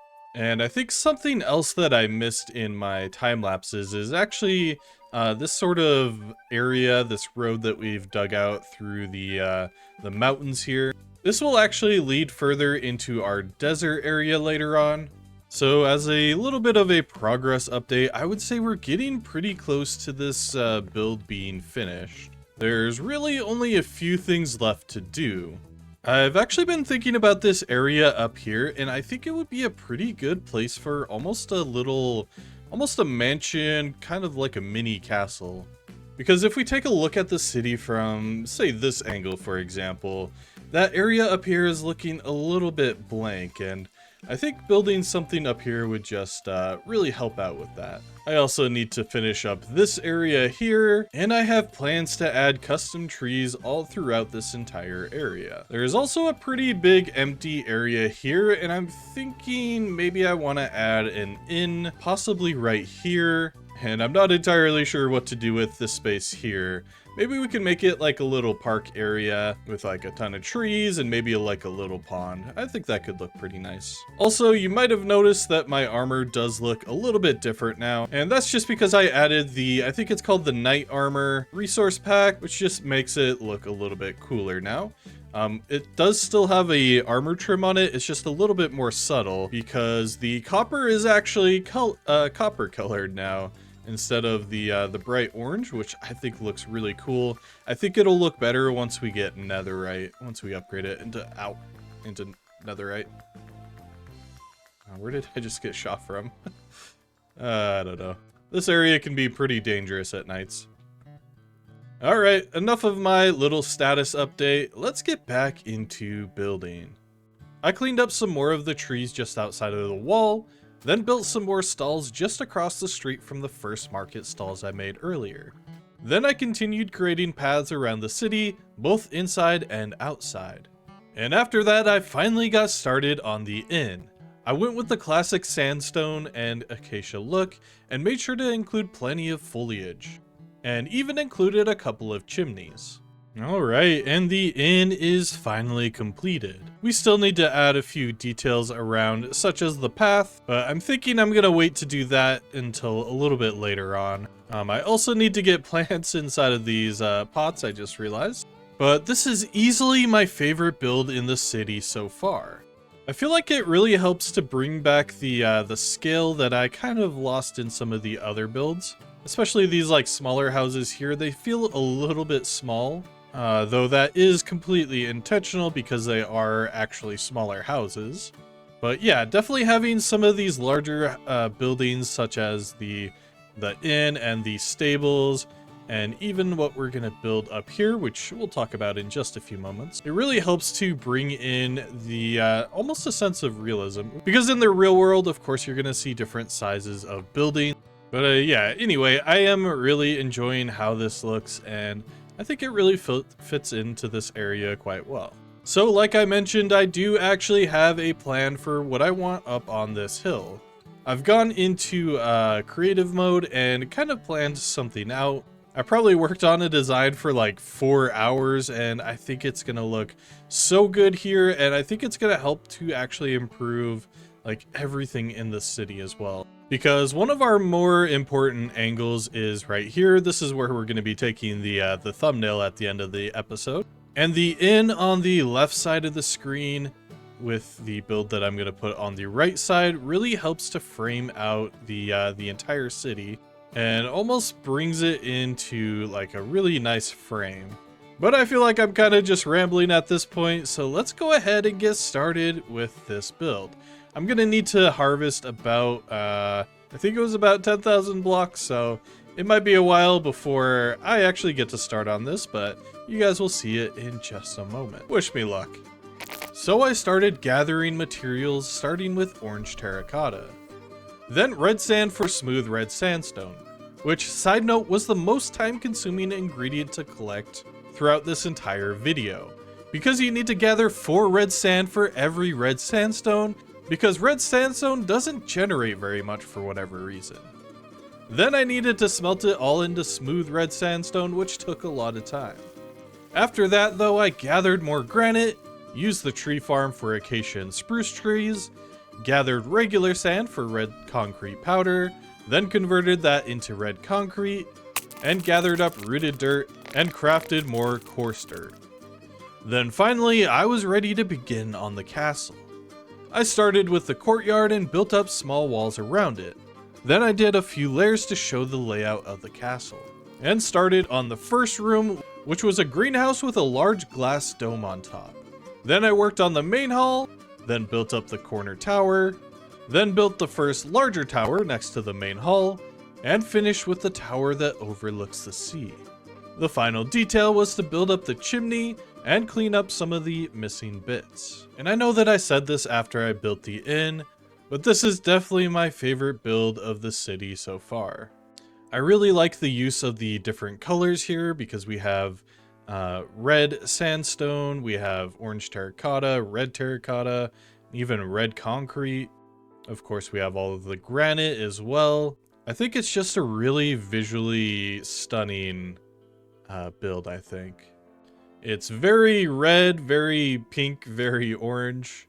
And I actually decided not to go with sandstone for this. That was kind of the initial plan, but I kind of wanted it to almost blend into the background a little bit. Because as you sort of gaze upon the city, it really just acts as like a natural background, kind of a natural point in the background where your eyes just kind of fade away a little bit so you can focus on some of the details of the closer up buildings. I'm realizing though I kind of need to add some window covers onto these buildings. These were some of the first buildings that we built here, so I'll probably go back through and upgrade these as well.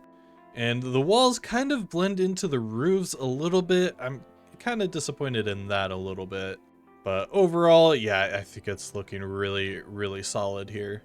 I think when we do our sort of foliage pass through the city, like when we add trees and leaves and all of that stuff, I think it'll actually help to separate this a little bit.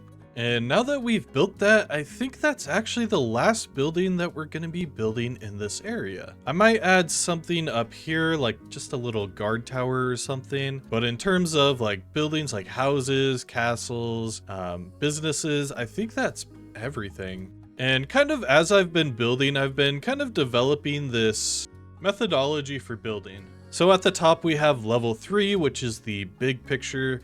That's kind of what we've been working on. That's the buildings, paths, and walls. After level 3, we have level 2, which is the street level. That's things like carts on the roads, additional texturing on like roads and paths, bigger trees and rocks. Then we'll also add gardens and parks, and of course we still need to go back through and add chimneys on pretty much all of these buildings, these smaller ones.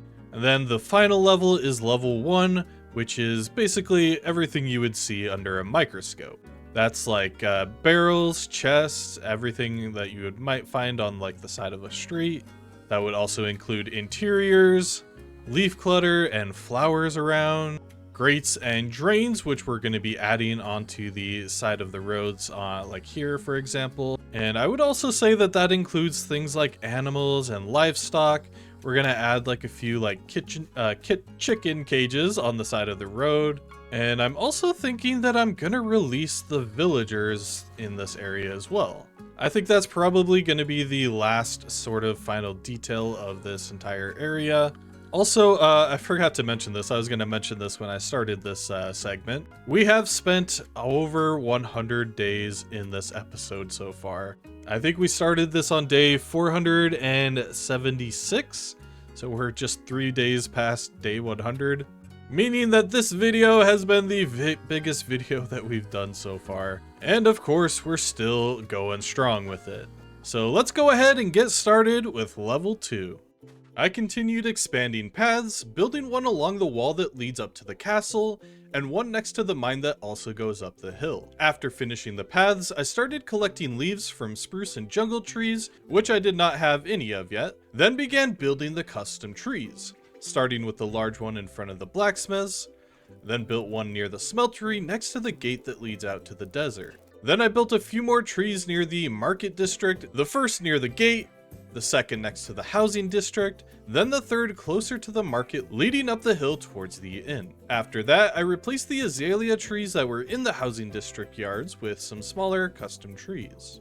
I needed dark oak, but somehow misplaced my saplings, so I had to make a quick trip out to the dark oak forest.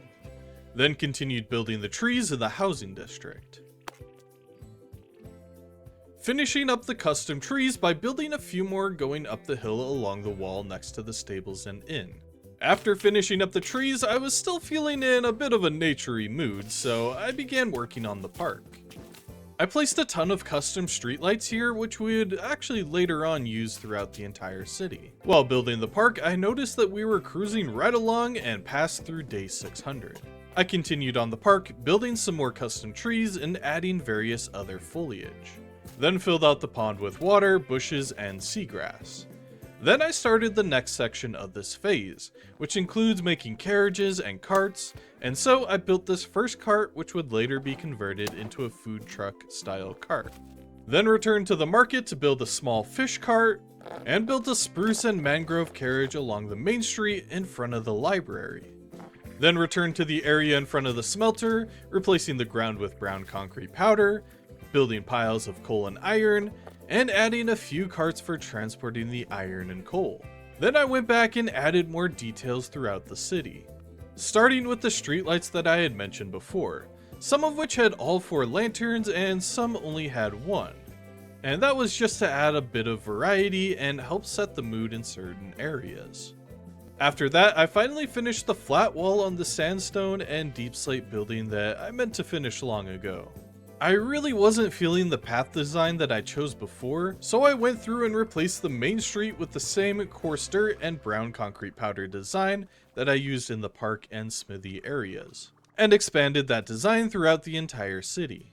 If I design a city in the same way again, I'll probably build the entire city on several layers of dirt instead of one, because it was definitely a pain when it comes to gravity blocks. After a quick tool repairing break, I gathered more clay, and found my first regular diamond blocks of this world, which are actually quite rare now, and went throughout the city and built a chimney for every building that needed one. And of course I just went through and finished up adding a few details here and there, like these barrels and pots, and even these little piles of wood every once in a while. I added a little garden here. And like I mentioned before, I added a few chicken cages throughout the area as well. I've actually changed up all of the yards inside of the housing district as well, using azalea instead of the, I think they were oak leaves in here before, just to kind of help bring out a little bit more of a lushness to this area. And I even went through on these yards as well and overhauled them as well. And there's only a few things left before I would actually consider this project completed. The first of which is interiors, we're actually probably not going to get to today. I'll probably end up doing those in a stream some other time, after this video comes out of course. But I think I mentioned before that I actually want to release our villagers into our city. Now I've actually gone ahead and added a new texture pack for our villagers, so they look a little bit more like people, like humans that would actually be inside of a city, rather than the default Minecraft villagers. We of course have this bubble column that we made quite a few episodes ago, and I think if we just go up we can actually break through the ceiling here. I'll probably have to add a little bit more water though. Before I release them though, I was actually thinking about our gates, because they actually have doors inside of them, and villagers could actually open up doors. I kind of forgot about that while designing this. Also, this gate by the docks is actually open right now, which means that they could actually get out there. So I think I'm just going to quickly tear down at least this gate, and we can basically just say for now that this gate has been closed. And I think I'm just going to leave the door in place to see if they'll actually leave this area or not, and if they'll actually get eaten by zombies or not as well. Because the area nearby is fairly lit up. There is a few dark places every once in a while, but it really shouldn't be too bad fairly close to this area. And honestly, they shouldn't leave their workspace or bed too far at least. I don't know though, I think it's just best to let them out and see what happens. So I'll build up a way to actually let them sort of be funneled into the bubble column here. And well, I think I'm just gonna let them out and see what happens.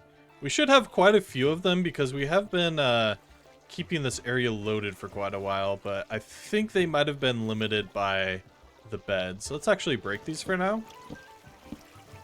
Come on friends, it's time to explore your brand new home that I spent, I think it was about 150 days building, something like that. Come on, you can do it.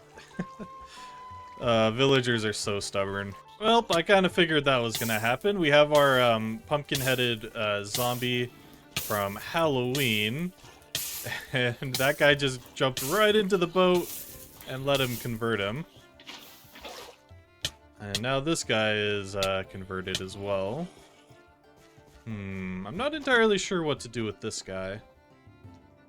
I'm gonna try to lead him in here. For now though, I'll just tuck them away inside of this little hole, and eventually I'll have to figure out a way to cure this guy without getting zombified by our other zombie there.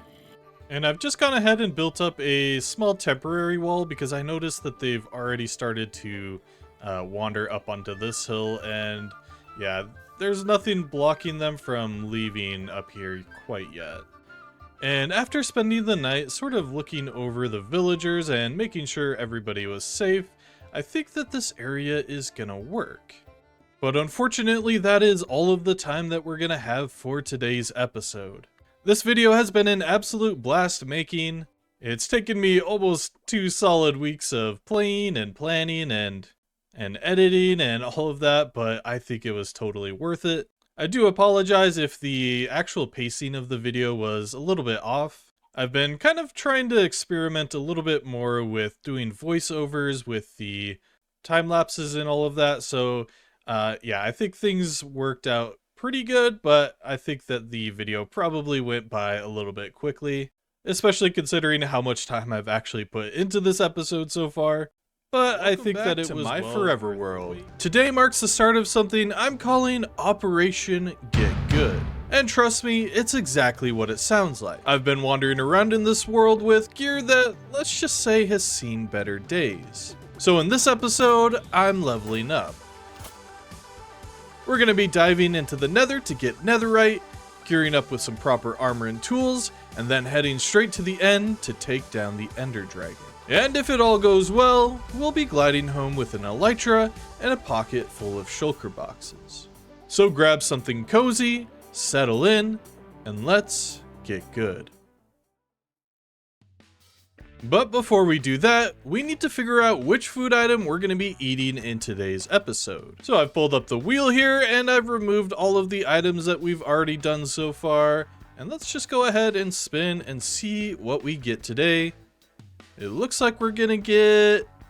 Is that fish or apples? Oh, apples. Okay. That's going to be kind of an interesting one because there's no real solid way of getting apples consistently. So I'll get these leftover steaks put in the chest for later. And the next question is, do I even have any apples in my storage? Oh, I do. Okay. So it does say apples, and there's no options specifically for golden apples. So I think I'll allow myself to also eat golden apples today. I probably won't need them though, but yeah, we'll go ahead and grab these apples. And there might be more in the tree farm. And by the way, if you haven't seen the previous episode, we went through and completely transformed this village. And it is looking so good now. I'm absolutely in love with this area. So yeah, make sure to go and check out that video. And we're getting pretty close to day 1000, and I think I want to do sort of a little mini world tour for that. We haven't built a lot, but we have done a pretty dense area, and I think it would be pretty fun to kind of go back and see all of the builds that we've done so far. Alright, looks like we have 2 apples in here, and that's just about it. So if this stack of apples runs out, I'll probably just have to run the tree farm here with oak saplings for a little bit. So with our food source taken care of for this episode, we can finally get started on what we're going to be doing in today's episode. And the first thing that I want to do is to actually build a creeper farm. And there's actually a few reasons on why I want to build a creeper farm. The first is probably the most obvious. Once we get our elytra, we're going to need rockets to fly around. But the second reason is what we're going to be using the gunpowder for first. And that's actually to blow up the nether, basically. I'm going to need to gather a ton of TNT, that way it makes things a little bit easier for mining. TNT is just going to make things a lot easier while we're mining for things in the nether. And this creeper farm needs to be 8 chunks away from land, so I'm just trying to find a place out in the ocean that might work for this. I was hoping I could go straight east, but there's land right there. So I'm thinking somewhere out here should do. And right here, I don't see any land near me, so I think this is going to be where I'm going to build it. And now that we have a location picked out, I need to collect an absolutely massive list of items. It's not too bad. It's not as bad as, say, the castle, for example, but it is definitely a lot of blocks, and it'll probably take me a while, but yeah, I think I'm going to go ahead and do that. We'll probably just do a little short montage here. So let's go ahead and jump into that. I started collecting stone, logs from the tree farm, crafted oak trapdoors, gathered orange, yellow, and light blue wool, mossy stone variants, stripped spruce logs, spruce shelves, and other spruce bits. I needed a specific amount of different copper blocks, so I broke down some of the blocks we gathered from the trial chamber and scraped the oxidization to get the levels that we needed. After gathering all the materials, I was finally ready to get started on the creeper farm. We needed to go up 20 blocks above the water, then built 6 spawning platforms. I'm using a modified design by They6, and unfortunately, I didn't actually follow the instructions correctly, because I wanted walls on it, but this design is better off without walls. After building up the main part of the farm, I needed to collect snowballs for snow golems, because every spawn platform needs a snow golem to throw snowballs at creepers. After that, I built the bubble column that would bring the creepers up to the AFK chamber where their materials would be gathered. At this point, the farm was basically done. However, I wanted to do something special for the AFK platform because a spruce box in the air just didn't quite look right. So I borrowed the ship design I used in the previous episode and converted it into an airship with a massive balloon on top. This required a ton of wool, so I dyed some sheep and spent about an hour breeding them and shearing their wool. Eventually, I had enough materials to continue and finish the airship. The last bit I needed to do was to build up the prop engine on the back. And the creeper farm is looking so good out here in the distance. Like I mentioned in the time lapse, I actually just borrowed the same ship design that we used down here. So the body of it is exactly the same. The only difference, of course, is the massive air balloon on top. I went with almost a classic steampunk design with it. Then we have these oak fence posts that kind of look like rope that are holding the balloon in place. One detail that I really liked with this is actually the addition of the copper bulbs, I believe they're called, to the sides up here, as well as on the back, as well as on all of the fins. And I actually added those just to prevent spawns from on top of it, but I think it actually adds quite a lot to the build itself.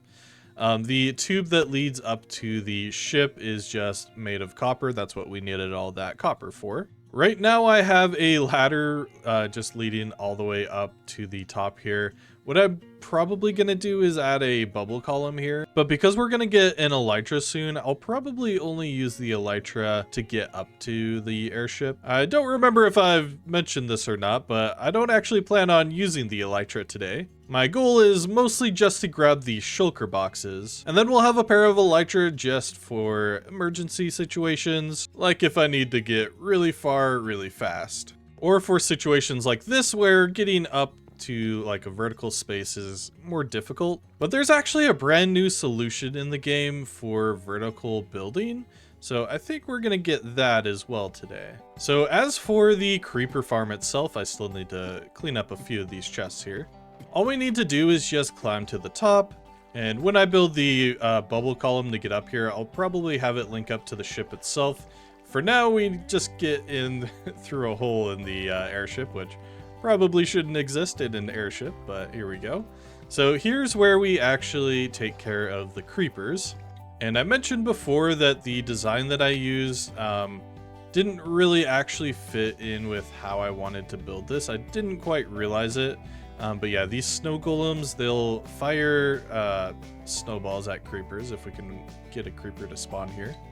The issue is, because we built up the walls, they actually don't have a line of sight to the creepers themselves. So it's very rare whenever, oh, we just saw one go up there. They'll either just wander in there themselves, or they'll actually end up getting into line of sight. Maybe taking out this column in the center would be nice. But yeah, if the snow golem actually sees a creeper, it will begin to fire at it. The creeper will begin to chase the snow golem, and then it will end up in this bubble column here. It'll get sent all the way up, and then end up over here where we can take care of them. I've run this for probably about 20 or 30 minutes, and this is all we've gotten so far. It's not an insignificant amount of gunpowder, but we could definitely do better. But I'll do that a different day. For now, what I want to do is to prepare for the nether. And by the way, if you were actually wondering how we have so many apples right now, it's actually because, I believe it's this one, yeah, she'll actually trade me apples for emeralds, which is very nice. It's way easier than running the tree farm for sure. So I think I'm actually going to start by building up a golden helmet that we can use in the nether. I'll probably just put Unbreaking 3 and Mending on it, that way it'll last forever. And unfortunately, we still only have this one librarian who has Mending. We don't have any of the other books yet. We really need to set up a library pretty soon. But I have actually gone through and traded with a few of these other villagers. I think this guy, yeah, he's a mason, so he can trade clay balls. One of the biggest things is getting emeralds from stone. We have an absolutely massive backlog of stone, so that's definitely useful. And don't mind all the zombie sounds you hear from inside of here. We definitely didn't have a bit of an outbreak. But we'll actually be working on getting those guys cured here pretty soon. And I had a villager that would actually trade iron for emeralds. But I'm seeing that this one actually took their job, which means that they probably passed on and either died or went to another village or something. So I'll probably just have to train up this new one. Shouldn't be too bad though. Oh, and that's actually pretty good. Protection 4, Unbreaking 3. Yeah, that'll do. Then we can just add Mending to it. And break my anvil. So if you don't know the reason why I'm actually making a golden helmet, that's actually because gold items will protect you from the piglins. And the piglins are an absolute menace, so it's definitely worth having a little bit of protection from them. I would like to bring a fire-resistant potion with us, just to prevent dying from the lava. However, we haven't even found a brewing stand yet, let alone blaze rods or blaze powder. So for now, I'll just bring a potion of regeneration, just in case we do fall into the lava. That should help out with that. And I'll also grab my golden apples, just in case. I know this isn't hardcore, but I would rather not lose all of my gear. So I think we're ready to head into the nether now. Oh, and there's a creeper right here. Oh, that was terrifying. So I'm looking for a nether fortress and or a soul sand valley. Now we haven't done much exploring out here in the nether, but we should be able to go maybe in this direction. We're going east. I see a warped forest or a crimson forest there. Oh, and I was just digging straight and I think I just found another fortress. Yeah, here we go. Not too bad. I decided to head south because I didn't see anything but Crimson Forest and Warped Forest. So here we are. We have another fortress. And I'm not planning on making a blaze farm today.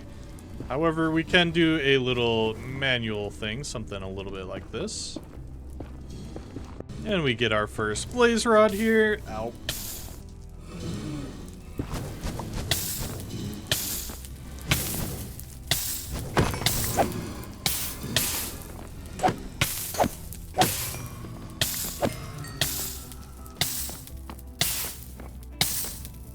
Oh, and I see the other thing that we were looking for off in the distance there.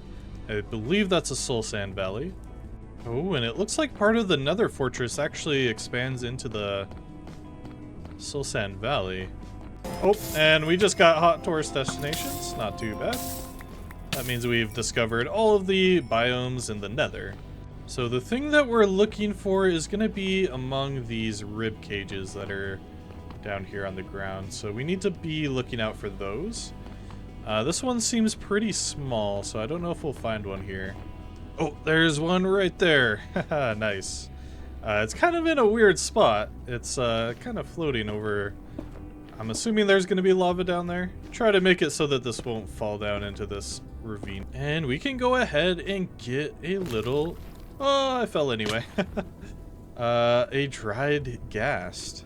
That's actually the first time I've ever gotten one, by the way. So I've basically done everything that I want to get done right now inside of the nether. We'll actually be back here in just a little bit, but I want to use some of these blaze rods, which apparently glow. That's kind of cool. I want to use some of these blaze rods to craft some potions. All right, first wither skeleton. Let's see if it'll drop a skull.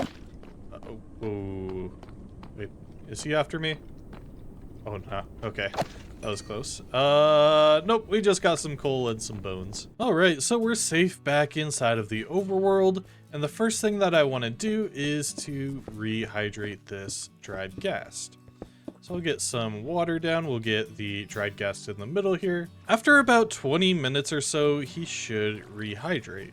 In the meantime, I'm gonna make a few brewing stands. And I might have completely forgotten that we also need nether wart for crafting potions. Oh man, it looks like it's back to the nether for me. Alright, and I'm back from my second trip to the nether in this episode. Definitely expect a third and possibly fourth as well. So we'll go ahead and fill up some of these bottles and get these inside of the brewing stands. We'll get some nether wart inside.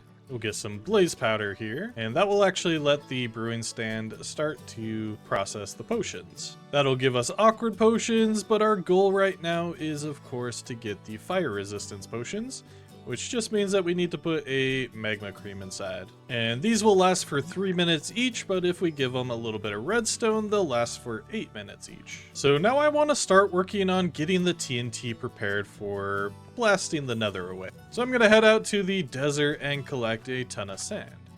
If you've been enjoying the video so far, make sure to hit the like button and subscribe.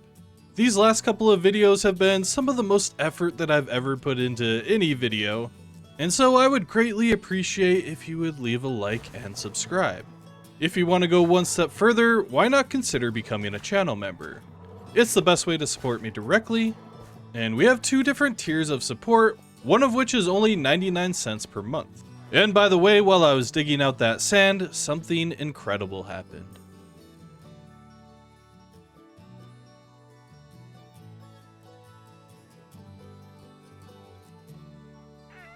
Oh, and there it is. I was just Googling to see how long it actually took. Yeah, it's a happy guess. Look at that. So I've gone ahead and built a harness. I also grabbed a lead and some snowballs. He's going to be following me if I have snowballs out. You can also feed them to speed up their growth. Now, this guy, he's still a baby one, so... Oh, look at his little face. Uh-oh, somebody's dying. Well, that's not good.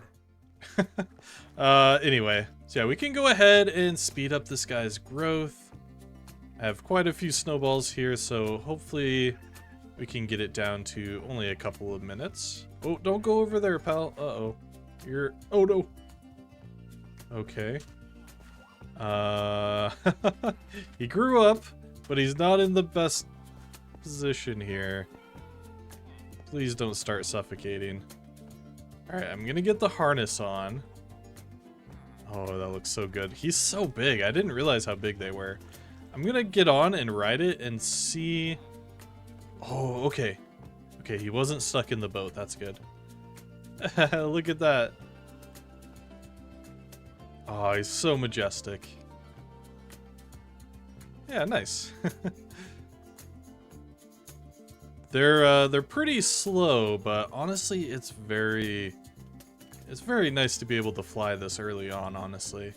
Well, I say early on, but it's almost 700 days into this world. So one of the best parts about Happy Gas is you can actually dismount them in the middle of the air, and you can actually just basically use them as a building platform.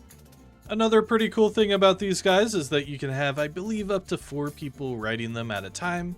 And you also don't have to worry about them wandering off whenever you dismount them. I'm still gonna lead it just in case, but if we get over here, for example... Yeah, he's pretty slow. Let's see, can we get up here? Their hitbox is pretty big. I don't exactly know how to control it yet. Here we go. So I'll go ahead and lead you over here. But yeah, they'll actually stay relatively close by to wherever you dismount them. So they shouldn't wander off too far, and then if you have snowballs in your inventory, they'll come right up over to you, and you can just right-click them and get right back on. So my next step here is to spend a little bit of time over at the gunpowder farm and to try to get as much gunpowder for TNT as I can possibly get. So I AFK'd at the gunpowder farm for a little while. It is pretty slow, but this will do for now. I think that's about 7 stacks of gunpowder. And let's see how much TNT we get out of that. Alright, it looks like almost a stack and a half. That's not too bad. I'll grab a couple of blocks of redstone, and I'll make sure to grab some of our fire resist potions. And now we just need to dig down to Y level 15. And now I'll just look for a chunk border, and I'll just keep digging in a straight line for quite a while. Hopefully we'll find some netherite on our way through here, but as we kind of come back, we'll actually place down the TNT. Nope. I was literally just starting the time lapse, and we already got our first piece here. Not too bad. And unfortunately, it looks like it's all by itself. And it's probably a good idea to make sure that you clear your inventory and actually pick it up. That could have despawned. That would have been bad. And I'm gonna place these down with probably 3 blocks of space in between each of them. I'm hoping that'll be okay. It might be a little bit too far apart. We'll see though. Alright, and I'll go ahead and light this first one. And run away.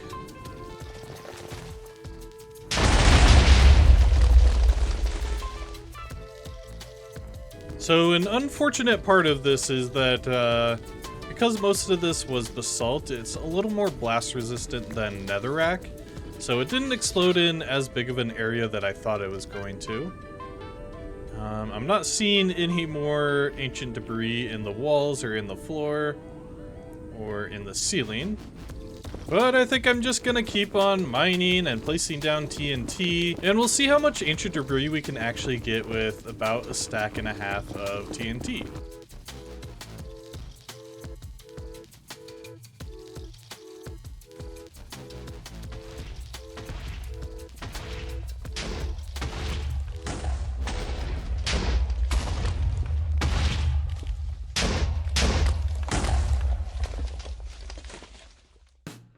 Alright, and we are basically done with mining in the nether for now. In total, I got 18 ancient debris, which is not too bad. However, I did make 20 more TNT and only got 1 ancient debris, which kind of feels rough. But this should be enough to make 4 pieces of netherite gear. And by the way, if you are wondering, I did get a blue texture pack for the ancient debris. I was really straining my eyes trying to find it in the nether, so bright blue is a lot easier to see. And I'll go ahead and get this smelted up. And now what I want to do is to return to the nether and to try to find a bastion, because we're going to need to get a netherite template so that we can actually upgrade our tools and armor. Okay, so I think if I head south, I might be able to find one over in this direction. You know, next time I'm in the nether, I should really bring a stack of gold with me and try to trade it with some of the piglins to get soul speed. That would make traversing in here, it would make it a little bit easier. Found another dried ghast, not too bad. Ooh, wow, another dried ghast already. I wasn't entirely sure how rare these were going to be. I thought they were a little bit more rare than that. Aha, there's the bastion. I'm definitely glad that I turned around, because otherwise I would have just kept on going right past it. So we can go ahead. I think I'm just going to dig in. I have my gold helmet on, so it should be relatively safe here. I think the brutes will still attack me though, and I just got to make sure that I don't mine any gold or anything, or open any chests when they're looking at me, and I should be good. Hello there. You look like a brute, but I'm not entirely sure. No, I think that's a regular piglin. Over there, that's a brute for sure. Yeah, I do have a resource pack on that changes some of these guys' appearance, by the way. So,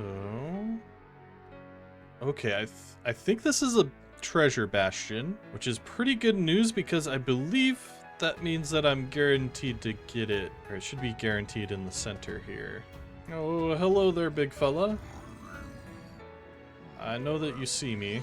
Try not to get the other guy. Oh, jeez.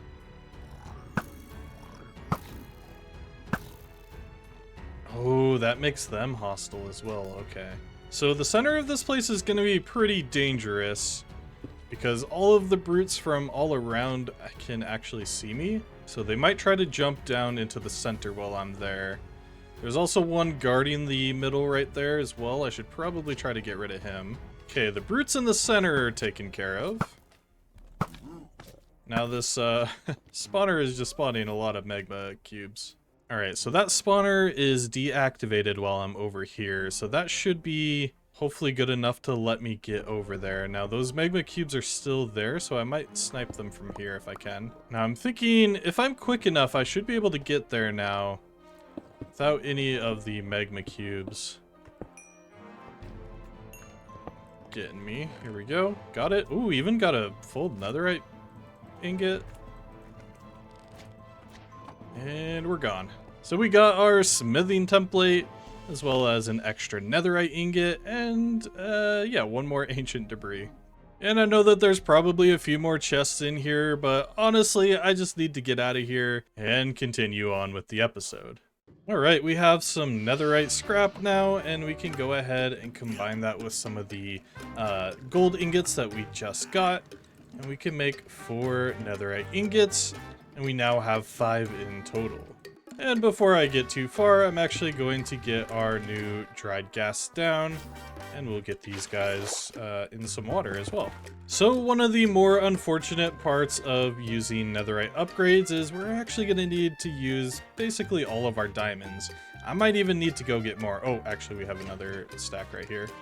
So we combine diamonds and netherrack as well as our smithing template, and we can actually go ahead and duplicate it. We're gonna need, I would say 6 in total, because we want at least 1 extra that we can put away for safekeeping. Yeah, I guess in here will do. And now what we can do is go ahead and put our smithing template inside.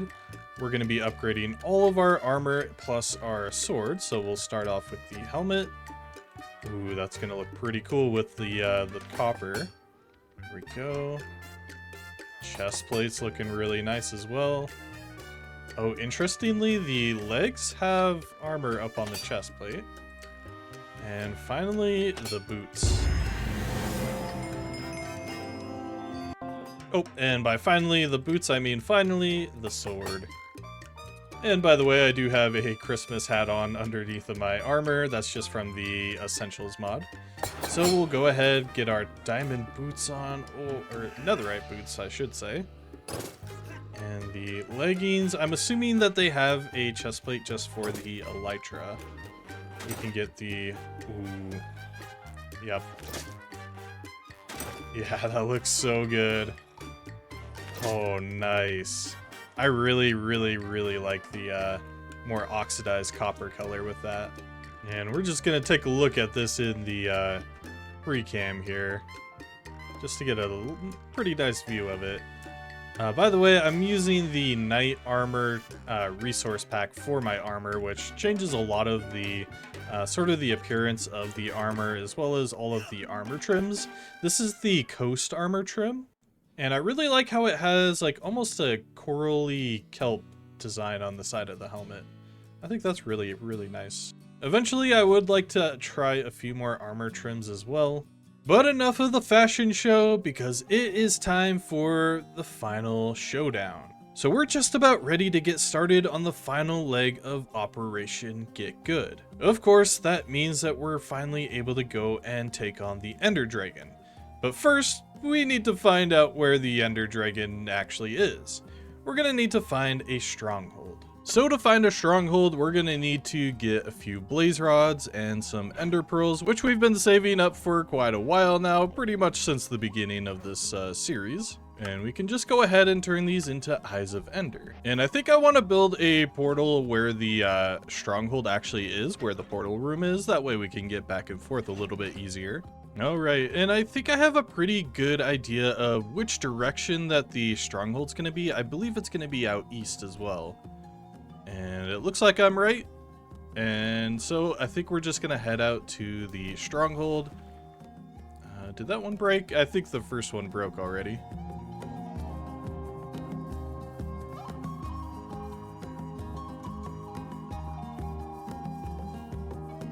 I think the second one just broke as well. We're not really having the best of luck today, are we?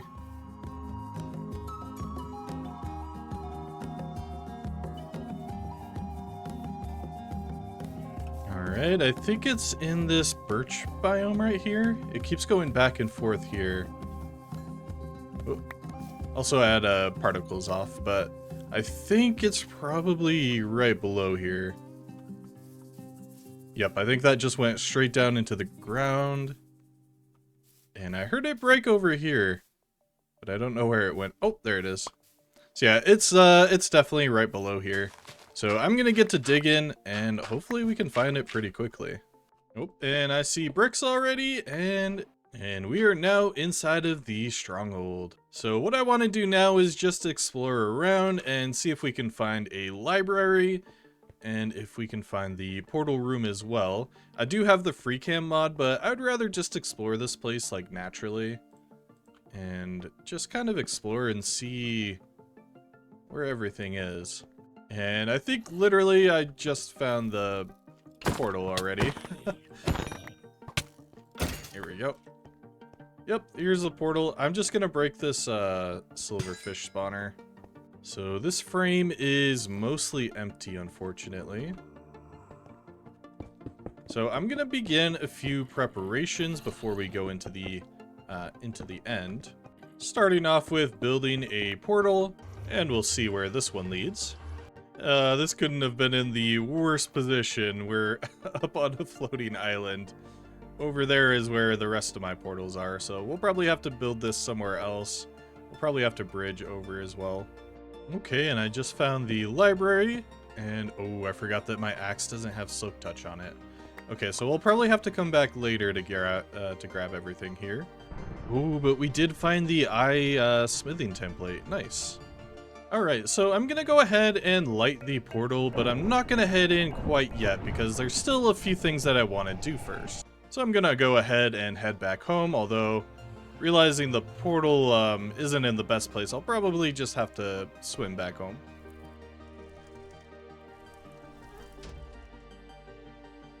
And the first thing that I want to do is to move the portal into a little bit of a better position. I'll probably have to go up there and actually remove that one as well.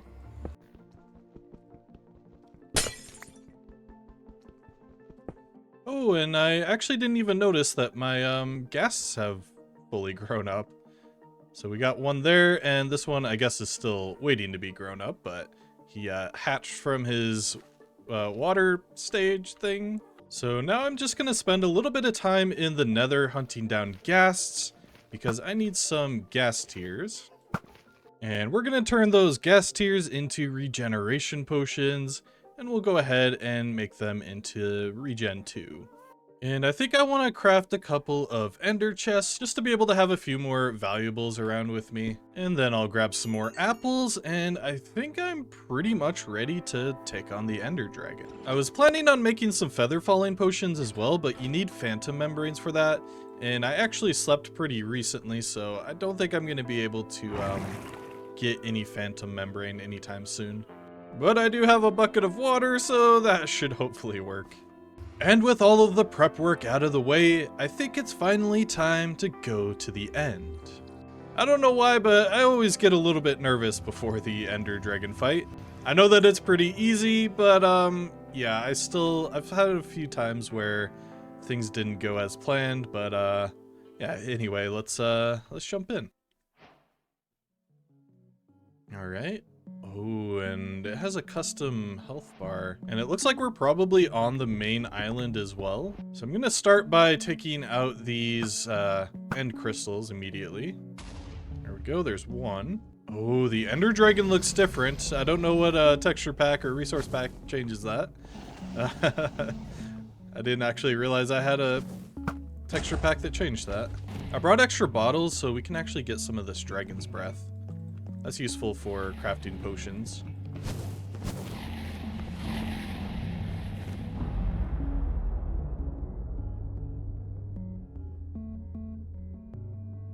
Alright, we've got a good amount of the towers taken out now. I'm just going to climb up and double check the ones that we've done so far. I think I got all of the ones with the cages. Those are the ones that you kind of have to take out from the ground. Here we go. Oh, this one was still alive. Oops. I should definitely be careful with this. Pop that one and that one over there if I can reach it. There we go. And we just have that one up there. And I think the one that I'm standing at right now is the last one.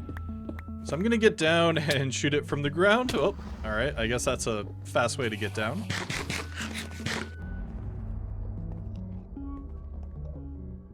Oh, I forgot they added the end flashes as well in this.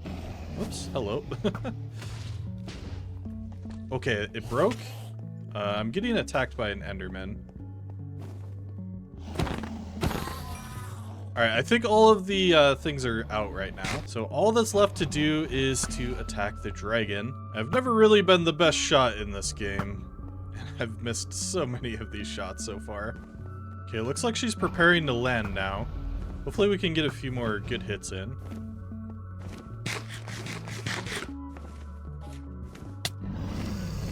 Let's see if I can remember how to do this. Ooh, we got knocked out back pretty hard. There we go, hit her on the chin a few times. She's losing health pretty fast. I think I'm about to get booped into the air though. Okay, not too bad. Usually I get flung halfway across the island, but that wasn't all that bad. Alright, she's landing again, I believe. I think I can get to here first. I think. Hopefully that doesn't kill me. There we go. I think the terrain's messing with it a little bit. I couldn't hit her on the head. Okay, we have like 2 little notches left. 1 notch left. Come on, go ahead and land.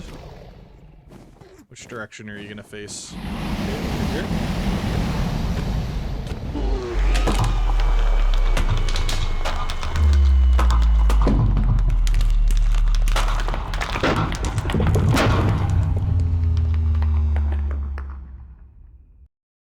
Hey, there we go. Not too bad.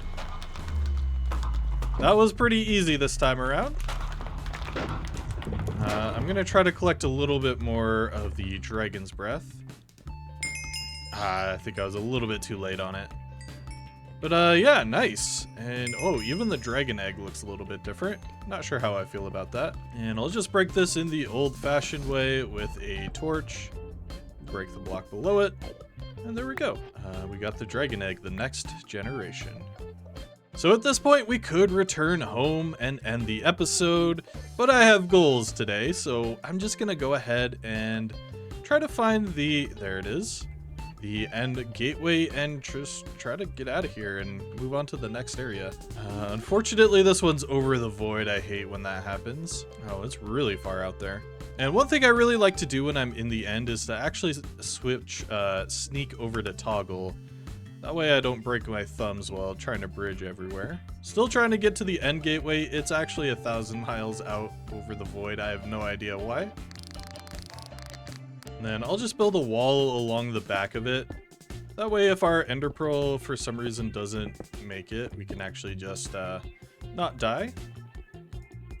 But here we go. Go ahead and throw our ender pearl inside. Ooh, I always hate when we get stuck right on the corner. Alright, so one thing that the Distant Horizons mod does that makes this a lot easier is we can actually see all of the end cities in the distance. You know, I'm realizing I actually forgot to bring rockets with me because I was going to be able to fly back home. I should probably make sure I know where this end gateway is. Alright, so there's a bit of a problem with the direction that I actually chose. And that's that there's a large gap between us, which is a lot of blocks to build on. Alternatively, though, I do see that this one is pretty close by. I don't think that it has a ship, though. But I think it's actually connected to the continent, I guess, that the other one is on. So I'm actually going to head in this direction instead.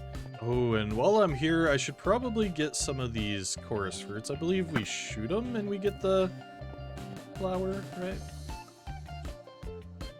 And that way we can actually regrow them back home. So yeah, this one doesn't have a ship, which means no elytra, but we can still get shulker boxes from it. So I'm gonna go ahead and try my best to get some.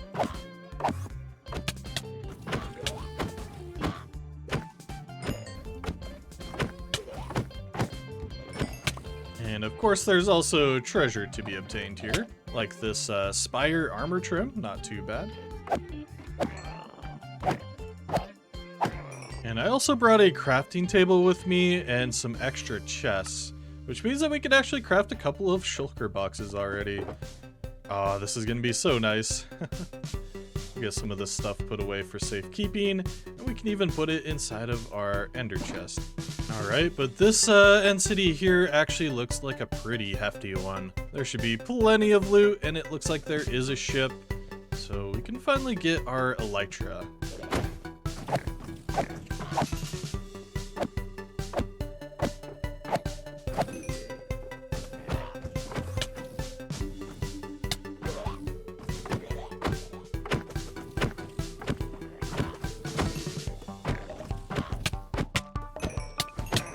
And I definitely want to make sure that I'm grabbing all of the extra shulker shells as I can, because we're going to need a lot of shulker boxes in this world. Alright, so I'm right outside of the ship now. I could probably float all the way over there because I'm getting attacked by like a million of these guys, but I'd rather just bridge across and be safe. Well, that was almost bad. Ah, man. Yeah, I need more building blocks anyway to get across there. And I've got enough so that I should be able to just bridge up and be safe. Right, and I'm just gonna break in through the side. And here we go. Let's kill this shulker real quick. And we finally have our wings. Nice. And of course, something else I want to do is to grab the dragon head on the front of the ship. I am over the void right now. I should probably put the elytra on. Here we go. And we can go ahead and grab the dragon head, which looks a little bit different because of our resource pack. I'm not entirely sure which one it is. But yeah, here we go. We are basically complete with the end rating now. The only thing left to do is to find where one of the end gates is and if I can actually glide down to it. Also, by the way, if you haven't seen it yet, the copper cape that we recently got, it actually looks pretty cool with the elytra. Kind of looks like the copper grate. I really like how it looks. I think we came from that way because of the long bridge we have there, but I don't remember where it was after that though. I think we went to there. So I think the end gateway, aha, I see it there now. So let's see if we have enough durability to get over there. I might just try to fly over the continents. Finally flying in this world after just about 700 days. We're at day 699. If we use an ender pearl, we can get back home, and we can go ahead and head back home by jumping back into the portal here on the center of the end island. So now that we have our elytra and shulker boxes, I would say that's a wrap on Operation Get Good. Thank you all so much for joining me on this journey. I'm excited to see what we can actually build now that we do have shulker boxes and the elytra. My forever world has been growing for a long time now, and every project I take on is meant to support everything that comes after it. Infrastructure that lets me continue to build bigger and better. Today, I will begin one of the biggest and most important builds in this world. A guardian farm. So the plan is simple. First, I'll build a shulker farm, which will give me a reliable way to store and move huge amounts of resources as this world continues to grow. This farm is super important for all of my future projects. With that in place, I'll head into the ocean monument and take out the 3 elder guardians, removing mining fatigue from the area and allowing me to build. After that, I'll need a mob switch, which will allow me to disable hostile mobs entirely, including guardians, and turn the world into a quiet, peaceful place to build. And after all of my preparations are complete, I will mine out the entire ocean monument in a 126 by 126 cylinder and transform it into a guardian farm, a permanent source of prismarine that will support this world for years to come. This will not be a short-term project. This project will be about building infrastructure that lasts. Hello everybody, I'm Tin Starfish and welcome back to my Minecraft Forever World. It's been quite a while since I've actually been on the world and recording, but man does it feel good to be back into the swing of things and actually working on some projects. So like I mentioned in the intro of the video, today we're going to be building a guardian farm. However, I'm first going to need to do a couple of things in order to sort of prepare myself and actually make this a little bit easier and not a total slog to get through. But first, I just want to do a couple of maintenance things. First off, we are in the brand new version of Minecraft 1.21.11, I think is the newest version. Basically, we're in the Mounts of Mayhem drop finally, which means that we have the brand new Nautilus as well as the spear. And so I think I'm going to start off today by actually crafting a spear. We'll just go ahead and make a diamond spear, and it's pretty easy to craft. We just need 1 diamond and 2 sticks. And there we go. Yeah, not too bad. And I currently don't have the netherite needed to upgrade it, so we'll do that later on. But what we can do is actually go ahead and actually get this enchanted. I guess we could start with this. Only fire aspect 2. Yeah, that's not great. So I'll probably end up re-rolling my enchantments here a little bit. Hopefully we can get something good. Okay, looting 2 is not bad. We might need to make a few spears, by the way, and combine a few of these enchantments. After juggling around some enchantments, I think I actually have all of the best ones. So we can get lunge 3, fire aspect, sharpness, unbreaking of course, and knockback. And I think if we combine all 4 of these, we'll get all of those enchantments on one spear.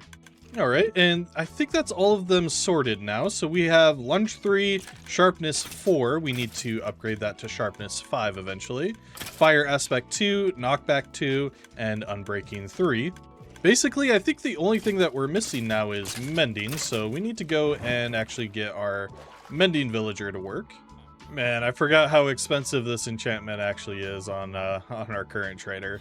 We definitely need to eventually get some better trades set up. And I suppose while we're waiting for some emeralds, we can go ahead and spin the wheel to see which food item we're going to be eating in today's episode. Every episode I spin the wheel to see which food item I'm going to be eating, and today we are going to get... Okay, cooked rabbit, huh? I don't know how I feel about this one ethically, but we're going to do as the wheel says, and we're going to farm some rabbits today. Now, I'm not entirely sure even how to breed rabbits. I think it's carrots. Oh, right, and I completely forgot to mention what I did in between episodes. So, in the previous episode, I made this creeper farm, but it really wasn't working out too great. And that was completely my fault, by the way. I built it with walls, but the design specifically says don't build walls on it, and I just didn't listen. Uh-oh, I think we have a problem here. Well, we'll fix this farm again, I guess, in the future. Anyway, so what I did was I just modified the walls to give the snow golems a little bit of extra space. Although it seems like now the creepers can get to the snow golems, and I guess they blow up, so I'll have to figure out what to do with that later on. Maybe it was because of the scaffolding, I'm not entirely sure. Anyway, though, so what I did was I AFK'd here for a little while, filled up this shulker box with gunpowder, and I've also gone through and sort of organized all of my shulker boxes here that we got in the previous episode as well. And so I have one set up for tools, one for all of my rockets and gunpowder, redstone bits, which we'll be sort of getting later on, like all set up with that. I have an empty light blue shulker box here and an empty brown shulker box. I also have the mod that allows you to kind of see what's inside of each of the ender chests at a glance. It's just a little bit easier than having to like pull it out, put it on the ground, and then open up, and if it's the wrong one you put it back. So it's just a little bit easier, and I can see what all is in my shulker boxes now. So now I'm just gonna run around and try to find some rabbits. I have no idea where any of them might be. I think a good place to check might actually be in the desert. I'm pretty sure that they spawn at a pretty accelerated rate here, so hopefully there are still some left over. Okay, I found one here. There might be some more as well. Let's see. I thought I saw another one from the air, but I guess it's just this one right here. And I'm pretty sure with the recent lead changes, you actually can't fly with rockets with your elytra with while you're carrying. Come on, quit running away. There we go. So yeah, if I try to use my firework rockets, I think they just immediately snap off. So unfortunately, I think I'm just gonna have to walk them back, although I think I completely lost them. Oh no, here they are.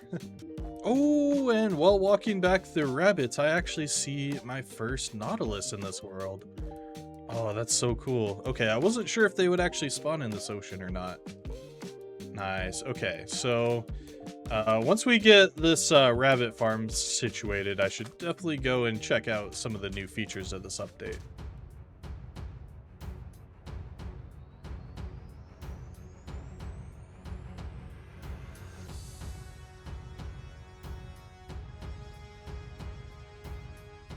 Oh, and I completely forgot about this new guy. Oh gosh. Okay, I'm definitely dying to this. Hold on.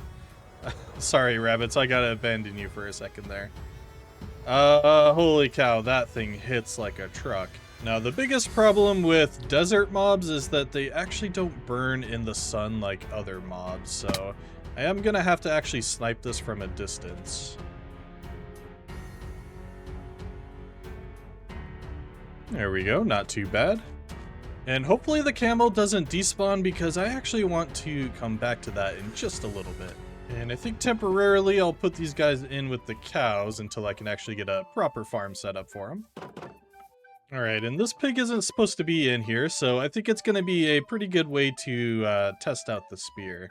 So we have the lunge enchantment on the spear, which means I think do we just hold down right click? Okay, and then we just walk at it? Do we release?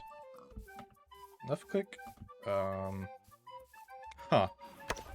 I thought for sure that would work. Left click?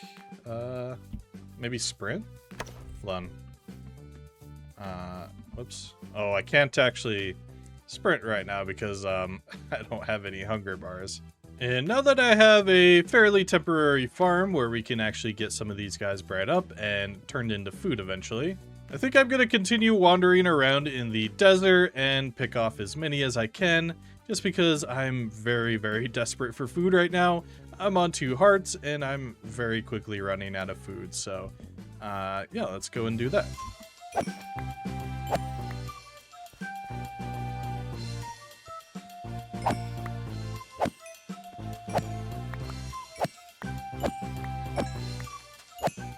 So I've been thinking for a while that I wanted to turn this sort of the backyard area of the honey farm into a little field, and I think this would be a pretty good opportunity to make it into maybe a carrot field, and then we can have a few rabbit hutches as well as maybe a house built up here. It got really foggy all of a sudden.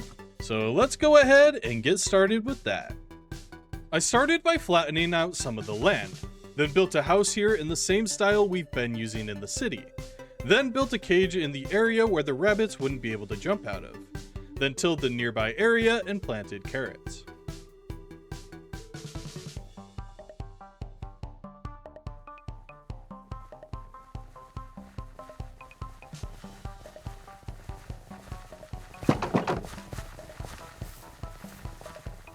And now we have a source of food for the rest of the episode. Before we can get started on the Guardian farm, we actually need to build a shulker farm. The reason for this is because we're going to need to transport items in a very, very large quantity to and from the base. So having a ton of shulker boxes is just going to help out tremendously with that. Alright, so I found a shulker box farm that I want to build. So here is the material list. So I guess it's time to just get started collecting some of these items. I started by gathering bamboo and replanting a ton of it to craft scaffolding, made some repeaters and comparators, observers, pistons, buttons, trapdoors, chests, and hoppers, a note block, dropper, lever, doors, stone slabs, more bamboo, pumpkins, which needed to be carved, snow, and finally cobwebs. Alright, so I finally have all of the scaffolding as well as all of the stone slabs and all of the redstone components, which means that we're finally ready to get started on the shulker farm. So the next step is to go into the end and grab a shulker, and I think I am just going to build this farm inside of the end. I think technically you could build it inside of the overworld, however that's a little bit more complicated, and yeah, I don't want to bring a shulker all the way into the overworld. That sounds like a lot of pain.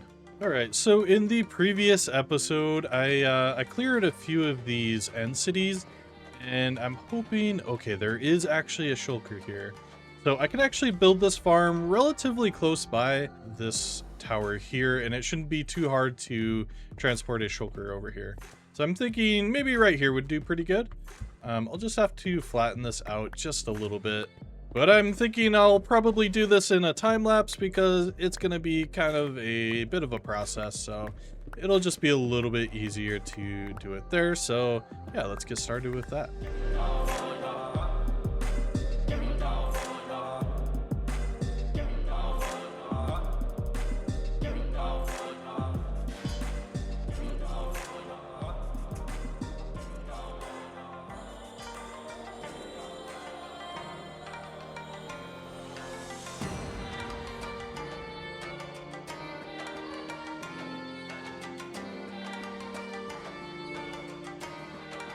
Alright, so the shulker farm is built now, and the only thing left to do is to actually go ahead and get a shulker inside of it. So I've brewed up some invisibility potions here, and now comes the trickiest part of this farm, and that's to get the shulker inside of the farm itself. So I have a few rails here. I think if we just go ahead and take off all of our armor, this is very scary. I might keep the elytra on my hotbar just in case I fall over the edge. So I'll go ahead and drink my potion. And I guess I got too close to it because it already hit me. That's fun. I'm probably gonna take a lot of damage there. All right, hopefully I can get this guy in there without any troubles. Just kind of ran into him. Uh-oh. And he definitely sees me now. Oh, success, we got him. All right, so that's the hard part done. Or maybe that's the easy part. Now I just need to figure out how to get it all the way over to the farm, which shouldn't be too bad. If I just bring the rail all the way over, I should be able to just lead it right up next to the farm. Now, an issue is I actually forgot to increase the length of my invisibility, which means that I only have a few minutes left on the invisibility. I already went through the first potion. I also forgot to bring fuel with me, so I can't actually use the furnace minecart. Oh, weird. I think it's actually not inside of the minecart. I think the minecart is inside of it, because I just tried to push it. It did not move at all. Shoot. Alright, I think I might have gotten it. I just went inside and pushed the cart. I guess it was inside of the cart? I'm not entirely sure, but it's moving all the way over there now. It's not going to get all the way up because there's no way for it to actually go up there.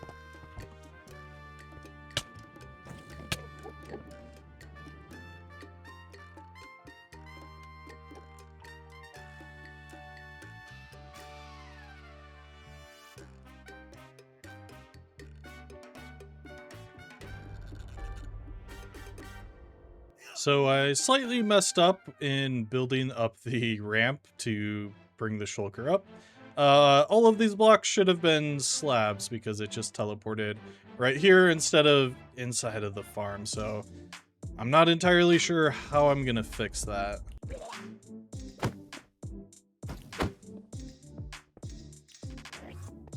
All right, I think I got it in the farm now. Hopefully it's in a good position to where the farm will actually start working. I'm not entirely sure how this entire system works, but we'll have to see.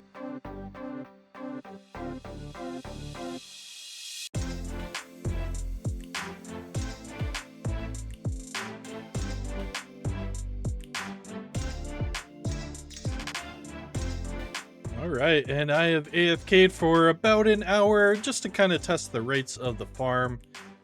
It is kind of dangerous to leave, so I'm just going to be careful here. So we can go ahead and check our chests. Uh-oh, I'm going to end up in the farm. Yeah, it's a little bit dangerous to check this.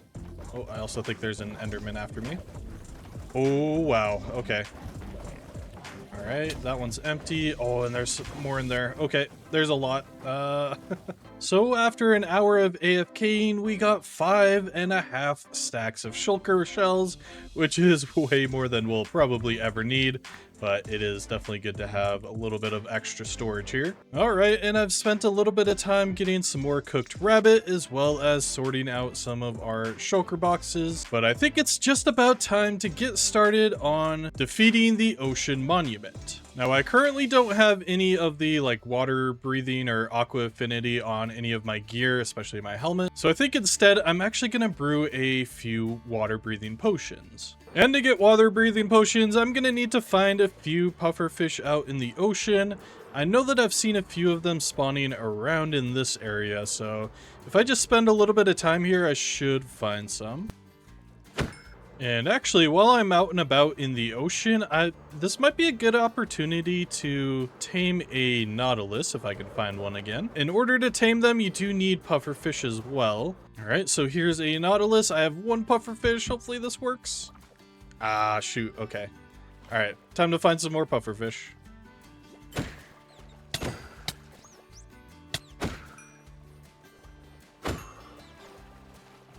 Alright, I've got 7 of them. Hopefully that's enough to tame a nautilus.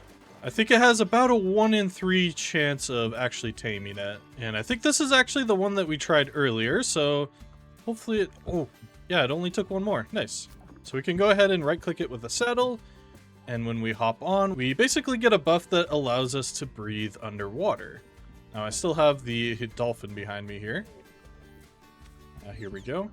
These guys are pretty nice for just getting around underwater as well. But yeah, we can actually go ahead and ride around on our brand new Nautilus. Now, unfortunately, you can't actually craft their armor. You need to find it in a chest. All right, so we can go ahead and get our water breathing potions set up now. And I'll actually make sure to use redstone this time so they last a little bit longer. And I think since this is the Mounts of Mayhem drop, I'm gonna challenge myself by only using the spear. Hopefully this goes well. All right, and I think I'm ready. All that's left now to do is to find our ocean monument, and I'm pretty sure I know where one is. If we continue to head east, I believe there's one right where I'm looking, and we should see it coming up here pretty soon. If I remember correctly. If I go up into the air, there it is. I think I'm gonna set up a little area next to it just to have like a little base where, just in case we perish here, we can actually go ahead and get back into it.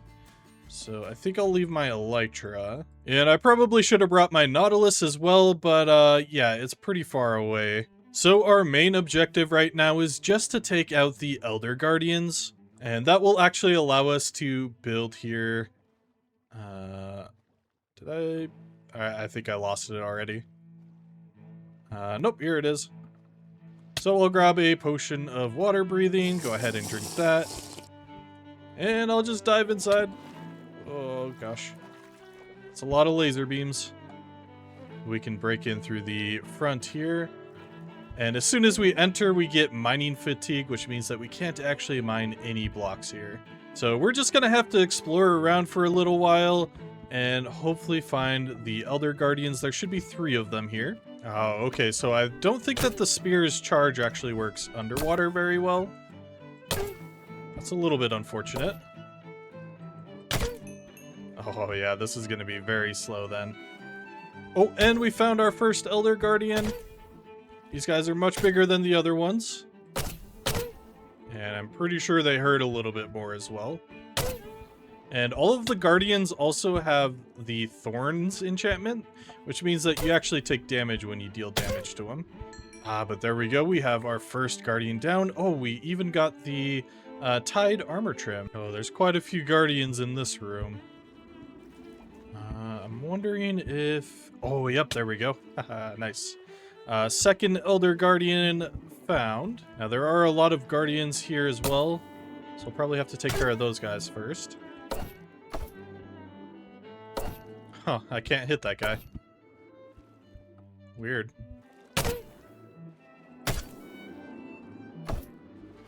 Yeah, the spear is pretty hard to use underwater. I'm not sure how I feel about it.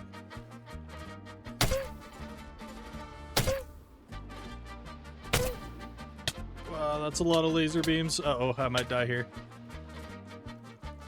I can't swim very fast for some reason. Oh, I might be dead. Live. Live. Oh, that was close. Oh, and our first water breathing potion is done. So we gotta take our second one. The second Elder Guardian is kind of stubborn. It's taken a lot of hits to take down. And it doesn't help that there's a bunch of them nearby, and for some reason I'm kind of glitching into the walls and stuff. I wonder if that's because of the spear. I'm not sure. Hey, there we go. We got the second Elder Guardian. And now we just need to find the third. Alright, I'm on my third water breathing potion now, and I still have not found the third Elder Guardian. I feel like I'm just kind of going around in loops. It's kind of disorienting in here. If I'm in here for too much longer, I might just use free cam and see if I can find where it actually is and how to get out of here. I have a feeling it's going to be closer to the outer edge, I'm thinking, but how do I even get to the outer edge? I'm not entirely sure. Oh, I found it. Wait. Did it just... I think it just died on the magma blocks there. I think that was it, right? Or am I just starting to see things? Kind of an anticlimactic end to this. And our raid of the Guardian farm was completely successful. Now we're completely free to actually go ahead and make our Guardian farm. However, it's going to be a little bit difficult with all the Guardians swimming around out there, so I'm actually going to build a mob switch first. A mob switch will basically allow me to turn off all hostile mobs, making building this a lot easier. Unfortunately though, I still have mining fatigue, so I can't actually pick up my camp yet. So I'll have to wait a couple minutes before I can do that. All right, so I've gathered all of the materials that I'm gonna need to build this mob switch. However, we're also gonna need to get to the nether roof. So I've gone ahead and accumulated a few items that we need to break bedrock. And now I'm just gonna fly as far west as I possibly can, because we're not gonna be building too many things further out west, but I still wanna go probably about 1,000 blocks past the desert. Because if you know, this is actually my spawn, like right about there. That's the spawn point of this entire world. And I'd actually like to build something there in the future. However, right now, we're just going west. And after flying all this way out here, I realized I actually need to go about 1,000 blocks in the nether, not in the overworld. Whoops. And now I just need to find a piece of bedrock that's exposed at Y level 127. And we're just right about above our portal in the overworld, so hopefully this will... Hopefully we can find one that's pretty close by here. Oh, there we go. There's one right there. Alright, and all I should have to do is add some ladders here, climb all the way to the top, and then I think I sprint and jump and right-click like that. There we go. Ha, nice. All right, and I'm all set up, and this is definitely where things can go bad. I do have enough obsidian to build a portal. I also have a flint and steel and extra parts to build this again. So hopefully it goes right. What we need to do, we flick the lever, then we get underneath of the trapdoor here, and then we'll try to place a piston upside down right in this corner here, and that should break the bedrock. Hopefully this goes well.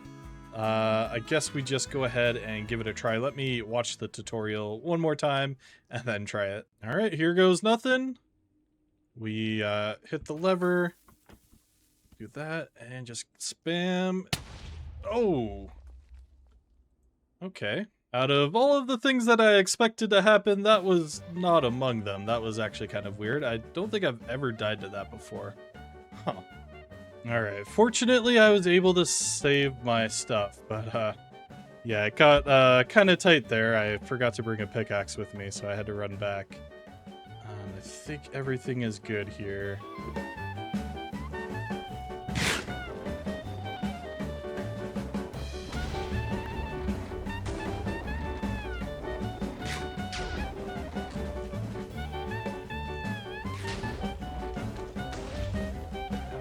Finally, okay. Nice. Oh, I'm very rusty at that. I think that took 4, maybe 5 tries. Oh man, I thought it was broken for a while because I just couldn't get it, but yeah, finally I got it. So now that we have this all figured out, we can finally head out west again.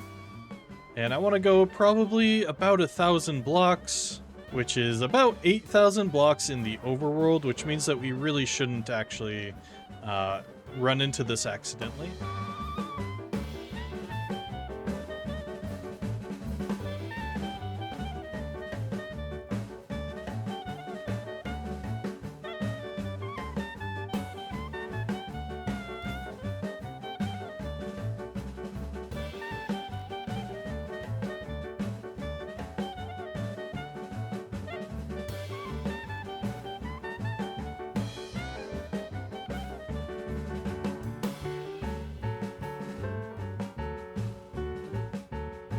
Alright, and in theory, our mob switch should be working now. I'm a little bit scared to do this, but I think we can now, let's hear, my render distance is down to 5. It needs to be down to 5 while you leave here, so we'll go ahead and fly back the direction that we came. And that's already kind of a bad sign, but maybe those guys were already here. Oh, and I'm not seeing any magma cream spawning now. Okay, that's good. I think that means it's working. Okay, this is weird. I see no piglins anywhere.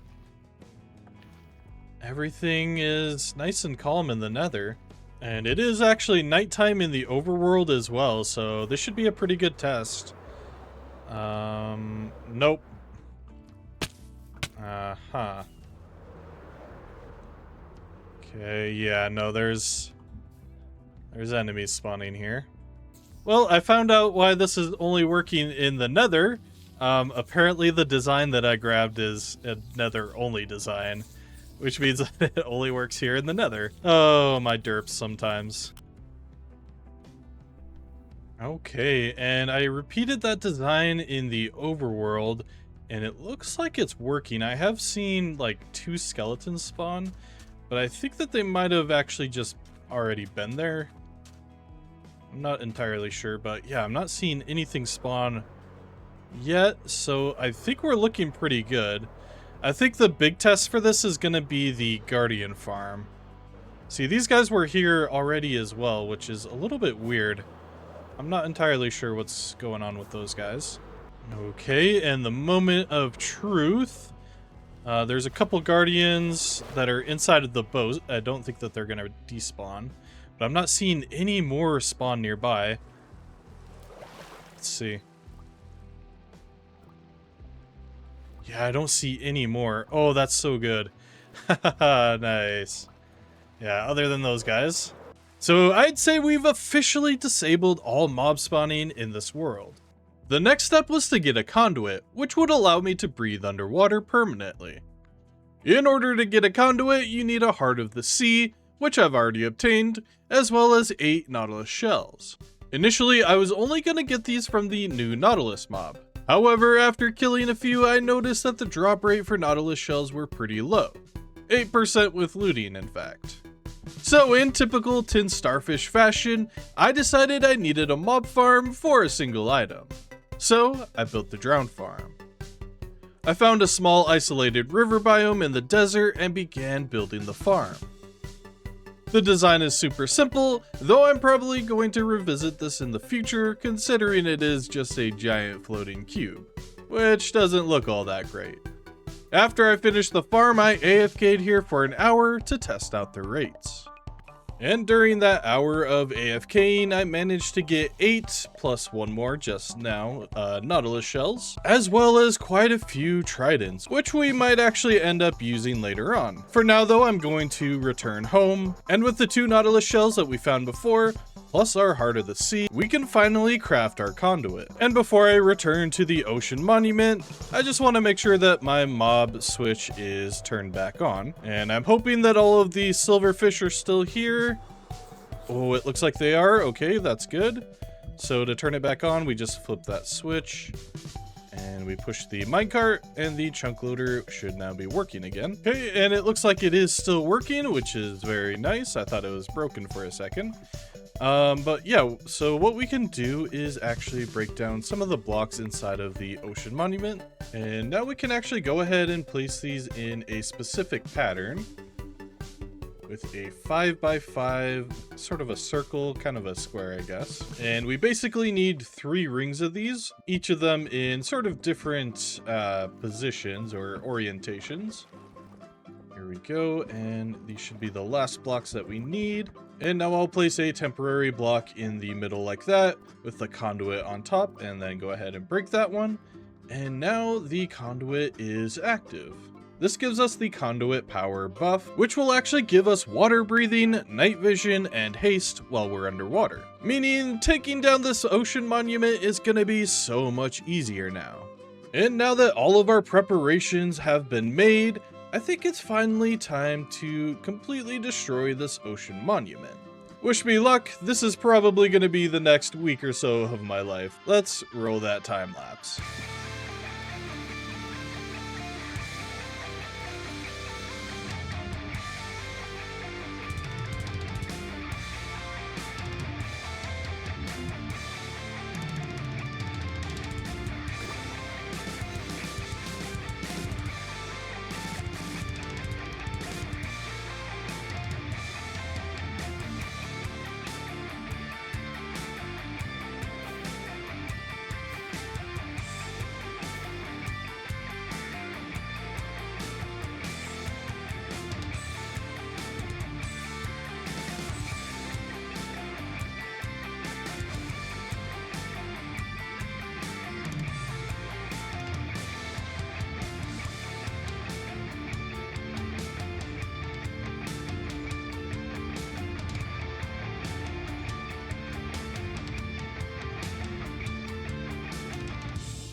Alright, and after spending way too much time on this project, it's finally done.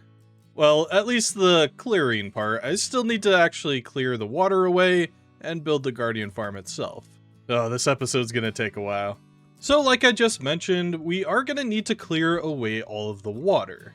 And I'm still trying to come up with the best way to do this. I think I found a method that will actually be a lot easier than the typical method using sand and sponges. I think what we can do is build a flying machine.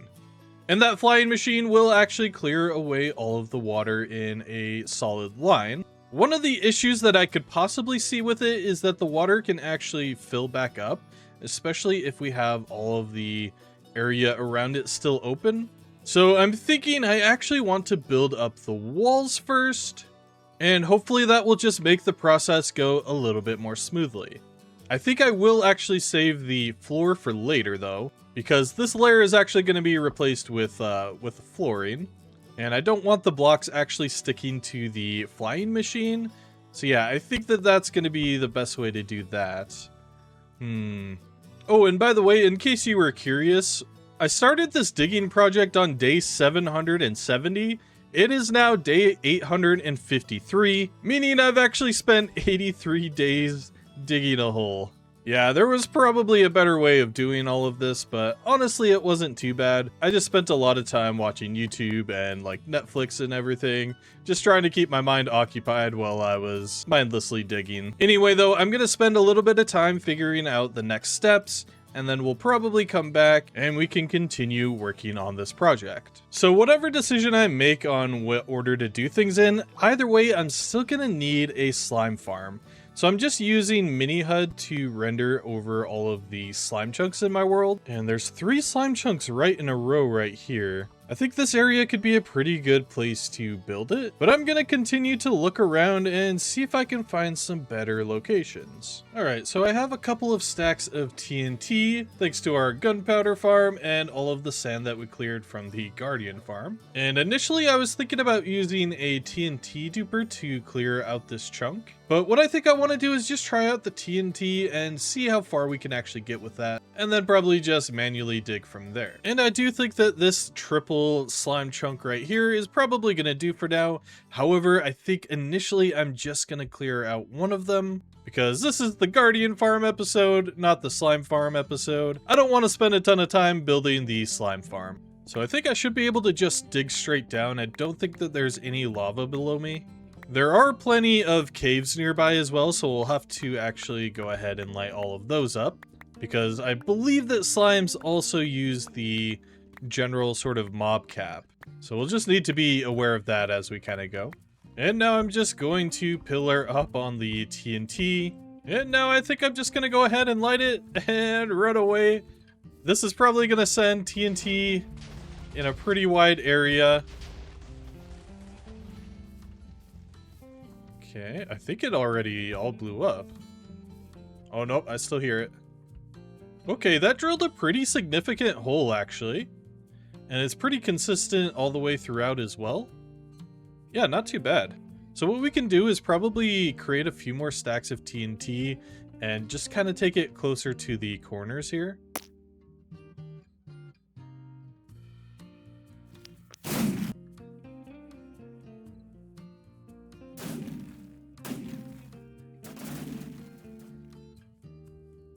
So I ended up needing to go and get some more gunpowder as well as some more food, and I am actually recording this right after they announced the newest drop, which includes all of the new animal models and everything. And after seeing the brand new rabbits, this farm is going to feel even more unethical than it already feels. You know, at least these guys are free range kind of.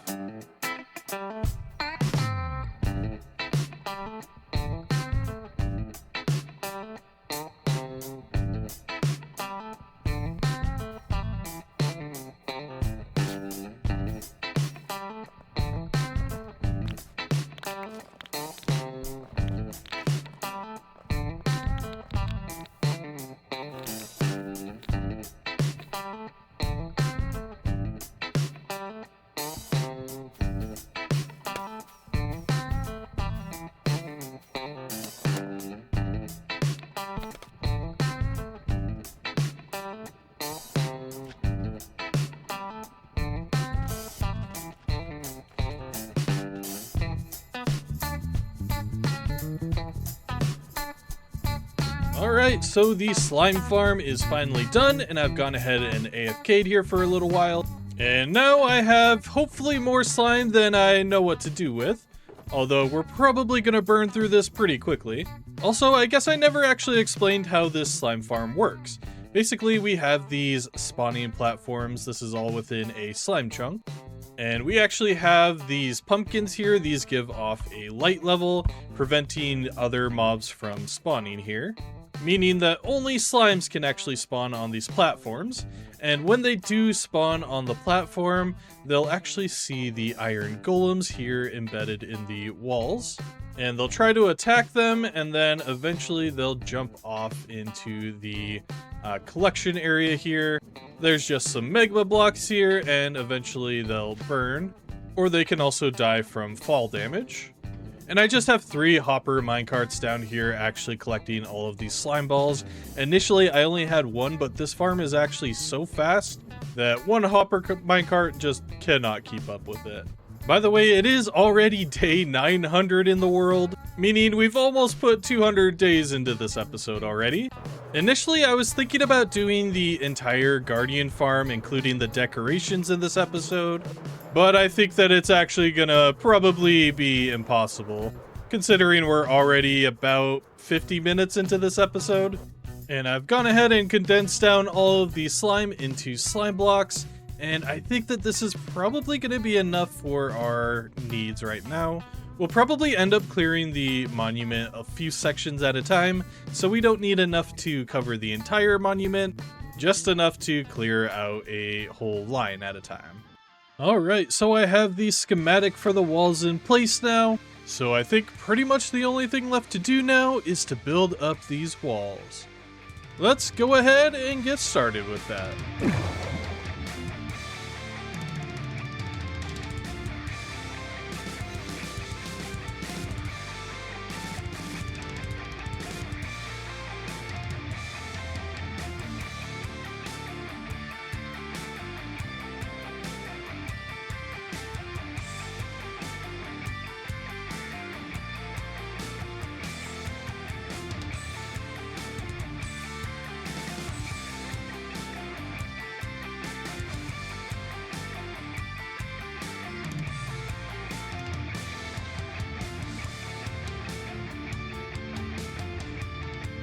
Alright, and all of the walls are in place now. I have a few of these walls. They're actually made of stone for right now, and that's simply because we have things that are going to go here in the future. I don't really want to spoil it. So some of these parts are temporarily just stone, but that should prevent the water from pouring back in. Now, I've been doing some testing in a creative world, trying to find the best solution for how to actually clear out the water. The first idea that I had actually wasn't gonna work. I'm not sure why, I just couldn't get the flying machine to work. So I found a separate flying machine that actually does work. So we're gonna be doing that instead. So I have a shulker box full of sand that we're gonna be placing in lines going from one side to the other. And inside of this shulker box, we have all of the components that we're gonna require to build the flying machine itself. So I guess it's about time to get back into time-lapse purgatory, and we can go ahead and finally clear away all of this water. Let's go ahead and roll that time-lapse.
Alright, and the water is finally cleared away. This took me way too long to do, but at least it looks pretty cool.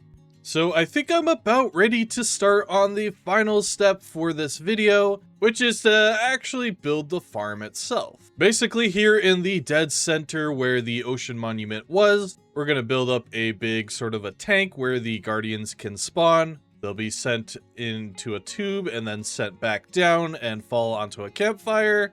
And then beneath here, we'll actually have a little storage room where we'll keep all of the prismarine items. Now, it's very likely that while I'm building this farm, we're going to hit day 1000. And I just wanted to talk about that briefly. Day 1000 is the first major, sort of milestone within our world. So probably the next episode is actually going to be a sort of a world tour, and then we'll have a world download. I also want to make sure that I'm going back through my old builds and making sure everything is sort of up to date and properly finished. I have a ton of things that I want to go back through and just make sure that I'm actually keeping up with sort of the quality of the world, making sure that I'm not really forgetting any old projects. So we'll be doing that in the next episode as well. But I think I'm probably getting ahead of myself. For now, we need to go ahead and finish this farm. So let's do one more short time lapse and the farm will finally be completed. Let's go ahead and roll that time lapse.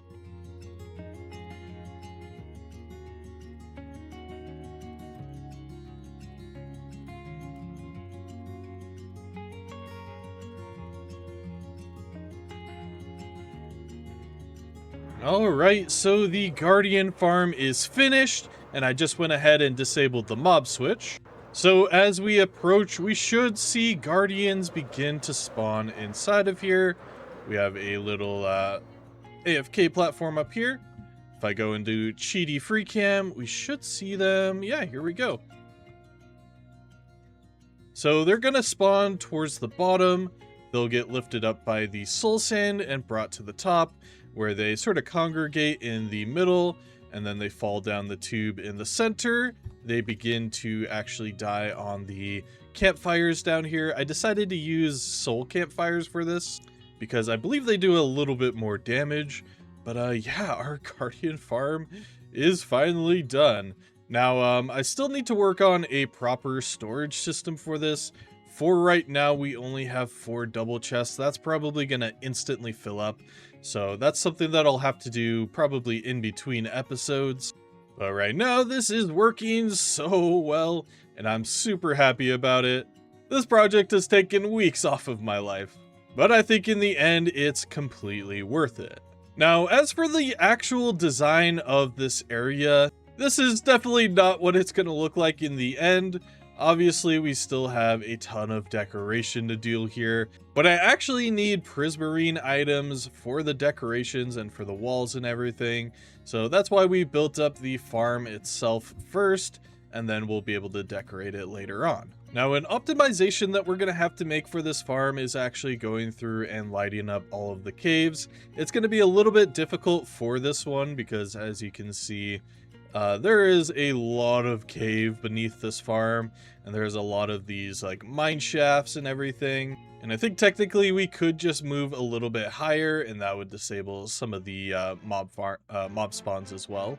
And it feels kind of surreal to actually say this, but I think this is where I'm going to end the episode. I've actually been spending weeks on this episode, so it kind of feels unreal to say that. So I think my plans are going to be to AFK for the next probably 25 days. In that time, I'll probably upgrade the storage system. And then in the next episode, like I said, is going to be a tour episode of the world. We'll also have a world download. And I'm thinking about adding some schematics as well. So if you actually want the world download as well, that'll be available next episode. And you'll have to join my brand new Discord server, which I'll have a link in the description down below. And that is the end of this video. If you stayed and watched the entire thing and you're watching this, you might as well leave a like and subscribe. It's the best way to avoid missing any future videos. And trust me, there's definitely more to come. Thank you all so much for watching. I'll catch you next time. Peace.